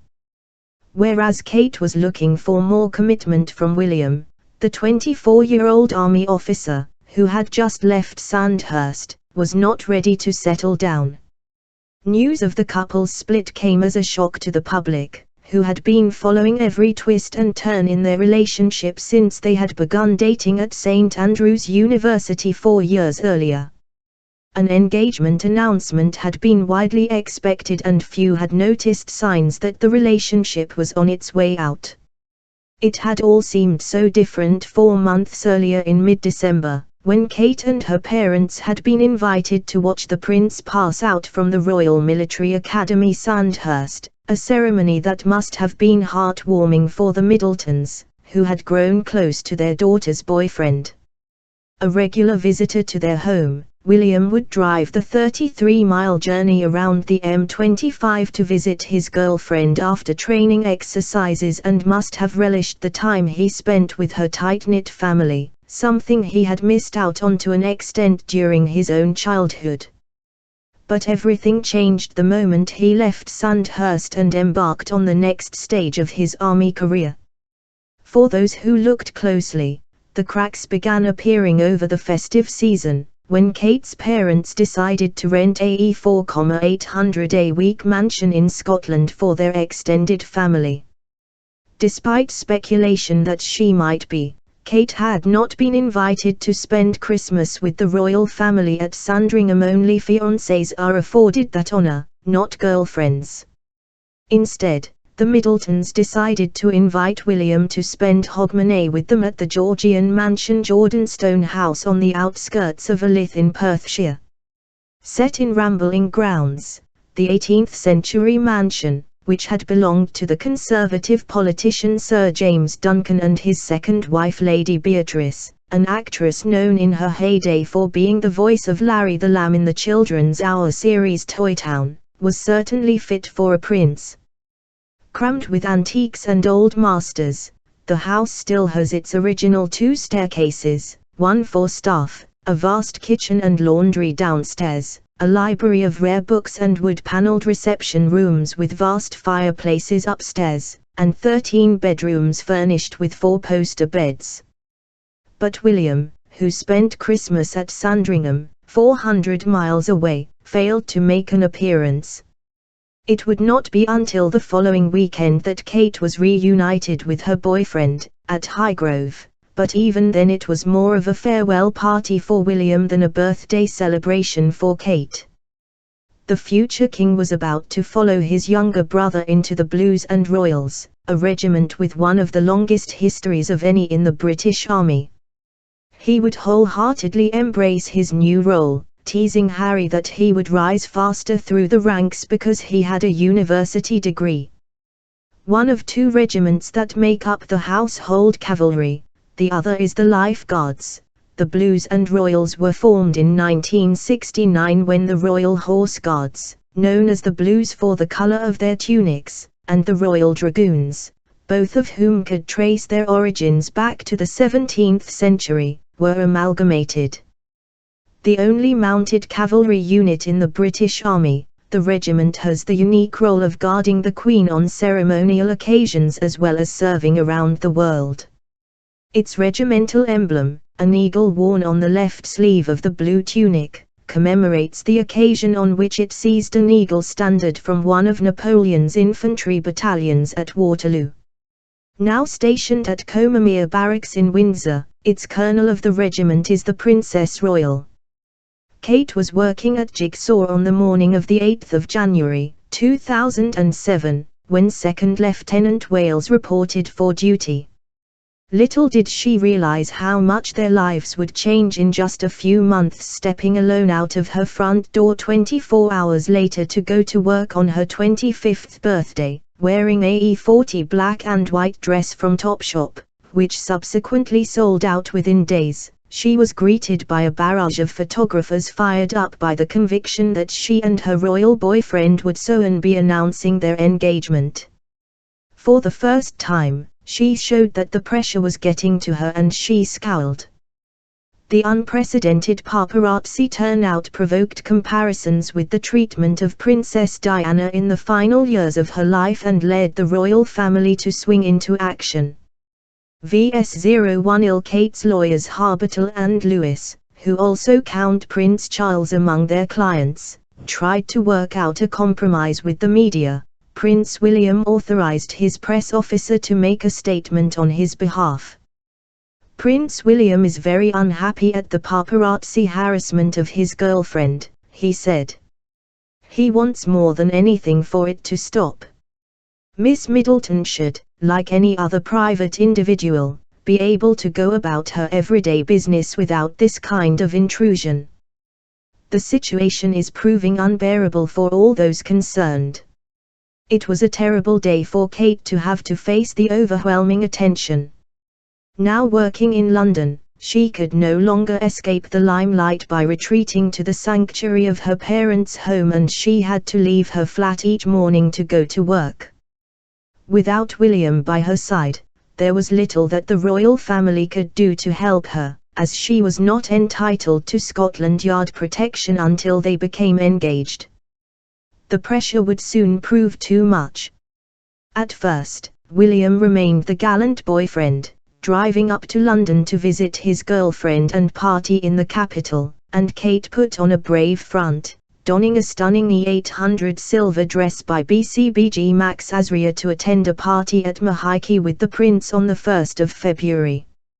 Run by nightclub impresario Piers Adam and club promoter Nick House, and designed to resemble a Polynesian beach bar, it had become a firm favorite with the couple after they spent a night there before Christmas with Tom Parker Bowles and his wife, Sarah. William's party-loving friend Guy Pelly was the club's marketing director, and Henry Conway, the son of the disgraced MP Derek Conway and flamboyant self-styled Queen of Sloanes, ran Thursday night parties there. During his first few weeks at the barracks, William managed to make another 2 trips to the capital, for a night out at Buyas, when he reportedly gave his girlfriend an antique Van Cleef & Arpels diamond-framed compact as an early Valentine's Day gift, and a trip to Twickenham on the 10th of February to watch England beat Italy in the Six Nations Championship.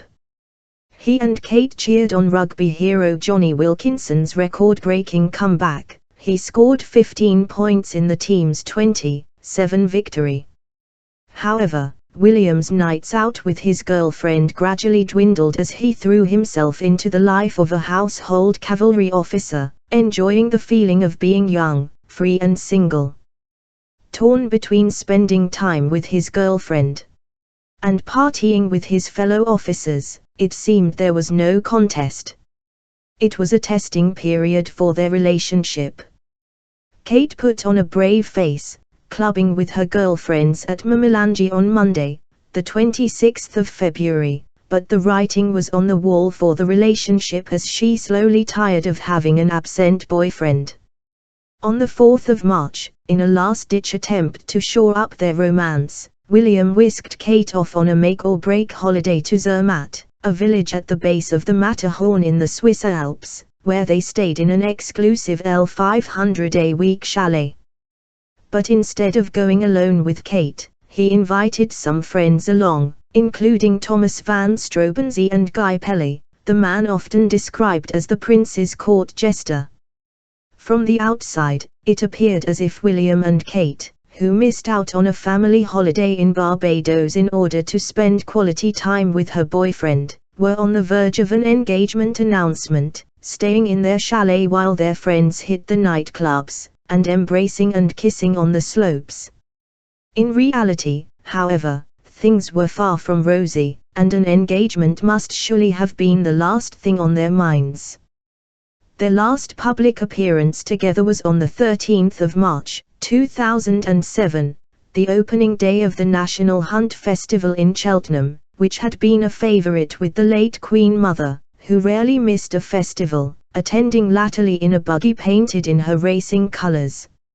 Arriving in William's black Audi saloon, Kate looked comfortable chatting with Zara Phillips and drinking champagne in a box belonging to racehorse owner Trevor Hemmings. But William and Kate's body language was strained, and fashion writers criticized the pair for looking like lamb dressed as mutton. It was the first fashion faux pas by Kate, and possibly an indication of her unhappy mood. 3 days later, William was off to the depths of Dorset to begin a 10-week tank commander course at the Army's training camp at Bovington. But that did not deter Kate from attending the Cheltenham Gold Cup without him.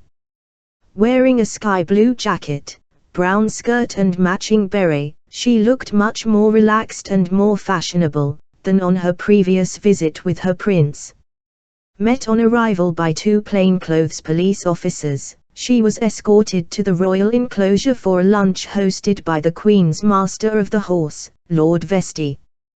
There she laughed and joked with guests including Van Strobensee, jumping up and down when she picked a winner and covering her mouth with her hand when she lost. Her appearance that day in the same box as William's aunt Princess Anne and Camilla's former husband Andrew Parker Bowles seemed just another confirmation that Kate was on the verge of becoming an official member of the family. But some commentators thought she might have overplayed her hand appearing in the royal enclosure, a move that was rumored to have rankled with William. In any case, it was while William was in Dorset that the couple's relationship began to fall apart, strained by their constant separation. Instead of making the 130-mile journey to London at weekends, William seemed to prefer to spend his downtime with his fellow officers. During his first night out with the Blues and Royals, nicknamed the Booze and Royals in Bournemouth, the nearest large town to the barracks, William pushed Kate beyond her limits. She had always ignored rumors of his roving eye and put up with his flirtatious behavior towards the girls who threw themselves at him, but his cavalier behavior at the Elements nightclub on the 22nd of March had unfortunate consequences. Although there is no suggestion that the future king cheated on his girlfriend, 2 of the girls he encountered that night sold their stories to the tabloid newspapers, which must have been humiliating for Kate. That Thursday night, William and his friends painted the town red as they downed lager and sambuca chasers and flirted with girls in the nightclub, unbothered that they were taking photographs of the prince on their mobile phones. Anna Ferreira, 18, an international relations student, was in the club when she heard that William was dancing in another room. After going to watch the commotion, she posed for a picture with him, only realizing afterwards that the prince had touched one of her breasts. Word went round that William was in a section playing cheesy 80s music, she told The Sun, so we went to IK. There were a lot of girls hanging around him and he was posing for pictures. He had me on one arm and my friend Cecilia on the other. I was a little bit drunk myself, but I felt something brush my breast. I thought it couldn't be the future king, but now I've seen the picture, it's no wonder he's got a smile on his face. Another girl, Lisa Agar, a 19-year-old performing arts student with a lip ring, claimed that William pulled her onto a podium to dance with him. He said something like, "Come on. Show us how it's done. You're too good for this place," she told the Sunday Mirror. He was being very flirty and I was quite taken aback but just went for it. He was laughing his head off and waving his hands in the air. Lisa, who was dressed in a tight pink top, leggings and heels, claimed that William was following pints with shots of Sambuca. "I call that stuff rocket fuel," she added, "because it does give you a huge hit very quickly and gets you rolling drunk." In the early hours, William's friend invited her back to the barracks to continue the party. "When I said I wasn't sure," she recounted, "Wills came over and said, 'Are you coming back? It'll be a laugh. Come on. We need to go.' I followed them all back to their base in a friend's car and then we all went into a lounge area in the barracks, lying about on a leather chair and sofas. In the end, I only stayed about 20 minutes. Strangely, I felt a bit sorry for William and I thought maybe he was cheering himself up. William's behavior that night was by no means unusual for a serving soldier in his 20s, even one who is a member of the royal family. 2 days later, Prince Harry showed his own excessive streak when he fell out of Buyas, having downed too many crack baby cocktails. The Blues and Royals officer had been in the club after spending a week on exercise with his regiment and was unwinding with friends, including former Flame Natalie Pinkham, when he decided to try to avoid photographers by sneaking out the back. Angered that he had been spotted, he was reported to have lunged at one of the paparazzi, before falling over and landing in the gutter, although royal aides claimed he had simply lost his footing and stumbled. Kate and William spent one last night together on the 31st of March, when they dined at the King's Head, Aldington, with their friends Hugh and Rose Van Cutsem, whose wedding they had attended the previous summer. However, at this point, the heart and soul had gone out of their relationship and it was drawing to a close. A few days later, Kate popped over to Ireland with her mother Carol for the private view of an exhibition by a close family friend, Gemma Billington. Mother and daughter slummed it, staying in Dublin's cut-price 3-star quality hotel. After looking at Gemma's paintings, Kate chatted to drummer Ben Carrigan and guitarist Daniel Ryan of Irish indie rock band The Thrills. The following day, she went to the National Gallery of Ireland. Her appearance at the exhibition of paintings, which took place at the Urban Retreat Gallery in the city's Hanover Quay, brought in a flurry of publicity for Gemma, the 53-year-old daughter of a Garda sergeant from County Kerry. She and her husband Tim, 63, a farmer and racehorse breeder, are close family friends of the Middletons. They live just down the road, on a 320-acre farm in the village of Stanford Dingley, where William and Kate have become familiar faces in the local pub, the Boot Inn. Their 7 children grew up alongside the Middleton siblings and went to the same school, while Carol and Gemma play tennis together. Kate is a lovely girl who is just one of our kids who happens to be going out with a boy called William who happens to be a prince, she said in an interview with the Sunday Independent to publicize the exhibition. He is just a normal boy, really. I think it's tough on her, but she handles it well. The Middletons are a very close family who have meals together, watch movies, play sports and go on holidays together. It's funny how you think people are different, but we are all just muddling our way through life. Whoever you happen to be going out with, you have to take the rough with the smooth. While Kate was having a cultured time in Ireland, William was leading an altogether different existence. He spent the evening of the 4th of April at Bournemouth's late-night wine bar Bliss with a group of his fellow officers from the Household Cavalry. That night, the place was packed with 200 fans watching acoustic guitarist Dan Baker playing a gig.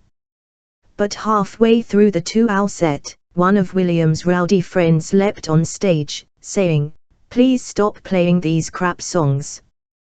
The Prince wants dance music."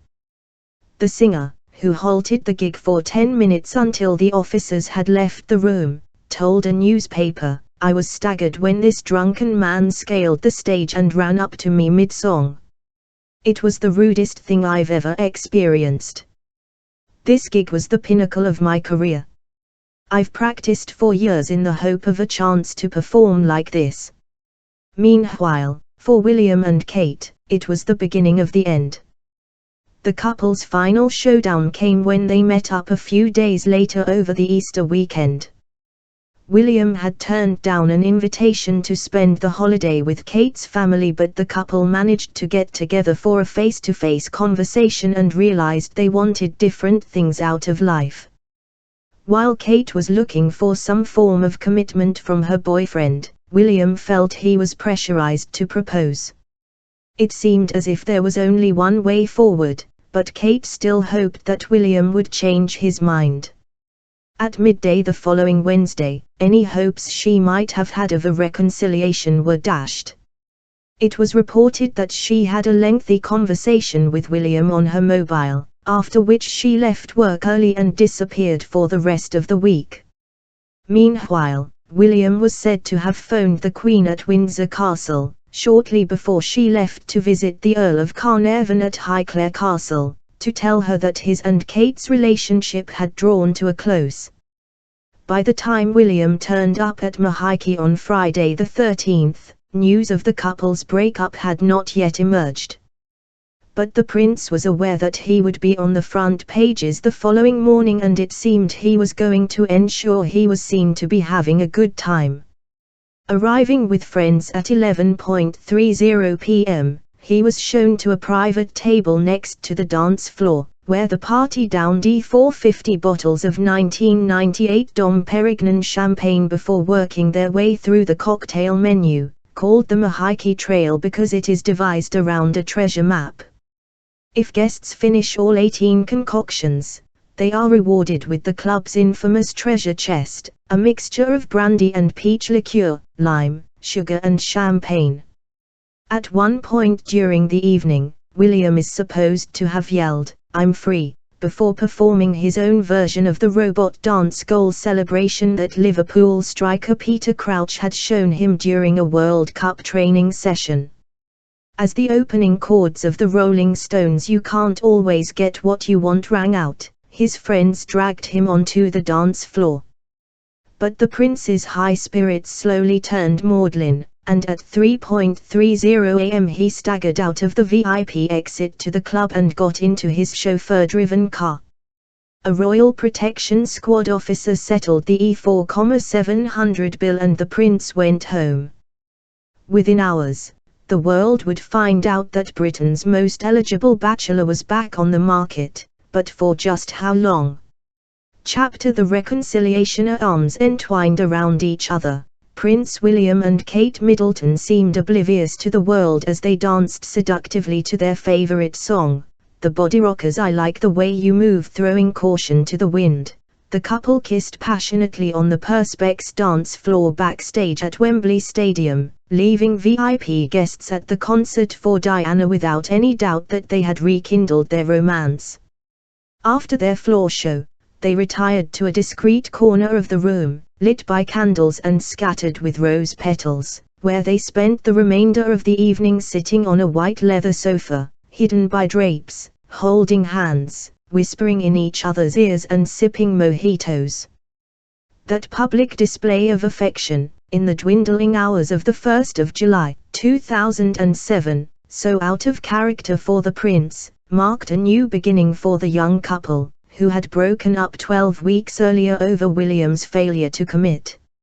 Hours earlier, William, 25, gave no hint that the romance was back on track as he strolled onto the stage with his brother Harry, 22, to introduce the concert, a tribute to their late mother on what would have been her 46th birthday. This evening is about all that our mother loved in life, her music, her dancing, her charities, and her family and friends, he said, before introducing Duran Duran, one of Diana's favorite bands, telling the crowd to have an awesome time. It was the first time that William and Kate had been seen together in public since their romance had disintegrated, sparking speculation that they had settled their differences. But although they were both in the royal box, they sat separately, 2 rows apart, and did not look at each other once. The concert for Diana, which raised £1.6 million for charity, was organized by Princes William and Harry as a tribute to their mother on the 10th anniversary of her death in a car crash in the Pont de l'Alma tunnel in Paris. They invited 23 acts, spanning their own and their mother's generation, including the English National Ballet, to perform at the gig, which was beamed to an audience of 15 million in Britain and 500 million worldwide. It was an unusual combination of acts, but that did not seem to deter a crowd of 63,000 people paying £45 for tickets to watch Diana's favorites Tom Jones, Bryan Ferry and Duran Duran on stage alongside American hip-hop artists Kanye West and P. Diddy and British soul singer Joss Stone. Sir Elton John, who wrote the Princess Diana tribute song Candle in the Wind 1997, opened the gig with a rendition of his classic Your Song before introducing the 2 princes to the audience. To a standing ovation, William and Harry took to the stage. "Hello, Wembley," shouted Harry.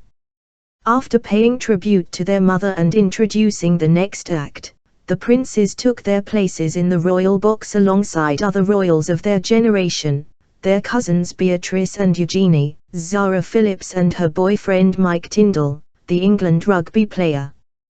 While William carefully avoided Kate, who was wearing a white Issa trench coat, Harry sat next to his girlfriend Chelsea, 21, and gave her a kiss. The trio danced and clapped as Nelly Furtado belted out her song Say It Right. The only hint that the couple's relationship was back on course was when the television cameras panned to Kate happily singing along to Take That's Back for Good. However, afterwards, at the E250,000 after-show extravaganza, at which guests downed raspberry or cappuccino vodka jellies and dined on oysters, lobster and crab, while acrobats and dancers writhed in cages around the room and tropical fish swam below the dance floor, it was a different matter. William and Kate arrived and left separately, but inside they could not be torn apart. Studiedly ignoring Kate while he chatted to Joss Stone, William made a beeline for her the moment she took to the dance floor, clasping her from behind and planting a kiss on her lips. They were together for the rest of the evening, announcing to the world that they had revived their relationship. News of the royal breakup had first leaked out on Saturday, the 14th of April, 2007, 3 days after Kate and William's last phone conversation, following which she had fled the capital for the sanctuary of her parents' home in Berkshire with a pile of paperwork and a mission to keep her head down. Both her siblings were at home that weekend. It was James's 20th birthday on the Sunday and the family rallied around.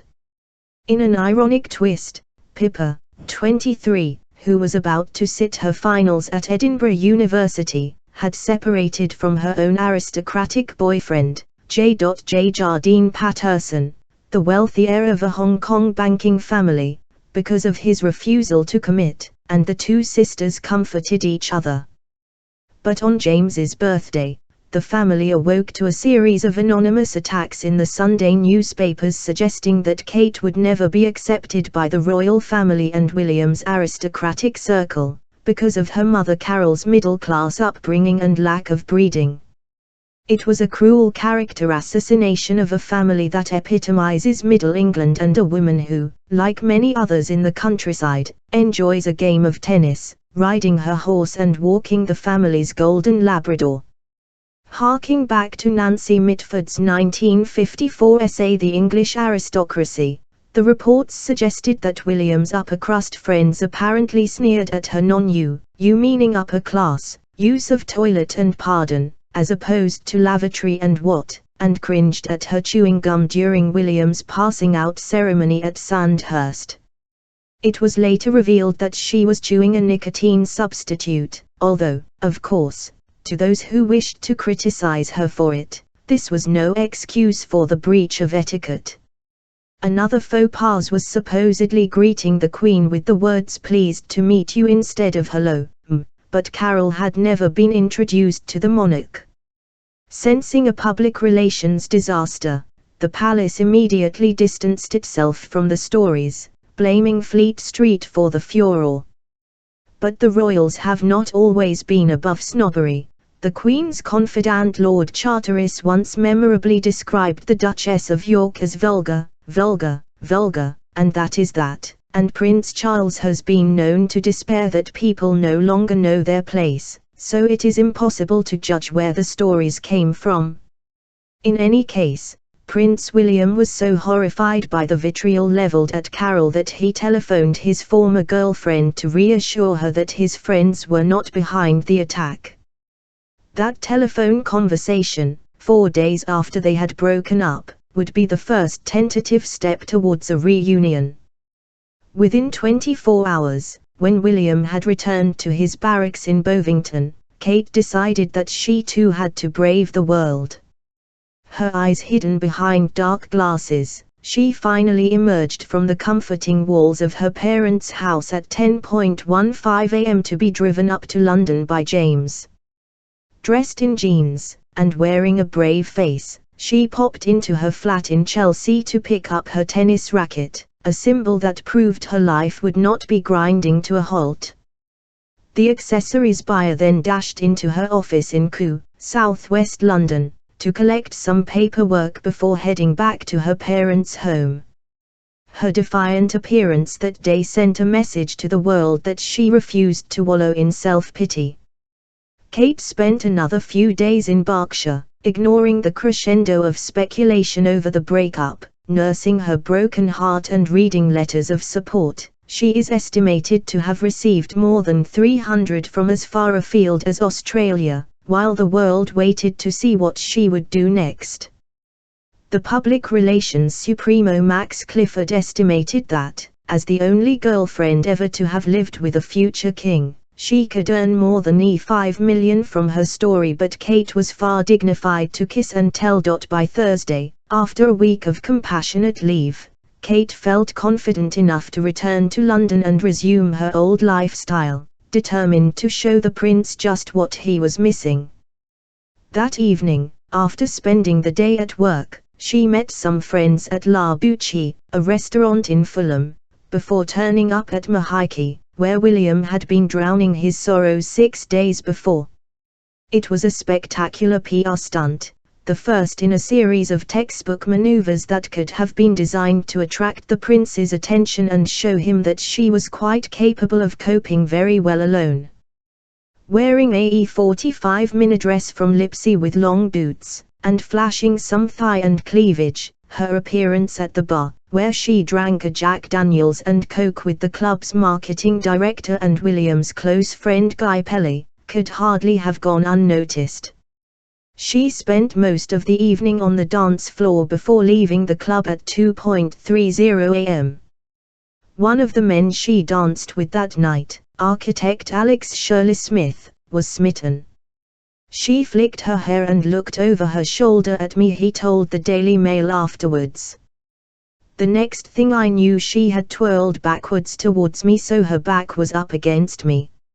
She started doing some very sexy moves and she was absolutely gorgeous. She was a great dancer.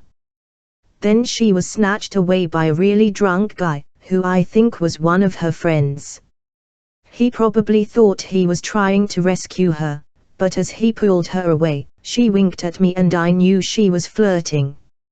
He went on to recount that later that night, as the song Unbelievable by EMF came on, we naturally gravitated towards each other and Kate stepped forward and looked at me cheekily, put her hands on my shoulders and we both sang the rest of the song to each other while we danced. A week later, on the 26th of May, Kate was out on the town again, at William's old favorite Buyas, well and truly embracing the life of a singleton. Wearing a black minidress and boots, she joined friends at a Thai restaurant in Chelsea, before going on to the club. William could not have failed to notice. In the aftermath of a breakup, another cliched response is to get fit and lose weight, and Kate was no exception.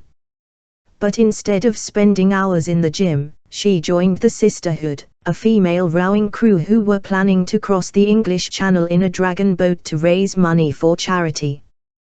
They had challenged their male rivals the Brotherhood to race the 21 miles across the Channel from Dover to Cap Gris-Nez, near Calais, and had been training since the previous November. Kate was one of two helmswomen. Led by Emma Sale, 29, who had gained a reputation for being the poshest swinger in town, the group was never going to fade into obscurity. She had invited a motley crew, many of whom had controversial backgrounds, to join the Sisterhood. Emma, whose father is former diplomat Colonel Guy Sale OBE, had been 4 years above Kate at Down House. She had attracted notoriety as director of operations at Swingers Club Fever and founder of Killing Kittens, a company that organizes sex parties. Her best friend Amanda Cherry, 29, another member of the team, caused a huge scandal at Down House when, shortly after leaving, she had an affair with her former politics tutor Ian Goodridge, more than 20 years her senior. He left his wife for the 19-year-old and the two married.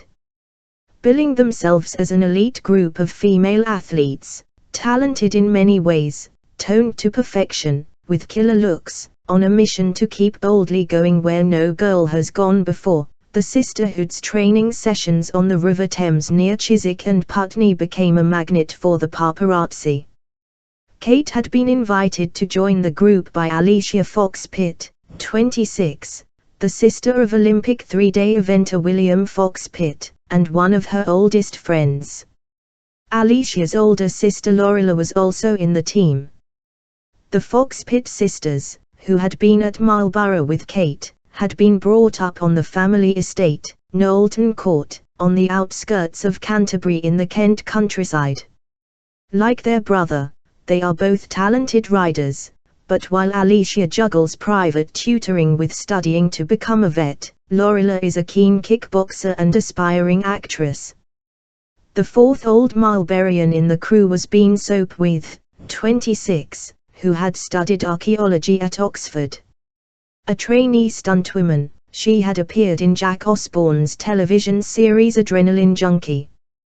Bean had had a serious climbing accident 4 years earlier, falling 30 feet down a Welsh cliff face. She nearly lost her hand, but not only did she make a full recovery, she went on to take up free-fall skydiving. Kate's involvement with the team raised eyebrows at the palace, but at that stage she was reveling in her new freedom. "We've been training 3 times a week," commented Emma. "Kate is extremely fit and very strong, so as long as she can commit to the rest of the training sessions, she'll be in the boat." Around the same time as she began toning up her body, Kate's look began to grow ever more polished and she revealed a sense of style that would not have been out of place in fashion Bible Vogue. Now a sample size 8, and getting regular haircuts at the salon of celebrity stylist Richard Ward, a favorite of Tara Palmer Tomkinson, Isabella Hervey and Lisa Snowdon, she was ranked number 8 in the Society magazine Tatler's list of best-dressed women. Geordie Gregg, its editor at the time, said of the placing, "Kate has not put a foot wrong. She appears modest and beautiful, and is liked by the press. There is a breezy unpretentiousness about how she looks and what she wears.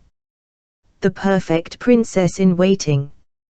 Kate also discovered her designer label of choice, Issa, whose jersey wrap dresses have clad the figures of the Hollywood starlets Scarlett Johansson and Keira Knightley. It was in designer Daniela Issa Helael's top-floor studio in Fulham that she first spotted the lucky dress, inspired by a vintage baby gown, with puff sleeves and a short skirt, which she apparently has in every color, and it was there that she bought her outfit for the concert for Diana. Daniela has maintained that Kate has no official connection with the company, although she brings invaluable publicity. She is not an ambassador for Issa, she said discreetly, and it's not that she gets all these freebies. We have friends in common, and we're fortunate that the dresses suit her so well. By the end of May, Kate's younger sister Pippa, considered the racier of the two, had finished her finals and moved down to London, where the two girls became some of the most sought-after guests on the social scene. While Kate had climbed the social ladder because of her royal connections, Pippa had become a member of the elite country house set, dating heir J.J. Jardine Patterson and sharing a student flat with the Duke of Roxburgh's son Tedin Esker and George Percy, heir to the Duke of Northumberland. Already snobbishly known in some circles as the Wisteria Sisters, Kate and Pippa were soon dubbed the Sizzler Sisters by Tatler, which described them as very determined young women. The sisters' first appearance together was at the Society Jewellers Osprey on the 15th of May, when award-winning author Simon Sebag Montefiore invited them to the launch of his book Young Stalin. There they mixed with an elevated crowd that included Simon's sister-in-law Tara Palmer Tomkinson, the writers Plum Sykes and William Shawcross, newscaster Emily Maitlis and Conservative MP, and friend of Prince Charles, Nicholas Soames. 2 days later, Kate was back on the dance floor at Buyas, with her younger sister in tow. After partying with actresses Anna Friel and Misha Barton, they left the club hand in hand at 3 a.m., walking part of the way home, which ensured that they were photographed together. Although friends rallying around William suggested that his ex's high profile was driving him up the wall, Kate's armory of tactics appeared to be working, as he made the first tentative steps towards a reconciliation. Missing his former girlfriend and realizing that he had made a mistake, he persuaded Kate to meet him at his apartment in Clarence House on the 26th of May, the first in a series of trysts during which they talked over the separation. However, enjoying her newfound freedom, Kate kept William guessing, being spotted at Mahiki 4 days later with several eligible men. Wearing a flimsy red top and white trousers, she arrived at the club's Johnny Cash theme night on the arm of Henry Ropner, son of the shipping tycoon Sir John, who lived in a £1 million flat in Chelsea. Henry, who had gone to school with William and dated his old flame Jacka Craig, had known Kate since he was a geography student at Edinburgh University. Inside the club, she sipped the aptly named cocktail Good Time Girl and danced with Jamie Murray Wells, the millionaire founder of Glasses Direct. She left the club with estate agent Charles Morshead, who bore a remarkable similarity to William. But, although Kate was said to be keen to live life to the max, she was not looking for romance, because she already had her sights elsewhere. She finally succumbed to William's charms once again on the 9th of June, 10 weeks after they had broken up and 2 weeks after they had their first tentative drink, accompanying her former boyfriend to a raucous mess party in his barracks to celebrate the end of his grueling course as a troop leader. Entitled Freakin' Naughty, the party, complete with bouncy castle and paddling pool, was packed with guests dressed up as naughty nuns, doctors and nurses, but William could not take his eyes off Kate. After chatting to her all night, he danced intimately with her before kissing her in the middle of the crowded throng. He took her back to his private quarters in the early hours of the morning. Even then, Kate did not stop partying, going 5 days later to Raffles nightclub, which describes itself as one of the last bastions of decadence and debauchery and was founded by an old Etonian friend of Princess Margaret.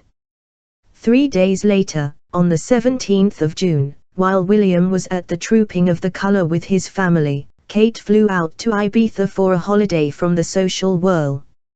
She stayed in a 5-bedroom villa on the southwest of the island with a party of friends including her brother James and her school friend Emilia d'Elanger, also a close friend of Prince William. After they arrived, the group headed straight for the Blue Marlin Bar, an exclusive venue overlooking the Cala Jondal Bay in San Jose. During the trip, Kate topped up her tan in preparation for what would turn out to be the highlight of her social season. It was the 30th of June, 2007, the day before the concert for Diana, and speculation was mounting over William and Kate's first public appearance since they had broken up. Maintaining her legendary cool, Kate ignored the gossip and donned a Nice's address to spend the afternoon at Wimbledon, where, when rain did not stop play, she watched the 2004 champion Maria Sharapova annihilate her Japanese opponent in straight sets.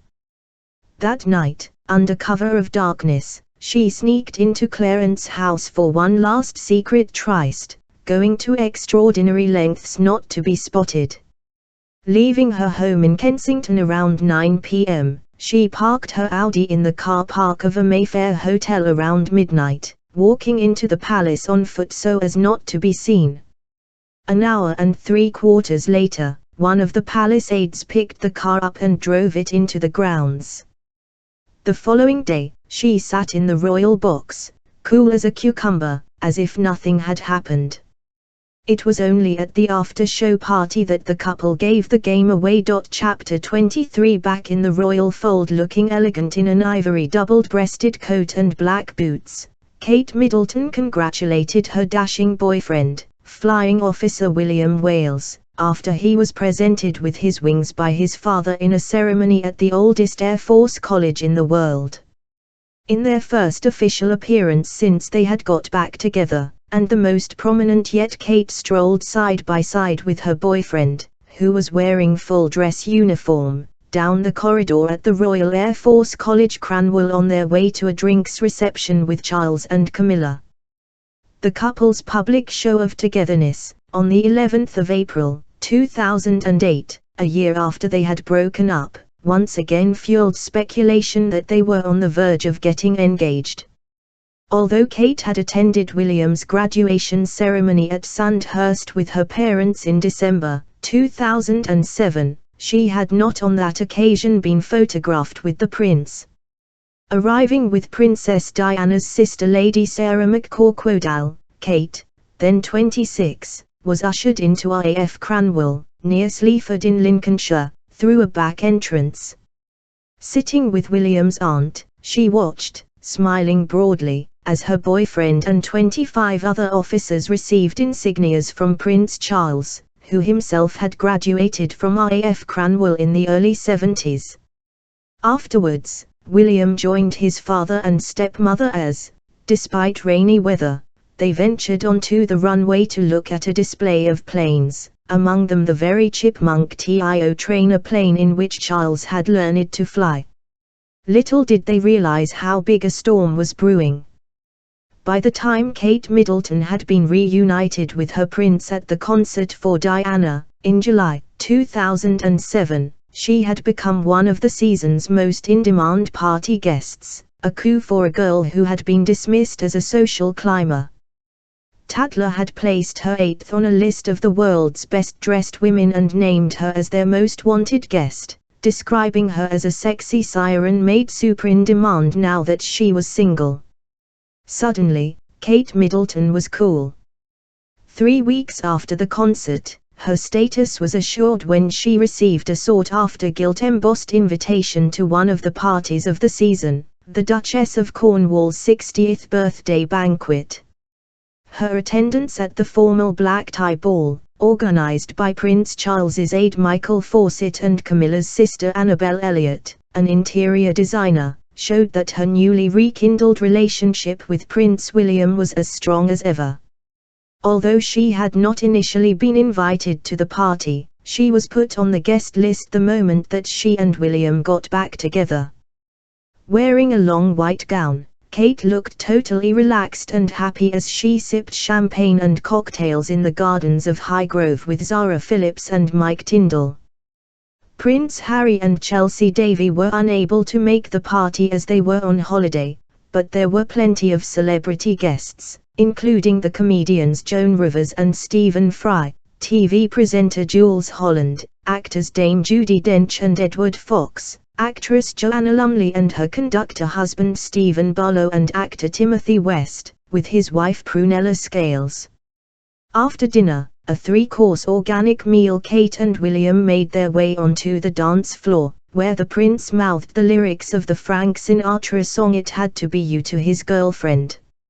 Having returned to the royal fold, it was only a matter of time before Kate would pull out of the sisterhood's dragon boat team, which had attracted so much publicity when she was single. Unfortunately, she dropped out of the race, which took place on the 24th of August, at the last minute, meaning that the girls could not find a replacement, although that did not stop them crossing in record time and raising EIOOO for charity. Apparently totally enamored with his girlfriend, William whisked Kate away on the 16th of August for a romantic holiday on the paradise island of Desroches in the Indian Ocean. It was the first time that the couple had been away together since their skiing trip to Zermatt in January 2006, before William started at Sandhurst, and only the second time they had ever been on holiday à Deux. Desroches was the perfect venue for a couple seeking privacy. With a tiny population of only 50 people, the island, which is 144 miles southwest of Maui, the main island in the Seychelles, is ideal for divers and holidaymakers looking for sandy beaches, coconut plantations, endless coral and luscious vegetation, and it caters for only a handful of tourists. William and Kate stayed in a 500-a-night suite in one of 10 double chalets in the Desroches Island Resort, overlooking a lagoon, where they spent their days scuba diving, snorkeling and sunbathing. At night, they dined in the resort's restaurant, with a view of the ocean, or ate under the stars. After having dinner with members of staff on the last night of the holiday, William told them, "We will definitely return. We have had the most fantastic break."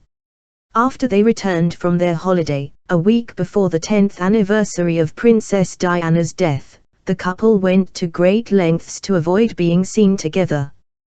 Kate did not attend the Thanksgiving service for the late princess and they gave their usual haunts a wide berth. However, on 5 they finally let their guard down during a night out at Buyas and were photographed together for the first time since they had broken up 6 months earlier.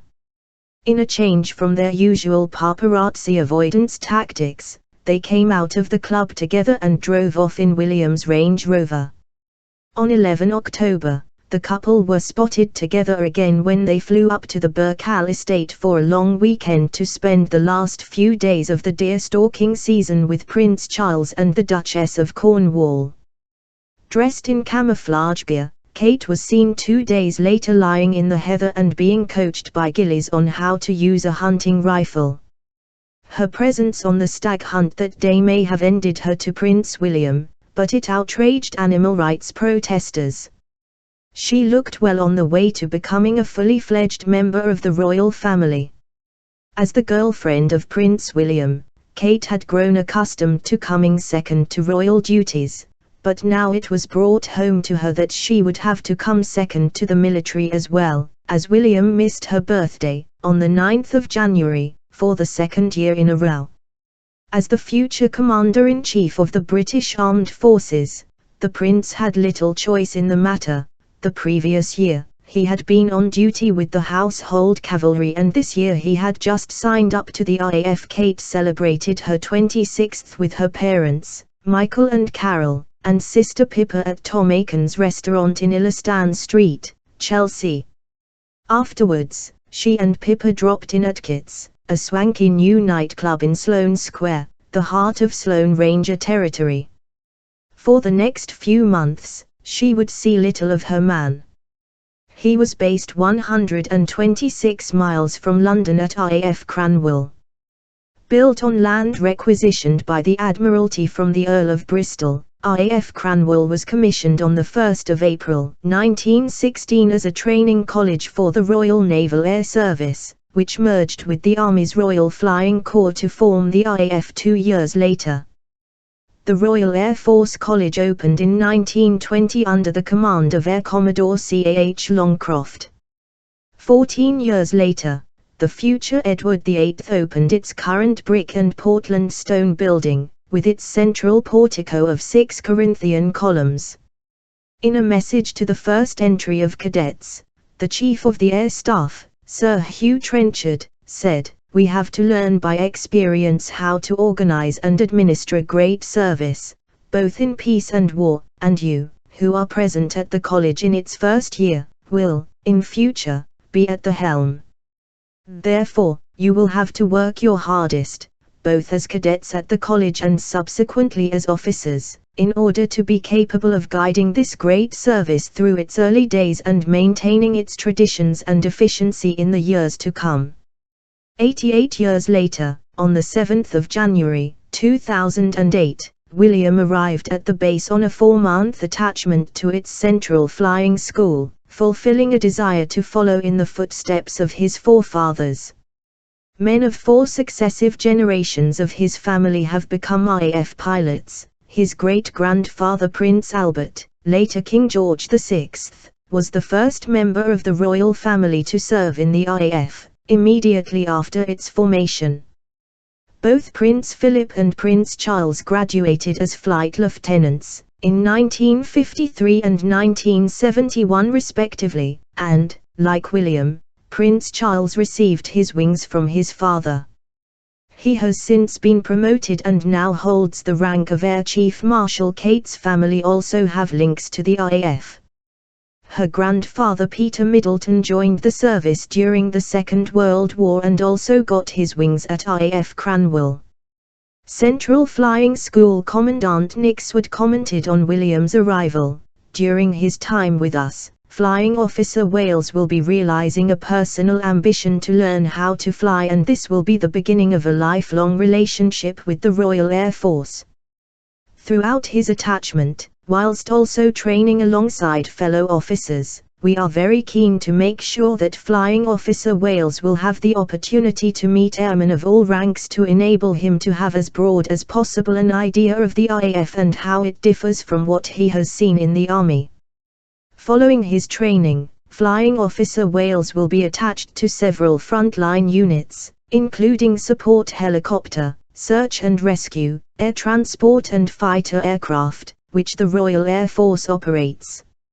For the 3-month course, tailored specifically to his needs and intended to make him a competent rather than an operational flyer, William donned the RAF's instantly recognizable olive green flying jumpsuit, with zips and name tag, to learn to fly solo and perform basic aerobatics. He was one of the first in his class at one squadron of 1 elementary flying training to make a solo flight, 8 days after his arrival, in a propeller-driven Grob G115E light aircraft. After a month in Lincolnshire, William was transferred to RAF Linton-on-Ouse in North Yorkshire, where he trained on the faster propeller-driven aircraft the Tucano T1, which can travel at speeds of up to 345 miles per hour. Although he was now even further from London, he did manage to drive the 225-mile trip on the odd weekend, when he and Kate would enjoy a leisurely Sunday lunch at the Builders Arms, a gastropub on the King's Road. On the 14th of March, Kate made her 3rd trip in as many years to watch the Cheltenham Gold Cup, turning up with Thomas van Strobensee as an escort. They cheered home Denman as he beat his stablemate and reigning champion Kauto Star in the prestigious race. It was a year since Kate had last been seen at Cheltenham, shortly before her split with Prince William, and the contrast could not have been more different. This year, she had ditched the tweeds for a thigh-skimming navy blue raincoat and trilby. 2 days later, William and Kate were on their 4th skiing trip to the alpine village of Klosters. In a break with royal tradition, Prince Charles usually stays in the royal suite at the 5-star Hotel Walserhof. The party of friends rented an apartment high in the mountains. Prince Charles joined them later on in the week. Wearing a chic white skiing jacket and confidently tackling the off-piste runs, Kate looked relaxed as she was photographed poking William with a ski pole. Her appearance with one of William's bodyguards invoked memories of Princess Diana, who was often seen skiing with a Metropolitan Police Guard while on holiday with Charles. The sight caused a group of photographers to gather on a ridge overlooking the terminus of the Goshna cable car waiting to catch a picture of her arrival, enabling the press to compare the images of Princess William's mother with those of his girlfriend. After their holiday, William was stationed at RAF Shawberry, near Shrewsbury, Shropshire, and 170 miles from London, where he flew a helicopter for the first time. He then undertook his final test to gain his wings. "William was very good," said Instructor Wing Commander Andy Lovell. "I was very impressed by his flying skills. He had a natural handling ability and was very quick to learn. He responded well to instructions and demonstrated plenty of spare capacity."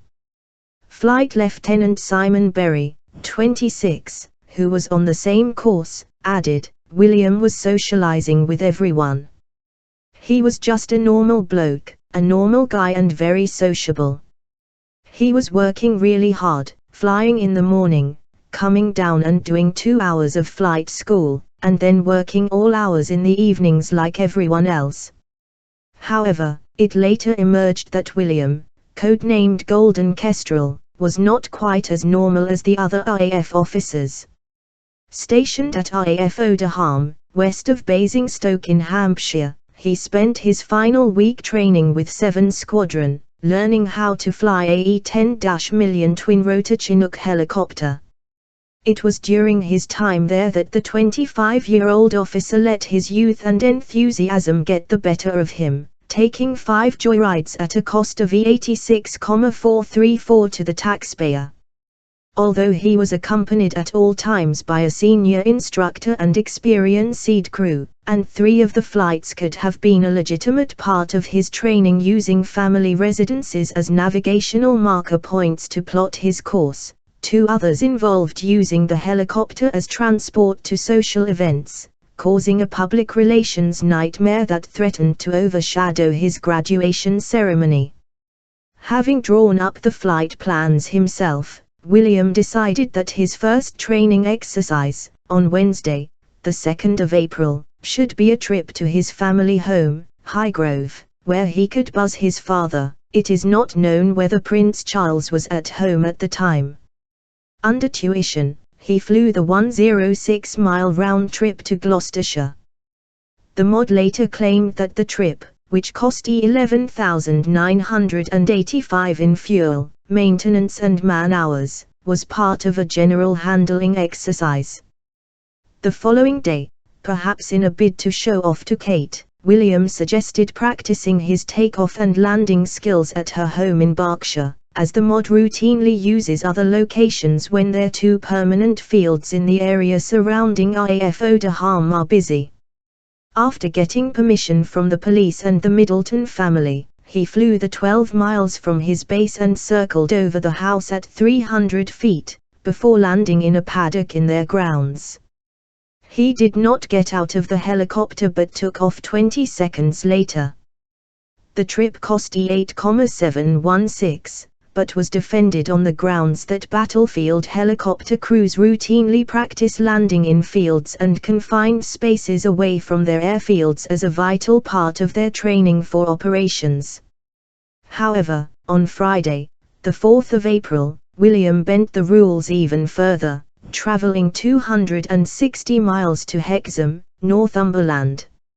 Another pilot flew back to base. He travelled on to the Scottish border town of Kelso, to join Kate at the wedding of their close friend Lady Iona Douglas Home, granddaughter of Sir Alec Douglas Home and daughter of the chairman of Coutts. She had met the couple at St Andrews, and banker Thomas Hewitt. The most expensive of William's jaunts, at E18,522, the general training flight took 4 hours and 15 minutes but was defended by the mod as a legitimate training sortie. After returning to base from the wedding, William had to conduct low-level flying training. Having buzzed his father and girlfriend, the obvious choice was his grandmother. He made the 256-mile round trip to the Sandringham estate in Norfolk on Wednesday, the 9th of April, at a cost of E4,358, although the Queen was not there at the time. Luckily, news of these trips had not yet emerged when he attended a gala dinner the night before his graduation ceremony to celebrate the 90th anniversary of the RAF. Wearing his number 5 mess dress for the first time, he joined Charles and Camilla in the officers' mess at Cranwell, after they'd watched a sunset fly past of Spitfires and Hurricanes. 24 hours later, William used another Chinook training exercise as an excuse to ferry him and Harry to the Isle of Wight. Avoiding the Friday afternoon rush hour traffic, he picked up Prince Harry at Woolwich Barracks before flying on to RAF Bembridge, on the island, for a drunken weekend. The official reason given for the E8,716, 190-mile trip was open water training, but unofficially the princes were attending the stag party of their cousin Peter Phillips, who was to get married the following month to Autumn Kelly. The 24-man party, which included Zara Phillips' boyfriend Mike Tyndall, was staying in the sailing resort of Cowes, where they spent 2 days touring the restaurants and bars, starting in a restrained fashion in the Anchor Inn, an 18th-century pub, and getting wilder as the weekend went on. The mod said that the flight was intended to train William in low-level flying, negotiating busy air traffic over London, crossing water, flying in low cloud and landing at an enclosed helipad, but by the time he took the flight William had already been given his wings, and documents revealed under the Freedom of Information Act showed that he had kept his superiors in the dark over the reason for his trip. One of the main gripes was that the mod had allowed William to use one of its 48-strong fleet of Chinooks as his own personal taxi service when the RAF was overstretched in Afghanistan. But once the floodgates opened, the complaints snowballed. Some complained the money the mod had spent on William's training had been wasted, as he was never likely to fly on the front line, others that he had been fast-tracked through the course in double time. RAF-trained pilot John Lake, an aviation analyst, said at the time, "This is an absolute waste of training hours on the Chinook helicopter that the military are hard-pressed to afford." No other pilot at Prince William's stage of training would be allowed anywhere near the left-hand seat of a Chinook. It's like a learner driver being given the keys to a Formula One car just because his father owns the racing team. Air Chief Marshal Sir Glenn Torpey, head of the RAF, was reported to have been furious about the situation and the sheer stupidity of allowing William to make the Isle of Wight flight, asking for a detailed explanation of how it had come about. Even so, the mod decided that although a degree of naivety had been involved, there should be no punishments as no rules had been broken. While William was enjoying his boys' weekend in Cowes, Kate spent some quality time with her family. It was her brother James's 21st birthday on the 15th of April, and the entire Middleton clan went out to celebrate. They started their evening at Cocoon, a futuristic Pan-Asian restaurant in a former Odeon cinema at the bottom of Regent Street owned by the same team as Buyas, on whose dance floor they ended the night.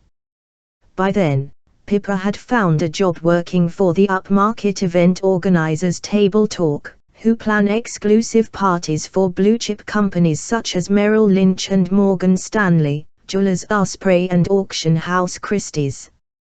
Founded in 1992, the company, which had catered one of Elton John's exclusive white tie and tiara balls, jumped at the chance to employ Kate Middleton's sister.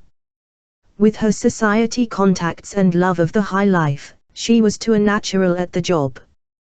James too had left university. He had dropped out of Edinburgh, where he had been studying environmental geoscience, the previous summer, after his first year, and had set up his own offshoot of the family firm, the Cake Kit Company, which provided the ingredients and accessories for making novelty cakes.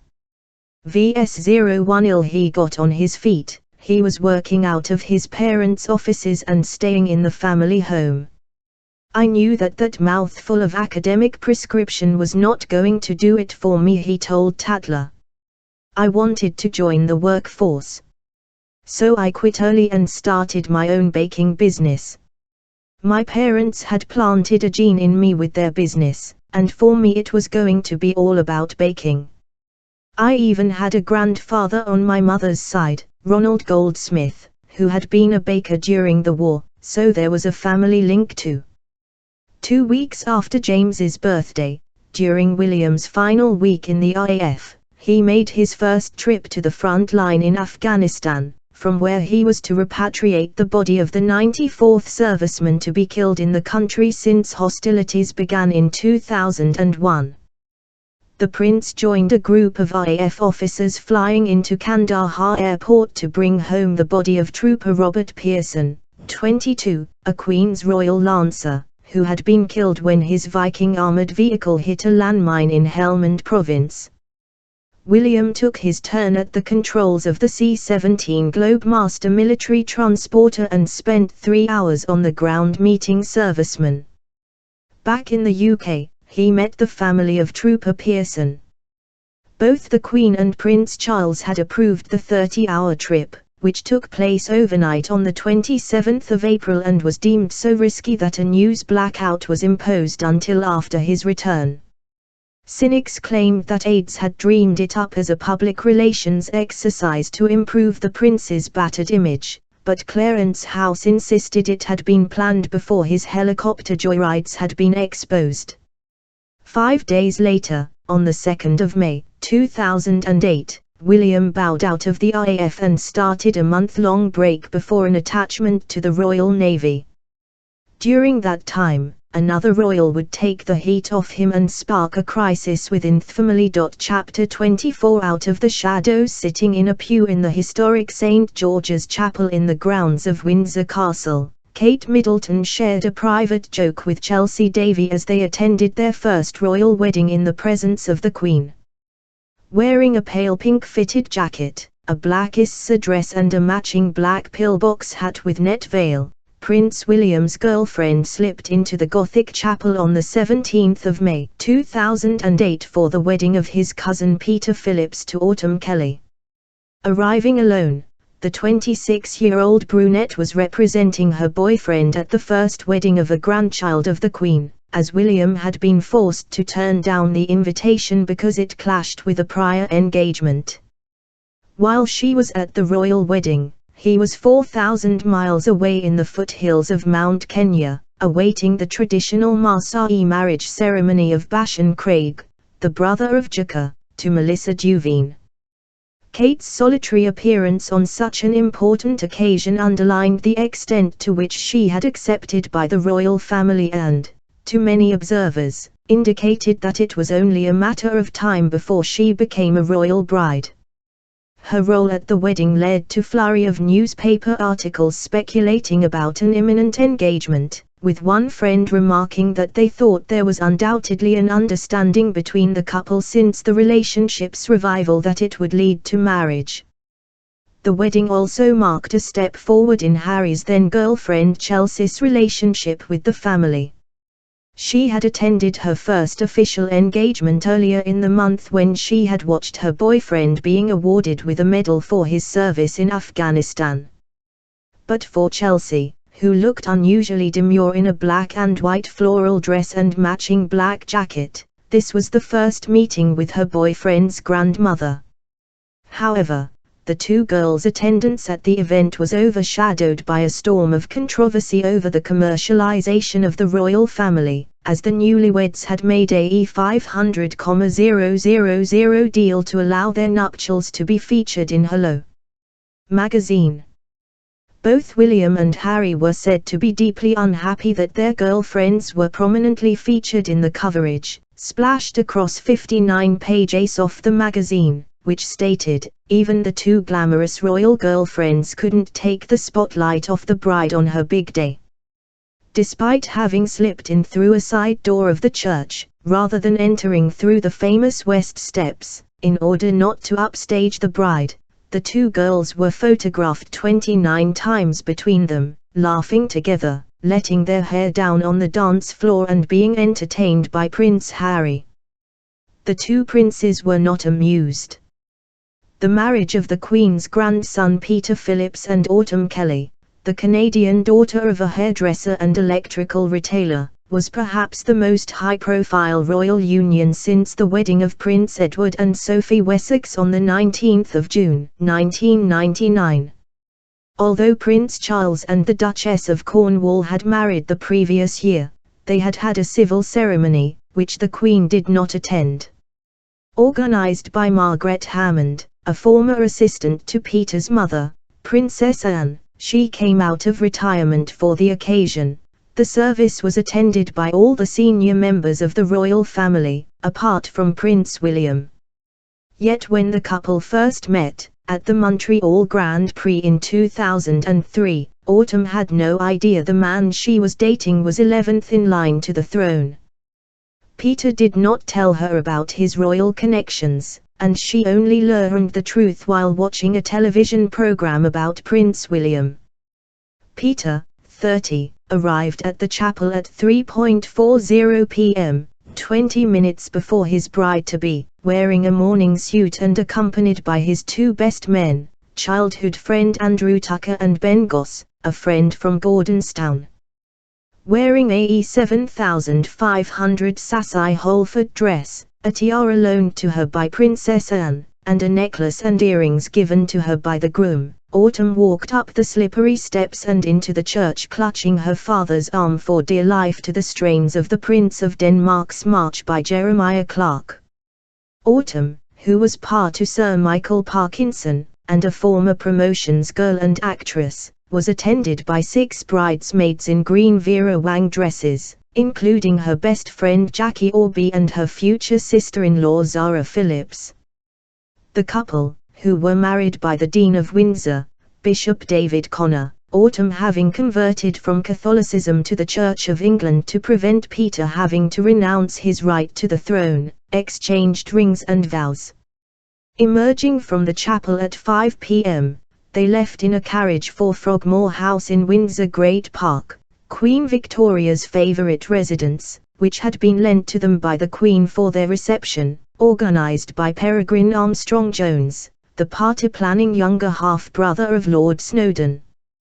The couple joined their 300 guests at a wedding breakfast of potted Cornish crab with lobster butter, roasted rack of Welsh lamb and a choice of 3 puddings, molten chocolate fondant with salted caramel ice cream, coffee and hazelnut mousse with tiny sugared donuts or berries encased in a brandy snap. They cut their wedding cake, which had been made at Buckingham Palace and was laden with sugar-crafted lily of the valley and stephanotis, with a military sword belonging to Peter. After the Queen and Prince Philip departed, the wedding party withdrew to a marquee in the grounds, decorated with chrome lanterns, where they danced until the early hours to the sounds of a blues band. It was a typical society occasion but one with a twist. The couple had sold the rights to coverage of the wedding, for an estimated $2,500,000, to Hello. More usually home to the shenanigans of footballers' wives and soap stars, raising disturbing questions over the status of minor royals, who do not perform public duties or draw money from the public purse, but do benefit from their connections. The couple had already given a 19-page interview on the eve of the wedding at Aston Farm, a cottage on Peter's father's estate adjoining Gatcombe Park in Gloucestershire, but this was only the first of 2 articles on the marriage, the second covering the ceremony itself. The deal, negotiated by the magazine's fixer the Marquis de Vela, provoked a storm of criticism after it emerged that Peter had discussed it in advance with his mother but failed to consult the monarch, who only learned about the contract the first in royal history, after it had been signed. Even then, the royal family did not realize the extent of the magazine's coverage, which included candid images of the royal family taken during the reception and evening party. The storm was exacerbated when it emerged that the newlyweds had final approval of the pictures used in the feature, including around a dozen of the Queen, although it is not known whether they approved these themselves or authorized someone else to do so on their behalf. 4 days after the royal wedding, Kate flew out to Mustic to meet William for a holiday that was widely tipped to prompt a proposal. By this stage, some bookies had stopped taking bets on whether an engagement would occur, saying it was a matter of when, not if, the couple sealed their union. They arrived on the Caribbean island on the 21st of May, almost 2 years to the day since they had spent a romantic week in the Robinsons' villa and a year since they had been reunited. This time, they hired the exclusive L785A Night Villa Alumbra, set, like the Robinsons' house, in the cliffs above Macaroni Beach on the east coast of the island. Owned by the widow of a Swedish mining tycoon, the glamorous house, which has featured in Architectural Digest, is one of the most secluded on the island, with breathtaking views of the sea and its own footpath leading to the beach. The couple stayed in a bedroom with its own private courtyard and outdoor shower. The house also had a luxurious swimming pool, terrace bar, gazebo, tennis court, pavilion and games room, everything a young couple could wish for. However, when they returned to England a week later, there was still no sign of an engagement. On Monday, the 2nd of June, 2008, Sub-Lieutenant William Wales arrived at the Britannia Royal Naval College in Dartmouth for the first day of a 2-month attachment to the Royal Navy. He was the latest in a long line of royals, beginning with his great-great-grandfather George V, to cadets at the college. His great-grandfather George VI also trained there, as did the Duke of Edinburgh, who fought at sea during the Second World War and is believed to have met the Queen in Dartmouth. William's uncle Prince Andrew trained at the college before becoming a helicopter pilot in the Falklands War, and Charles was there before his service in the Royal Navy, during which he commanded a mine hunter. For the next 3 weeks, William studied naval history and learned seamanship, trained alongside the Royal Marines on amphibious and mountain welfare exercises, dived with a nuclear submarine and flew in all of the Navy helicopters, including the Sea Harrier, the Lynx, the Sea King and the Merlin. On his first exercise, he was shown how to handle a 15-meter twin-engine picket boat on the River Dart. Wearing No. 4 dress, the Navy's version of combats, he took his turn to drop anchor on the harbor training ship Hindustan, a former minesweeper moored nearby. When he failed a bet to do it first time, he turned to his 7 classmates and 2 instructors, saying, "That's a crate of beer, then." Now seriously committed to Kate, the prince took every opportunity to travel the 224 miles back to London to visit his girlfriend, in contrast with his time in the household cavalry, when he preferred to party with his fellow officers.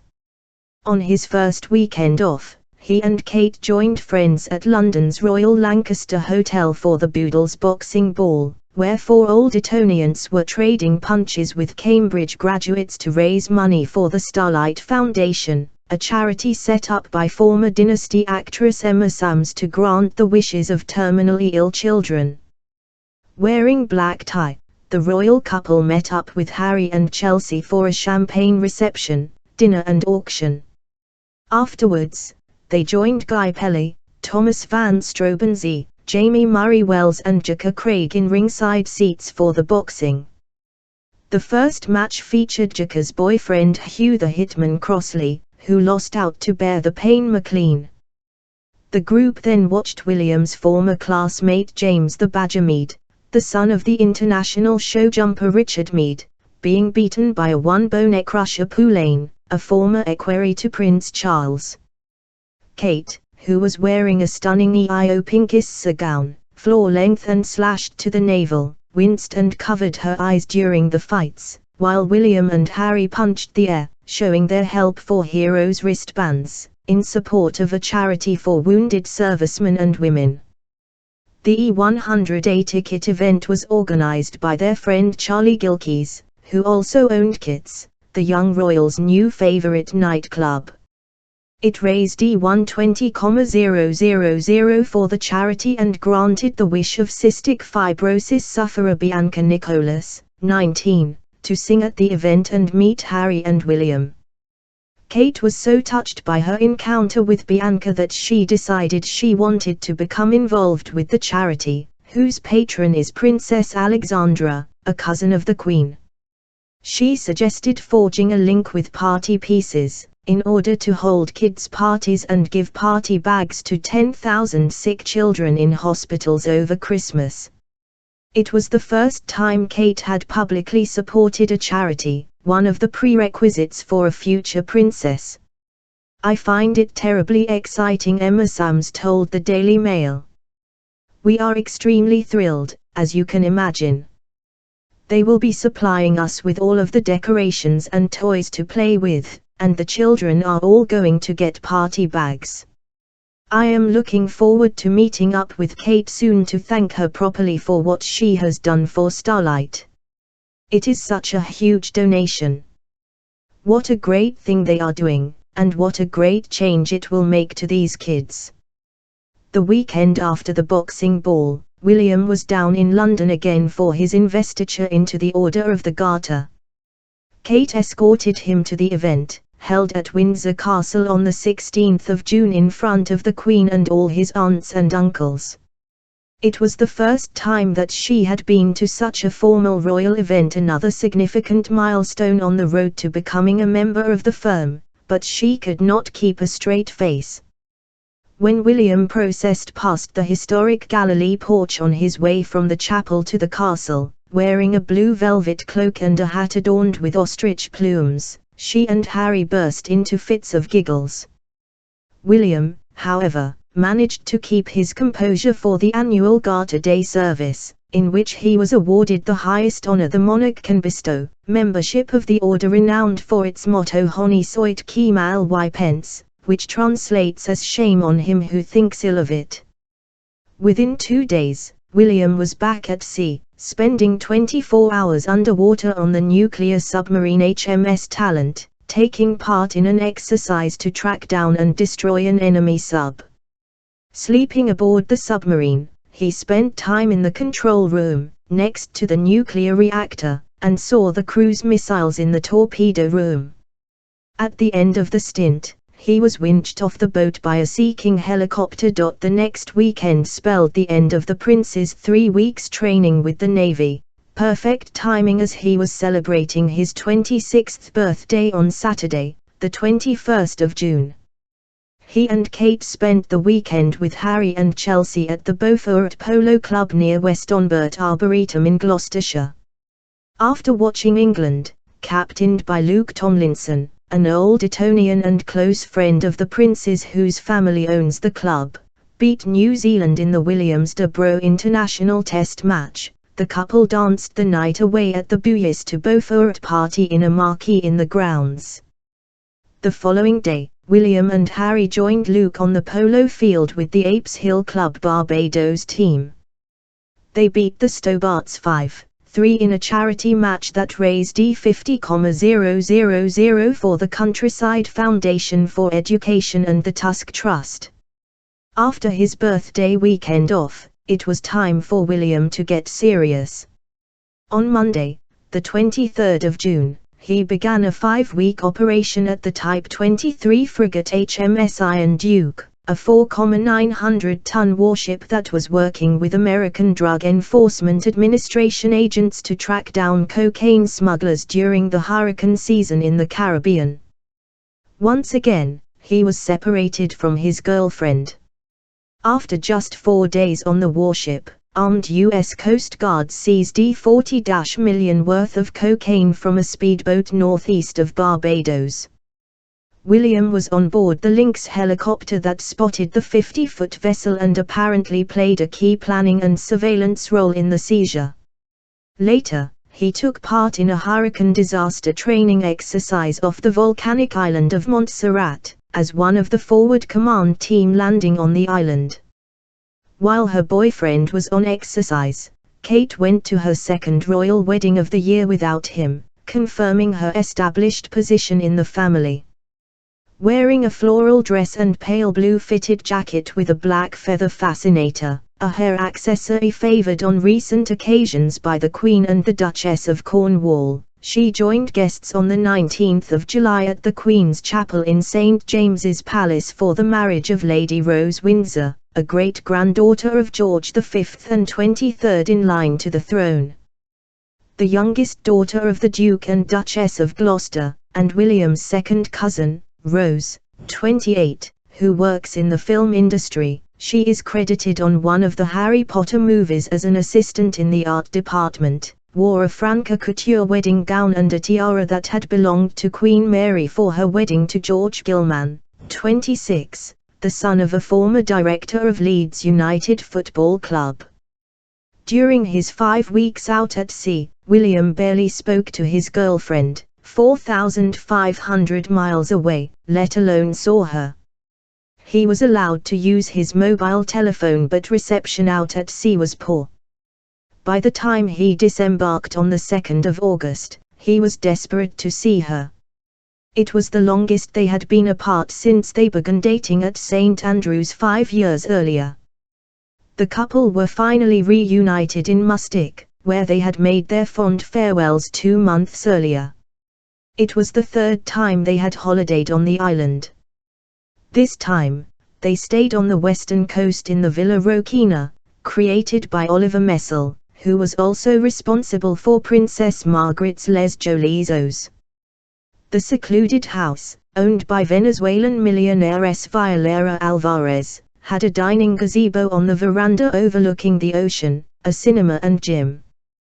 With its master bedroom suite with steps leading straight onto the beach, it was an ideal getaway for the prince and his girlfriend, especially after his time spent holed up in a tiny cabin at sea. They spent their days relaxing by the pool, water skiing and sharing a ride on an inflatable ring. On their final night, they attended a gala dinner to celebrate the 40th anniversary of the Mustic Company, which runs the island, where they met up with Kate's former belle and John Robinson. As soon as they returned to British shores, the couple hit the town, keen to show off their golden suntans. Their first port of call was Raffles, round the corner from Kate's flat in Chelsea. Leaving there at 3:45 a.m.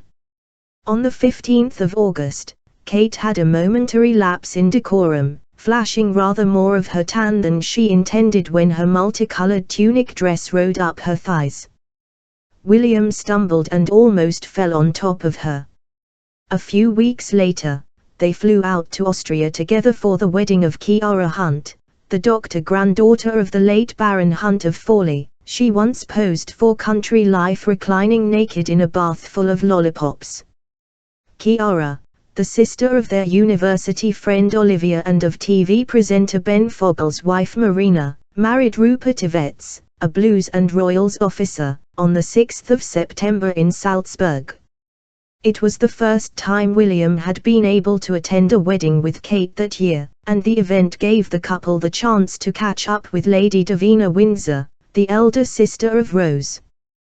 Davina was there with her husband, Gary Lewis, a former New Zealand sheep shearer, whom she had married in 2004. It was now 16 months since Kate and William had got back together, but still there was no sign of a royal engagement soon afterwards, William the final months of the military service that was intended to prepare him for his future role as head of the armed forces. Having spent a year in the army, 4 months with the RAF and 2 months with the Navy, he was going on tour with Britain's elite services, the Special Air Service, the Special Boat Service and the Special Reconnaissance Unit to learn about unconventional warfare, counter-terrorism and reconnaissance. He also spent time with the Chief of Defence Staff, Air Marshal Sir Jock Stirrup, worked at the MOD and was attached to the Army Air Corps. It was a own dream for the Prince, although he would not be on operational duties. As the crescendo of conjecture over their future grew ever louder and the country slumped into a recession, William and Kate made a conscious decision to keep a lower profile. Over the next few months, they were seen only at charity events, and even then separately sparking rumors that their relationship was once again on the rocks. In fact, the couple were as strong as ever but were keeping out of the limelight, socializing at dinner parties and house parties rather than going clubbing. One of Kate's rare public appearances that autumn was in support of a planned surgical ward at the Children's Hospital, Oxford. Tom's ward was to be named in memory of the brother of one of her friends, Sam Wayler-Cohen, an amateur jockey who has ridden in the Grand National. Tom Wayler-Cohen, who was the same age as Prince Harry and went to pre-prep school Wetherby with the princes, died in 2004 at the age of 20 after battling Ewing's sarcoma, a rare form of bone cancer. He was at Marlborough with Kate, where, although he was a few years below her, he was a recognizable figure because he had had his left leg amputated below the knee. Thomas was a very remarkable boy and was always upbeat, says his mother Felicity, daughter of Viscount Bearsted, a member of the Hill Samuel banking dynasty. Everybody was aware of him at Marlborough because he only had one leg and he was incredibly naughty. He was definitely not one of life's victims. Kate was one of the 3 organizers of an event called the Dayglow Midnight Roller Disco to raise money for Tom's ward, at the new Oxford Children's Hospital, as well as for the charity Place to Be, which provides counseling for school children in need. She joined fellow organizers Sam Wayler-Cohen and Holly Branson on the 17th of September for the roller disco at the Renaissance Rooms in Vauxhall. William couldn't make it, and Kate turned up with her sister Pippa. Dressed in yellow hot pants, a green sequined halter neck top and pink leg warmers, she was captured sprawling on her back, legs akimbo, in what was deemed an undignified pose for a future queen. But the publicity raised awareness of the charity, which she has long supported behind the scenes. After the event, Sam said, "We wanted to do something fresh and new, something that would be fun and a bit tongue-in-cheek, reflecting the lighter side of life, very much like Thomas was himself." Kate has been fantastic in using her contacts to get people along. She has persuaded loads of people to commit. Her involvement has obviously raised the profile. Not to be outdone by his girlfriend, Prince William joined his brother Harry in a charity motorcycle rally to raise money for Centrebale, the charity Harry set up to help disadvantaged children in Lesotho. The 2 brothers set off on the 18th of October on an 8-day ride through the South African wilderness, sleeping rough as they crossed 1,000 miles of inhospitable terrain. Both passionate bikers, they were believed to have been inspired by Ewan McGregor and Charlie Boorman, who rode from John O'Groats to Cape Town for the TV series Long Way Down. Despite the fact that the Prince's participation in the rally contributed to the success of the fundraising event, questions were raised about the security required and that such costs were supplemented by the British taxpayer, undermining their altruism. Sitting on his Honda CRF 230cc bike and dressed in body armor and thick protective boots, William said, "Harry and I had an idea last November to take part in this rally because it's a mixture of adventure and charity, the key being the money raised today goes towards Nelson Mandela's Children's Fund, UNICEF and Centrebale, 3 absolutely brilliant charities. After her successful charitable ventures, Kate decided that she wanted to spread her wings and handed in her notice at Jigsaw. She left on the 1st of November, with an envelope of Jigsaw vouchers after a low-key finger buffet. The move sparked another round of rumors about her future with William and consternation within the palace over Kate's insubstantial CV. Despite being 82 years old, the Queen has a reputation for being one of the hardest-working royals and is said to have a soft spot for Sophie Wessex, who was a career girl before she married Prince Edward. But Kate was set on a career in photography, and it was rumored that she flew to New York for a couple of lessons with Mario Testino, a favorite photographer of Princess Diana and the man who took the iconic Vogue shots of her. A month later, she curated her first exhibition, by celebrity portrait photographer Alastair Morrison, whom she had met while she was at St. Andrews.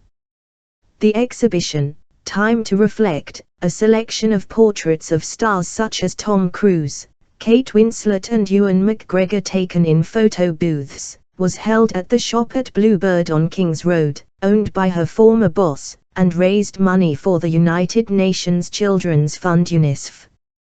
Kate's family and friends, including Guy Pelly and Laura Parker Bowles, rallied around, and William, who had just arrived back from a secret mission with the Special Boat Service, formed during the Second World War to conduct raids behind German lines in North Africa, with the motto "By Strength and Guile," made a last-minute appearance. Speaking at the launch, Alastair, 51, who has a gallery in Windsor, said, "Kate approached me when she was at university to come and do a little bit of work with her, and we've kept in touch.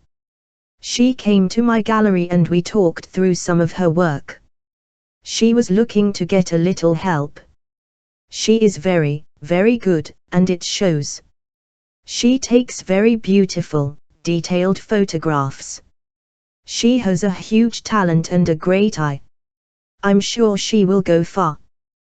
However, although the exhibition was deemed a success, Kate still had to earn a living, and by the end of the year she was working for Party Pieces, doing a technology course to learn how to compile digital catalogs, photographing products, and setting up its new venture, First Birthdays, which she was going to manage. It was mundane work and can have done little to stretch the brain of the girl who got an upper second at St. Andrews, nor did it silence her critics, but it did mean that she was on hand for her prince when he called. On the 13th of December, he did just that, and they spent a weekend pheasant shooting at Sandringham, showing just how comfortable Kate was with the Greenwelly Brigade. But while she inevitably attracted more criticism from the animal rights lobby, it was William's appearance at the shoot that got people talking. The prince had grown a beard during an exercise in the Caribbean with the Special Boat Service the previous month, following a naval tradition, like his father and grandfather before him, of remaining unshaven. Charles grew his facial hair while serving in Alaska in 1975, and Prince Philip grew a beard during his wartime service aboard HMS Valiant. As dictated by royal protocol, the couple spent Christmas apart, Kate on her third holiday to Mustic that year and William at Sandringham. They were reunited for New Year at Burkal, where they went walking and shooting. Then, for the first time in 3 years, they spent Kate's birthday together, on the 9th of January, 2009, celebrating with a low-key family dinner at her parents' home.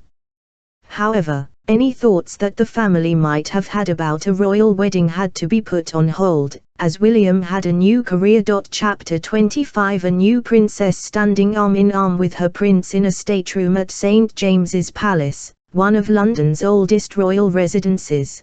The future Queen Catherine smiled coyly as she showed off her engagement ring, which had once belonged to her fiancé's mother, Princess Diana.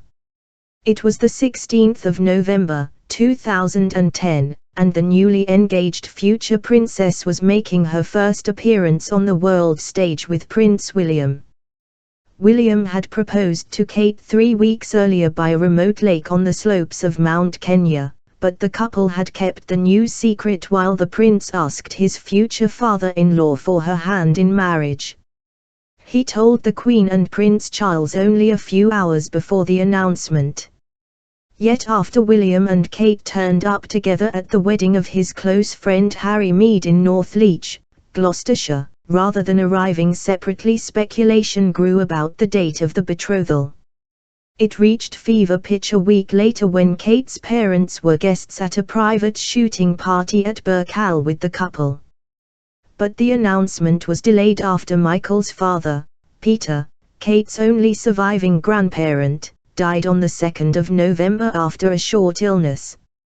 Interviewed on the day of the announcement, William said, "We had been talking about marriage for a while, so it wasn't a massively big surprise.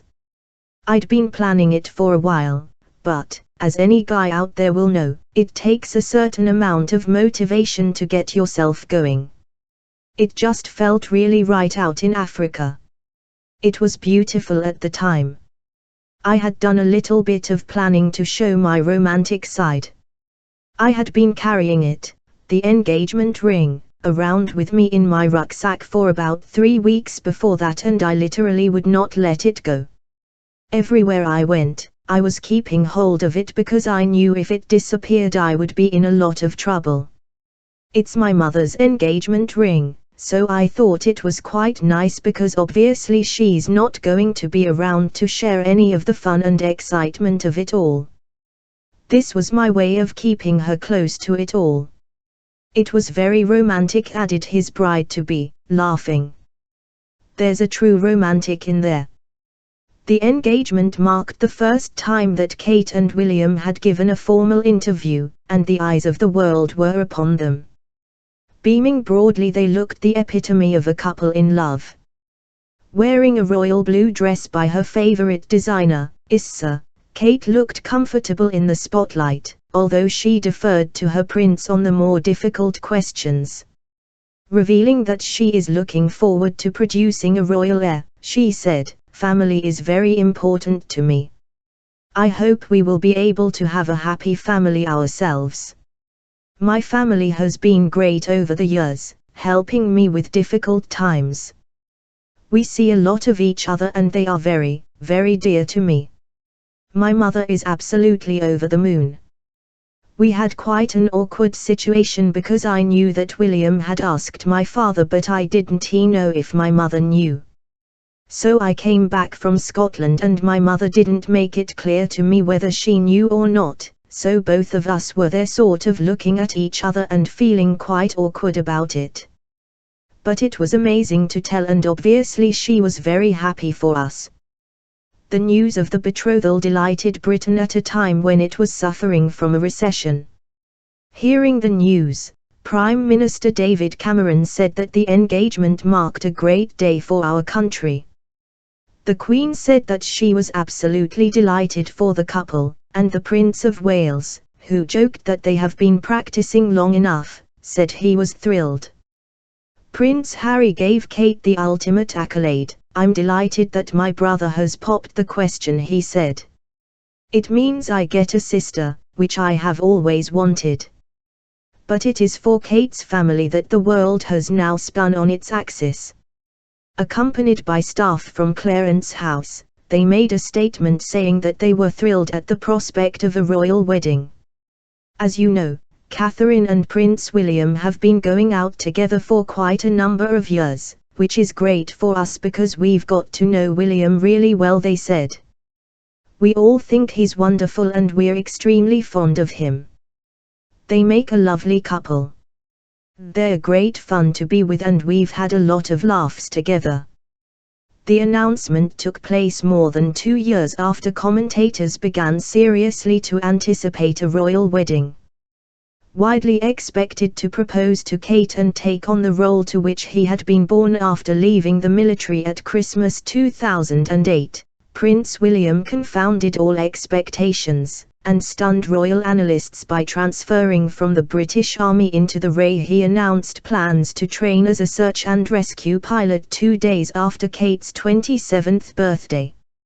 He was committed to his training for 21 months, dashing hopes that the couple would get engaged when they reached 28 years old, the age at which William had notoriously declared he would consider marriage.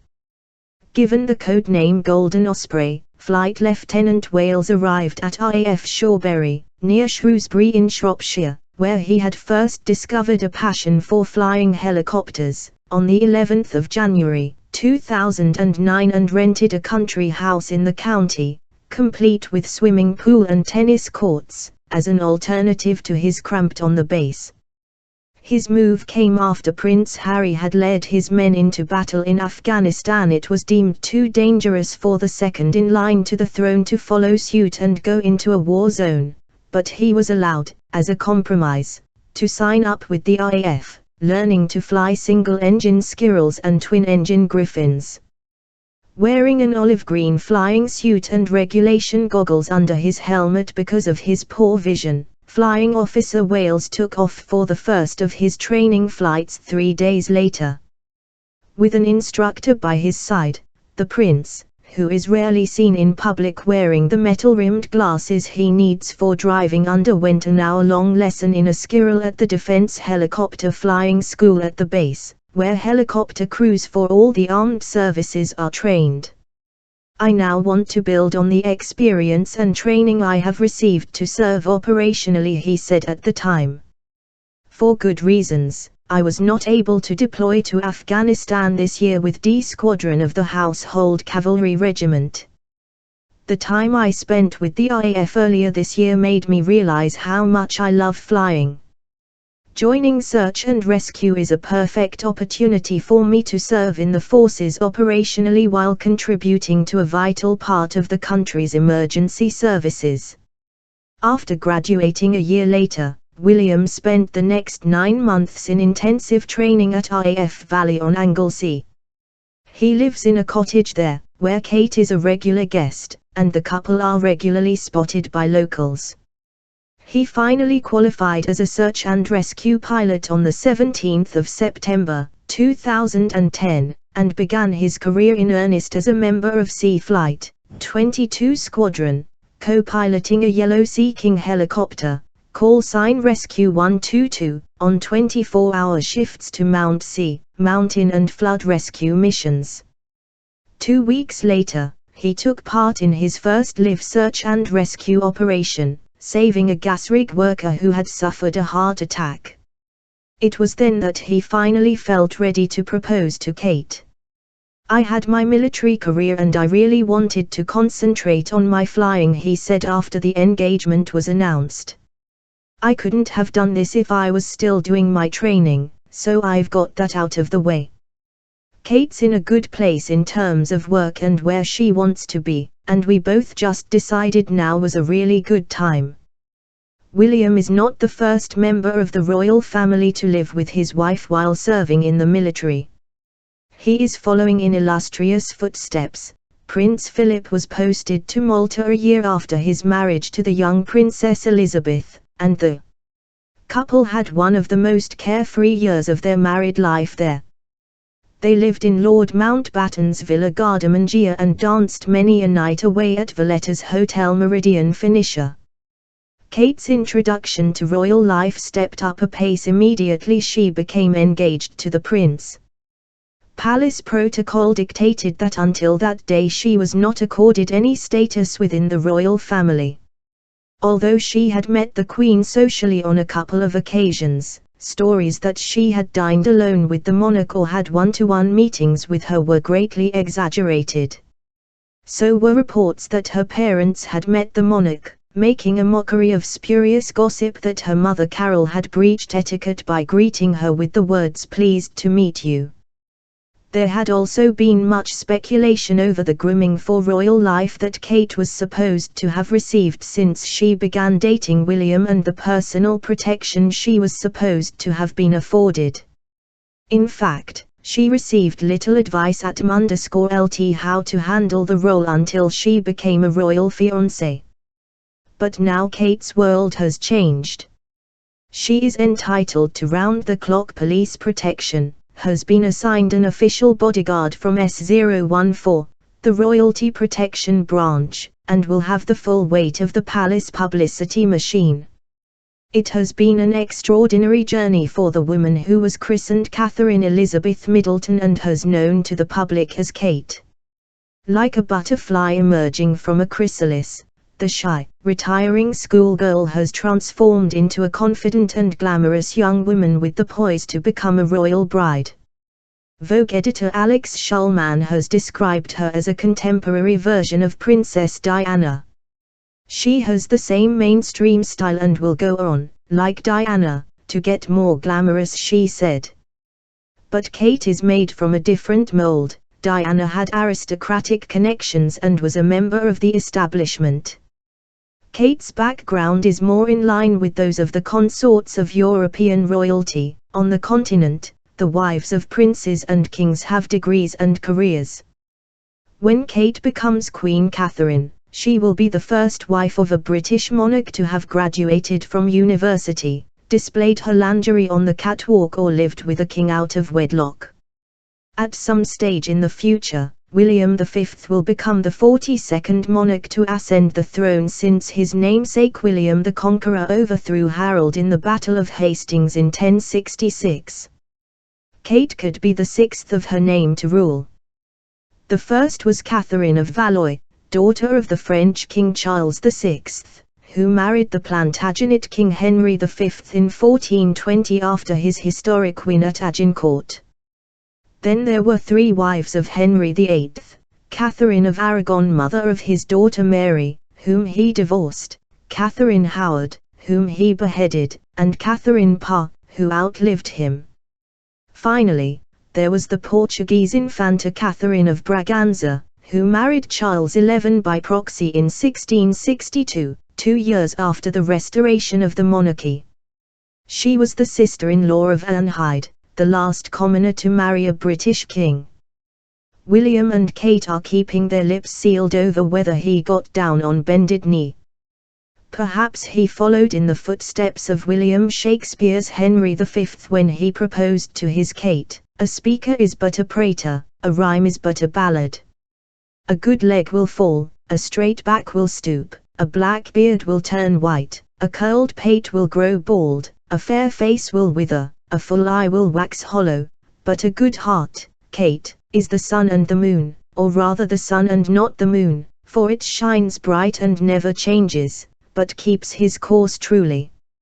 If thou would have such a one, take me, and take me, take a soldier, take a soldier, take a king." Appendix, Kate Middleton's family tree acknowledgements. There are so many people I would like to thank for helping me in the course of researching and writing this book, but a special thank you must go to journalist Simon Trump, without whose support I would never have got it written, and members of the Harrison, Goldsmith, Middleton, Lupton and Glassborough families who have so kind and generous towards me in researching their family history.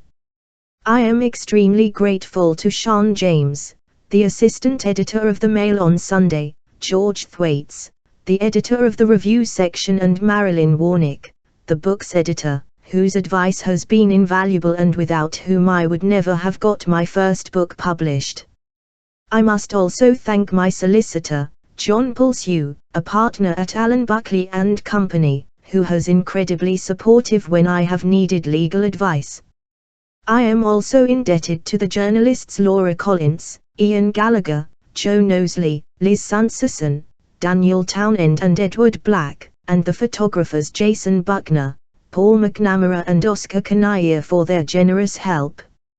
And I would like to thank the following researchers, whose attention to detail is second to none: Andy Kyle, Peter Day, Patricia Irving, Tony Whitehead, author of Mary Ann Cotton, Dead But Not Forgotten, Vanda Hall, Customer Services Assistant at Maidstone Library, Louise Ann Hand, Information Librarian at Leeds Central Library, Michelle Lefevre, Local Studies Manager at Leeds Central Library, Richard High, Team Librarian in Special Collections at the Brotherton Library, Leeds, Leeds University.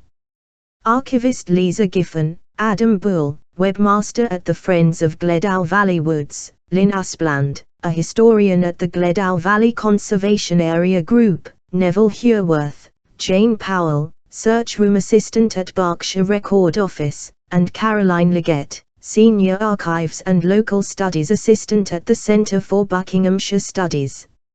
Finally, I would like to thank my publisher, Bill Campbell, editor Claire Rose, editorial coordinator Graham Blakey, marketing and rights executive Amy Mitchell, designer Emily Bland, publicity manager Fiona Atherton and publicity consultant Sharon Campbell. To donate to the Children's Hospital, Oxford, home to Tom's ward, referred to on P257, call 01865 to go www.oxfordradcliffe.nhs.uk/get involved/charitable funds/children/intro.aspx. Claudia Joseph was a pupil at Cheltenham Ladies College and was trained as a fashion journalist at the London College of Fashion before becoming a news reporter. She has worked at Tatler, The Times, and The Mail on Sunday, and regularly contributes to a number of national newspapers and magazines. She lives in London. Visit www.authortracker.com for exclusive information on your favorite HarperCollins author. Copyright C 2009, 2010 by Claudia Joseph. All rights reserved under international and Pan-American copyright conventions. By payment of the required fees, you have been granted the non-exclusive, non-transferable right to access and read the text of this ebook on screen. No part of this text may be reproduced, transmitted, downloaded, decompiled, reverse-engineered, or stored in or introduced into any information storage and retrieval system, in any form or by any means, whether electronic or mechanical, now known or hereinafter invented, without the express written permission of HarperCollins eBooks. Library of Congress cataloging in publication data has been applied for. ISBN 978-0-006-208229-9 EPUB edition 2011 ISBN 978-0-062084699111213 HarperCollins eBooks about the publisher Australia HarperCollins Publishers, Australia, Party Limited 25 Ryde Road, P.O. Box 321, Pymble, NSW 2073, Australia http://www.vv_HarperCollins ks_com_ or Canada HarperCollins Canada 2 Bloor Street East, 20th floor Toronto, on, more, IA8.